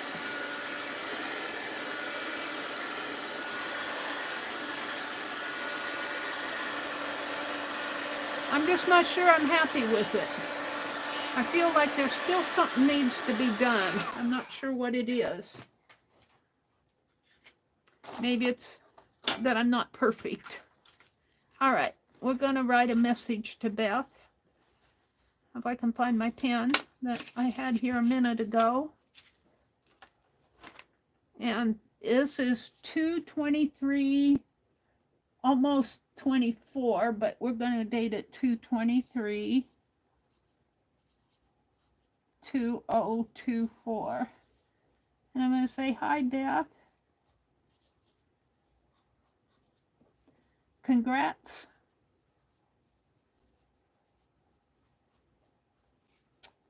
On 5 years on YouTube. She knows what I mean. You are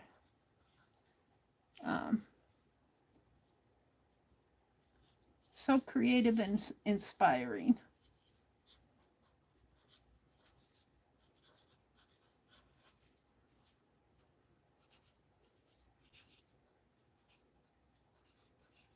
There we go. And then I'll just sign it Meri. And I'll put my address there and hers there. And I'm going to draw around this. It's just a little fib art. Got a little bubble there. Spring has sprung. What is it about this that I'm not happy with? I just don't know. What is it? I put the splatter on it. I've got all the prompts on it. It just doesn't feel like it's pulled together. Maybe it's just not what I was envisioning. Maybe I need more experience with watercolor. All right, but look at this one. Take a look. Now look at that one. Which one's more finished? Which one is more finished? Good night, Rose. Meri, you should add some red to the flowers. Like you said, maybe that will give you what you need. Maybe that's the problem. Maybe that is the problem. My flowers, and they're, all right, let's do that. I'm willing to give it a try. Let's try it on mine first. I'm willing to give that a try. I got some red down in here. But let's try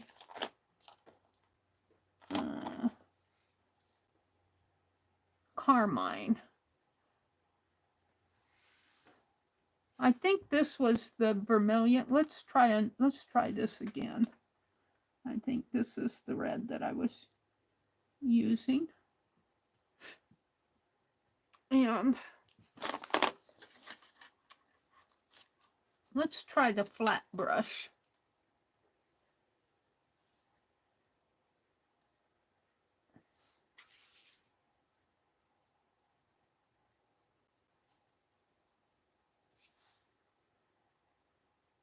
And, you know, I emptied my water. I need a little bit of water on my brush.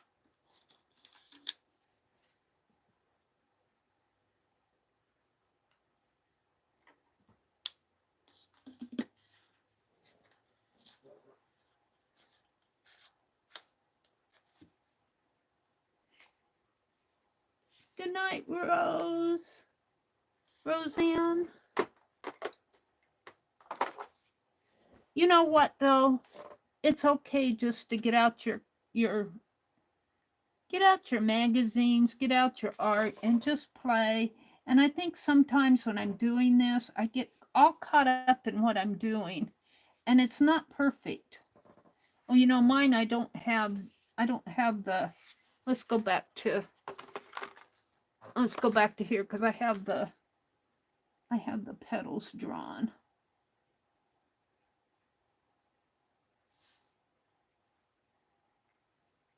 In here, and they make more sense with the petals.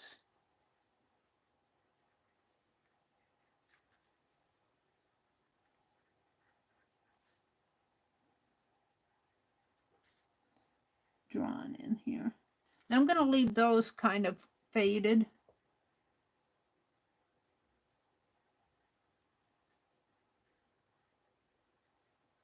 And these I'm going to put touches of red in. And let's put a touch of red in here.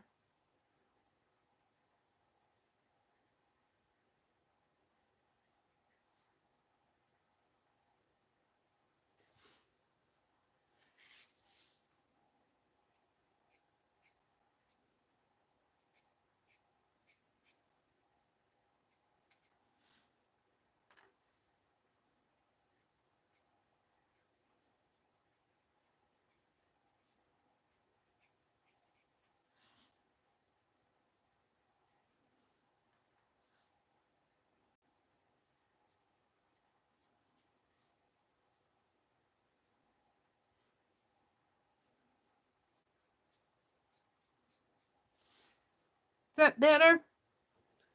Is that better? Maybe bring it out in here just a little.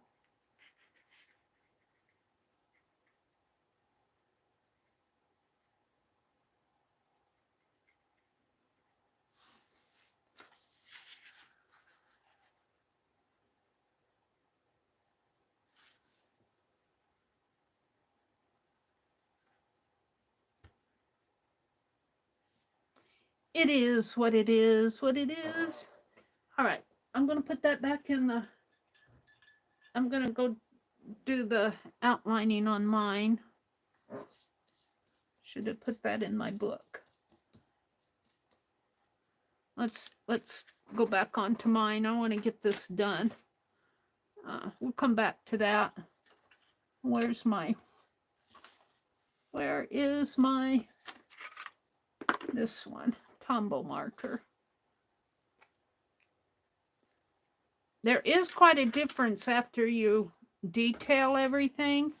See here, I've got the border and I've got all the black lines. I don't, you know, this one is, Beth's is done. Mine's not done. I keep looking at those daffodils though and thinking I need more yellow. We'll come back to it. Let's go ahead and do this.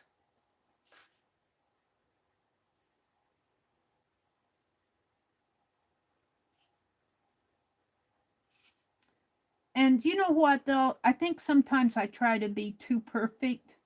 And this isn't anything. To do something really perfect needs hours and hours of study and perspective and all of that. We're just having fun doing a prompt game, looking at the magazine. I'm not trying for, and I think sometimes when I get to doing this, I think, oh, it doesn't look good. Well, it's not a camera. It's just having fun with your art. And I think sometimes I tend to, and sometimes when I do this stuff, I'll walk away and I come back and go, well, it really wasn't that bad, Meri. Yeah. All right. And let's kind of outline these, and I'll come back with the red in here. And my teacup.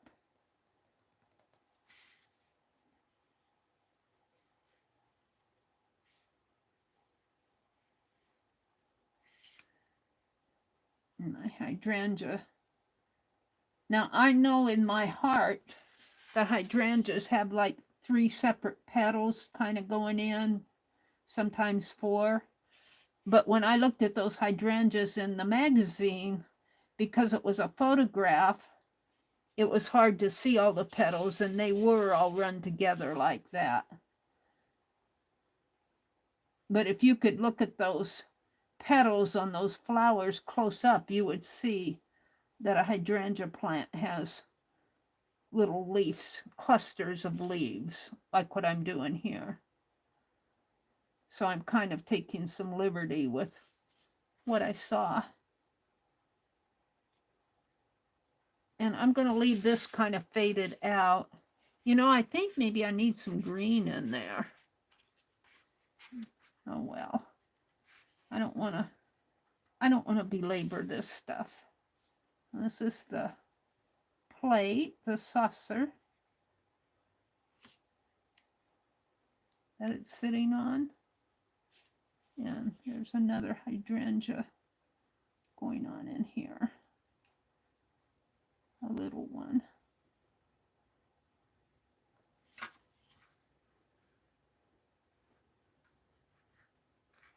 And this is a rose petal, believe it or not.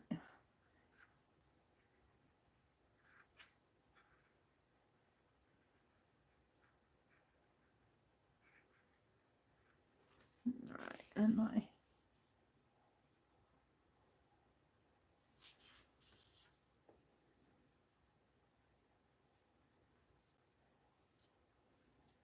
now, when I thought about doing these tonight, this isn't what I envisioned. I envisioned roses and big flowers and all of that. But as I followed the prompts, these are following the prompts. Now that's crooked door. All right, so let's outline my trellis. I do like my trellis a lot. And this is a rose petal up here. Kind of got hidden.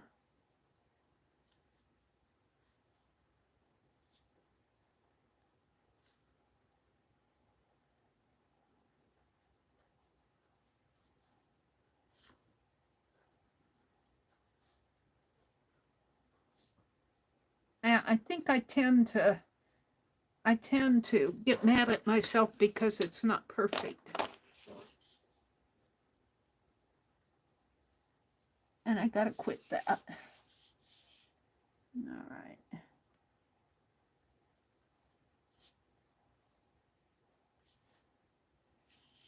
And to outline the lamb, the sheep.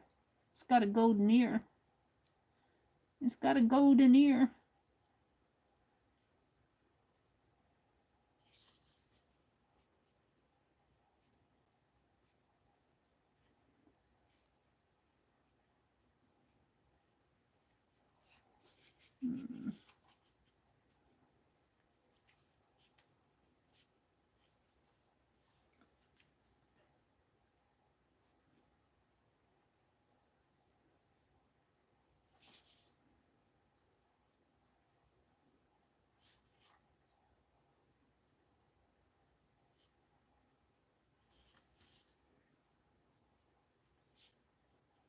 All right.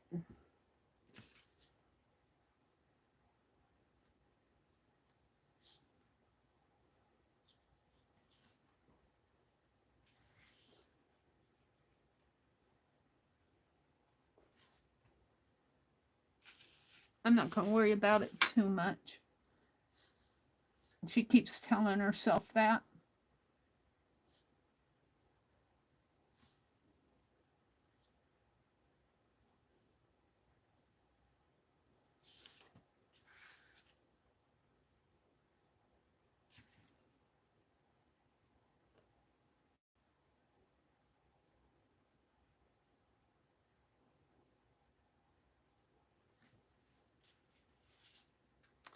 All right, let's put the gold border on.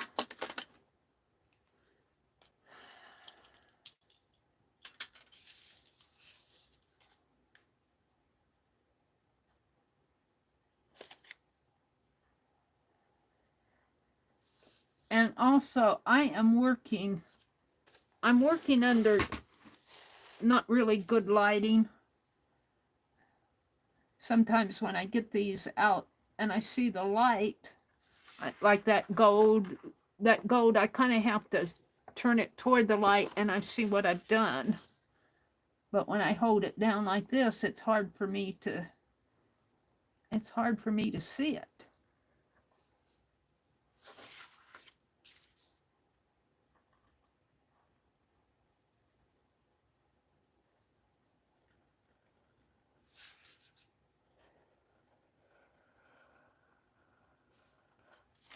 But it is what I have, so don't complain about it, Meri.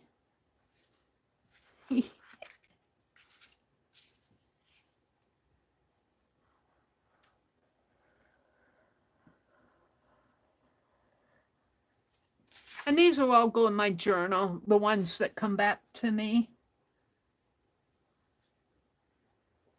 Let's see, what did I do last week? I don't think I got last week's postcard back yet.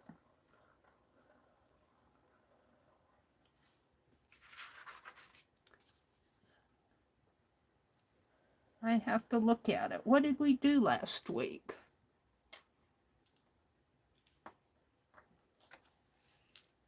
Huh. My mind's blank. I'm getting tired. All right, I don't remember getting it back in the mail. I mailed a postcard to myself. But last week was President's Day. So if it went to Omaha, to mail something from me to me, it has to go to Omaha to process. So it may still be in the mail. I don't remember it coming back. I don't even remember what it was. Right offhand. What did I do last week? I worked out of the Somerset, I think. No, I worked out of the Greencraft magazine.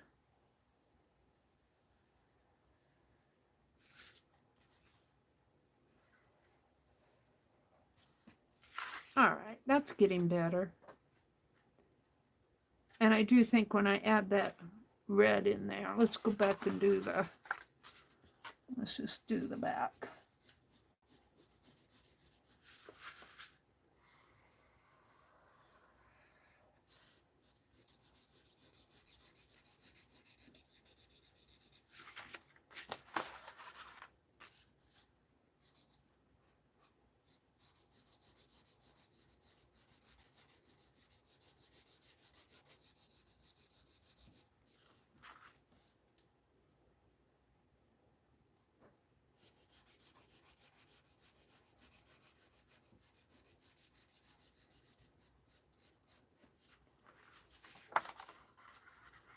Says I still have 24 people in here. I think they went to sleep and left the computer going. Or maybe they're working on their art.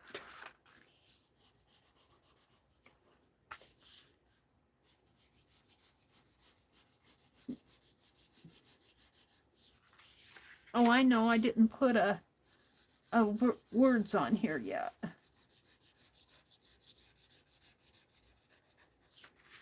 All right. I'm going to write postcard here.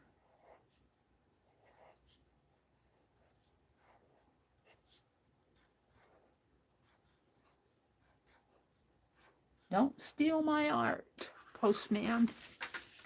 I don't remember it coming back. It kind of bothers me. But maybe it just hasn't had enough time to find me. I'm laughing because I'm sending it from the town I live in to me. All right. So now I want to find a word that I tore out here. I tore this one out. In the trembling gray of a spring dawn, when the birds were whispering in mysterious cadence among the trees. Have you not felt that they were talking to their mates about the flowers? I kind of like that. I'm going to put it on the back, and I think it'll fit. Where's my scissors? We'll use these. Hi, Sharon. You're just listening to me chatter. I can't remember whether I got my postcard back. I don't think I got the one that I sent to myself back from last week. But it wouldn't have gone out till Tuesday. Today's Saturday. And if they sent it to Omaha to process it, it takes 4 days, 4 extra days. So maybe it'll come next week if I'm just patient. I read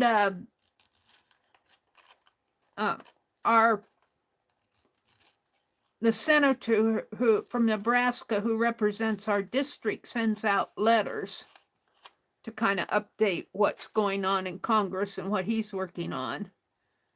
And the post office, now, he said they already consolidated the mail processing from our area, from Grand Island up to Omaha, and that's why I'm saying it has to go to Omaha to process.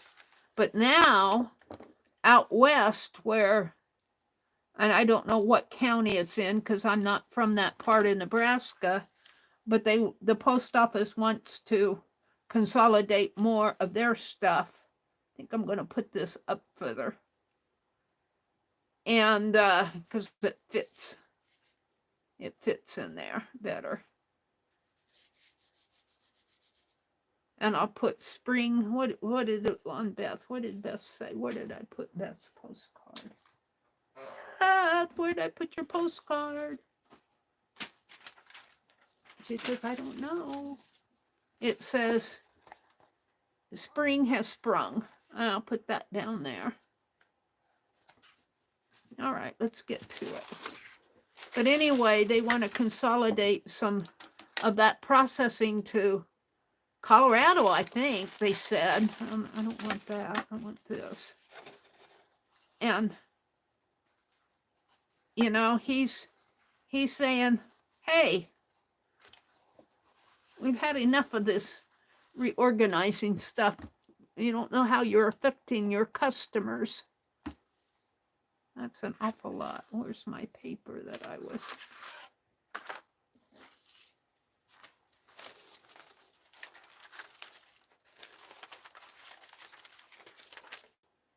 I don't think there's anything on the back of this. Well, it's got the Victoria magazine, but throw that away.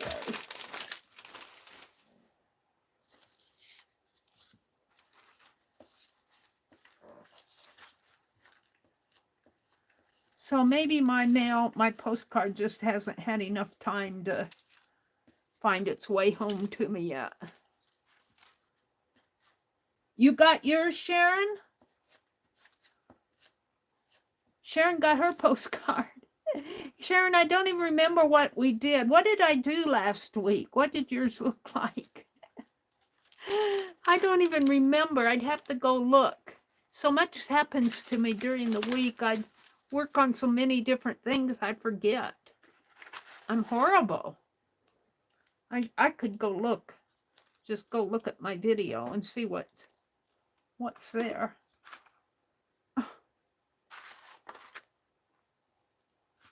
I'm going to have to put it like this. I want to put it right in.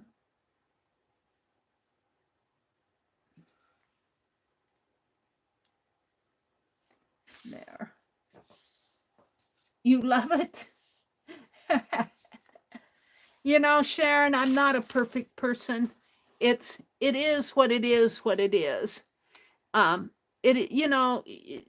Great art takes hours to, well, most of great art takes hours of study and work and all of that. you know, this is more play than trying to be a great artist. Oh, I wanted to put another something on the front here because I put it right in there. Let's see what I have. My magazine fell down. Let me go look at last week's. I'm really curious about what I did. Let me go to my one more Meri, and go to my live streams and slow stitch postcard prompt game. Oh, streamed 7 days ago. I was showing Becky's on there. Let me see. Let me go to. Well, it skipped. Hold on. Let me see what I painted. I'm looking. I did the napkin, the beehives, and the mushrooms. No, I haven't got mine back yet. Did you get a beehive? Or did you get the other mushroom one? Boy, I even forgot about those.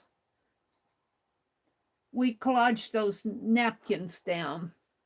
Took me a minute to go in and see what I did. Let's come back into my live stream now. I'm all out of it. Here we are. All right. I'm looking for a quote or something to put on the front, like I did with Beth's. Easter Fair. No, I haven't gotten mine back yet. It got to you before it came back to me. Just living is not enough. One must have sunshine, freedom, and a little flower. Hans Christian Andersen. That's good. We'll take whatever is on the back of it, which is a pretty lady walking around trees.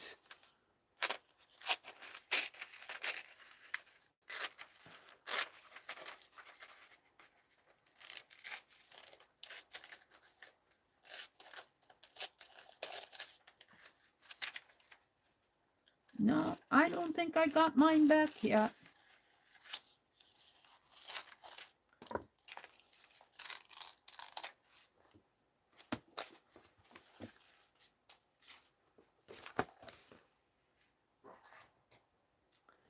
So it says, just living is not enough.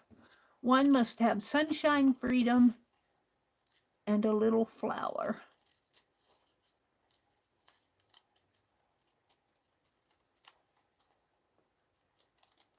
And I screwed my paste down. And Sharon, it's good to see you tonight. Thank you for listening in. Both Sharon Lombard and Sharon Marlowe. Got two Sharons in here tonight. I'm surprised you guys are still with me. But I don't begrudge people who need to go to bed.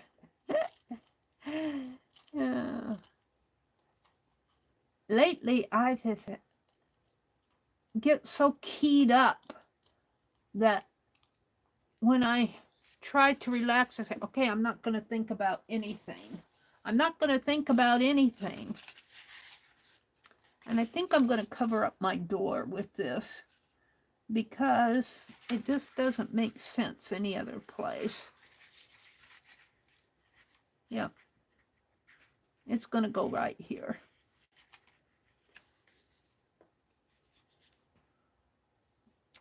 And I'm going to put red in there.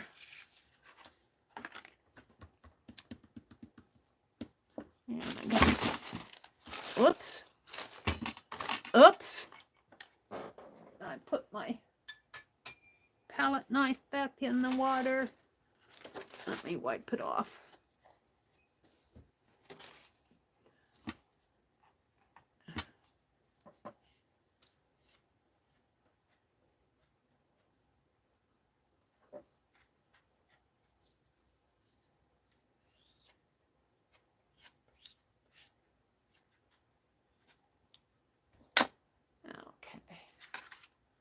This goes right up in here.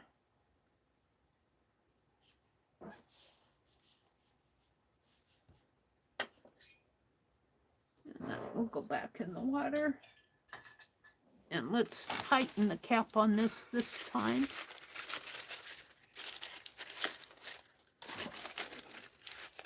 Yeah.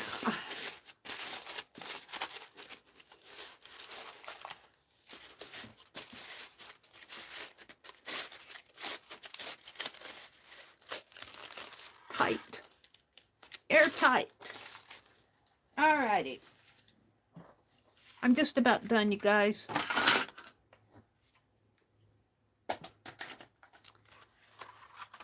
So I'm going to date this as 2/23/2024. Is that what I dated Beth's? 2024, yes. And I'm going to write to me, hi Mary. And then I'm just going to say, have an artful day, because that's usually what I say. Art, F-U-L-L, day. Artful of day. Artful day, a day full of art. And I'm going to sign it Mary. And then here I'm going to put spring has sprung.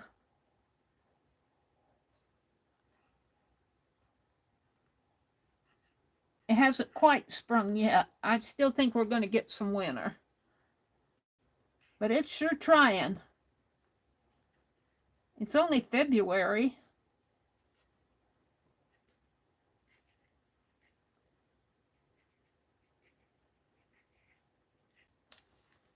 All right. And then I'm going to outline this.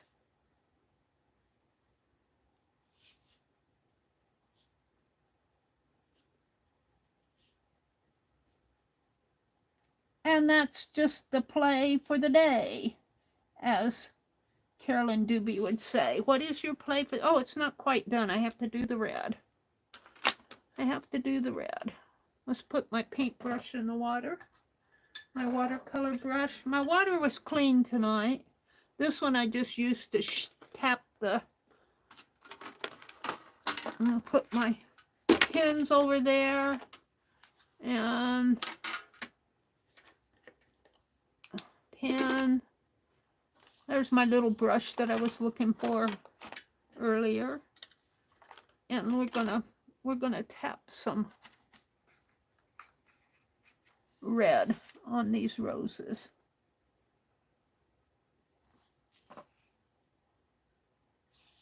Let's do it up here.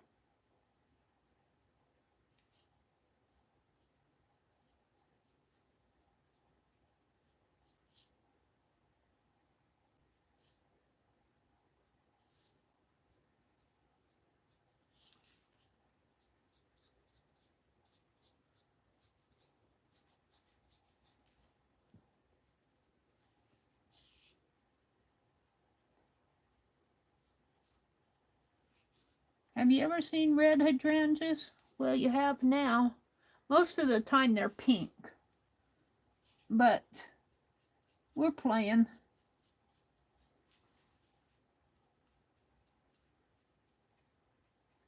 The red does make them pop a little bit more.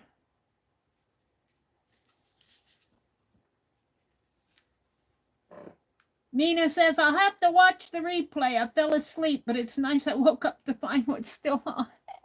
Mina, I've just been working on these postcards tonight. Did you see me do my thrift and my sale thing early on? That was probably and I've just been playing with the postcard prompt game tonight. That's all I've been doing. And this is what I wound up with, 2 postcards. And a wipe-off page. Kind of like my wipe-off page.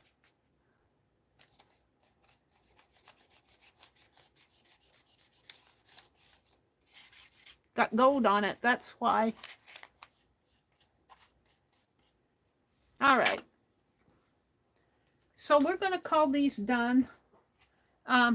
I don't think it's my best work, but I kind of like the trellis. I don't really like my rose petals. But you know what? It was fun to do it. Let's clear this stuff off. And I really appreciate those of you that are still out there listening in. And you've given me a part of your Friday evening when you come in. And I do appreciate that. Even if you just drop in and say hello, it's good to see you guys. You know, I don't begrudge people who have to go to bed after a certain hour. You know, they got full lives. I'm going to send this one off to Beth tomorrow. And I just have to address it and put a stamp on it. And I guess it isn't. They really aren't that bad. This one's kind of warped. I didn't hit it with the heat gun, but I'm not going to. Let's put my watercolor back. And I don't know what I'm going to work from next week. Maybe I'll get out an old Somerset magazine. I'd like to kind of do some art from magazines that aren't art. And I'm going to kind of work with that too. Let's put some of these. I've got stuff out on my desk that needs to be put away. No wonder I'm so frustrated. I'm not frustrated. I'm just going, there's a lot on my desk that needs to be put away. Painter's tape. These little scissors go out with my recliner. I was looking at these cards in well, this is for the Southern Lady, but look at that. But I was thinking, it's too bad to make a mini book. You'd almost have to split this if you want that on the cover, because it would be on the back cover. You could put another one on there. I've got another one here someplace. I don't fell, I guess. So I didn't get my thumbnail done from, what was it, yesterday morning. I didn't get my thumbnail done. I still need to do thumbnails. And this will go in my art journal. You did see that. Okay, you saw the haul. So you probably saw the best part of the replay. And you know, you guys, when you watch replays, of course, we like to have you watch as much as you can. But I don't begrudge if you use your timer bar, your slider bar down at the bottom and zip through things. Because I tell you, I don't sit there, when I watch replays, I don't sit there and watch 4 hours of a replay. You know, I pick out the good stuff and then I go, well, what's she doing here? And how did that look? And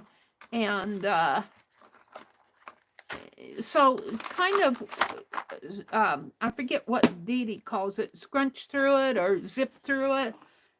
Oh, we want to put I don't know what I did with I'll run across them, the little trays.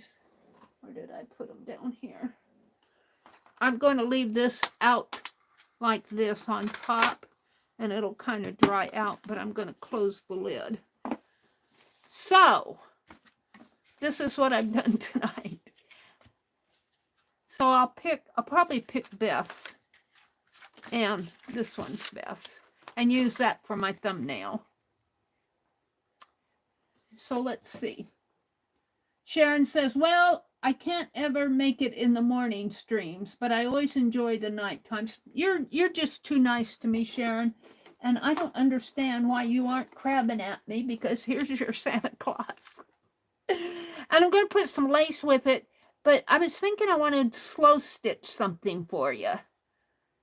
See, and maybe I'll put in a little pocket, a tie pocket. I don't know if you are, I call them prayer pockets, but I don't want to offend you if you're not of the Christian. I don't know what your faith is, but maybe I'll just put some happy thoughts in it. I want to make some pockets out of those ties. So there's so much I want to do, and you never get it all done. But thank you, Sharon and Mina, for coming back in, and Sharon Lombard and Rhonda, who's out there. Rose had to go to bed. No, do do do do do do do do do do. I think I've said hello and good night to most everybody. Teresa might still be out there. I don't know. She might have gone to bed too. It's late. It's 12:30. All right. Well, tomorrow's Saturday. So Chris comes on sometime tomorrow. I think she's been coming on in the afternoon. That's what she last told me. Chris from Mexico. I call her Chris from Mexico. Dee Dee calls her Chris K. And of course, Beth Schuler. Oh, Katia's still out there. Hi, Katia. Thank you for sticking with me tonight. So everybody have a good night. I will be back on Sunday night, and we are going to be doing doodles, but I'm going to be doing dresses and maybe a couple bonnets. It depends on what I find out there. So, and when I say doodles, they're kind of, I like to go out to the Metropolitan Museum of Art and kind of, some of mine actually look like doodles, but my last ones looked more like little sketches of animals. But I call them doodles, so that's what we're going to do Sunday night. Friday nights, I try to do this postcard prompt game, and I'm enjoying doing this. I really am enjoying doing it. And on Sunday nights, I'm doing the doodle deck, and then depending on my life, either on Tuesday or Thursday, I like to do the slow stitch. And I need to work smart journaling in there somewhere. So good night, everybody, or good morning, depending on where you are. And have a great weekend. Just have a super duper weekend. And Mary, you need to send me that tatting question. Oh, okay, I will. Because it's more of a design pattern. It's more of how to write a pattern. And, like I say, how do I write this? So abbreviate it so that it's not verbose. So, all right. Good night, everybody. Have a great weekend. Bye.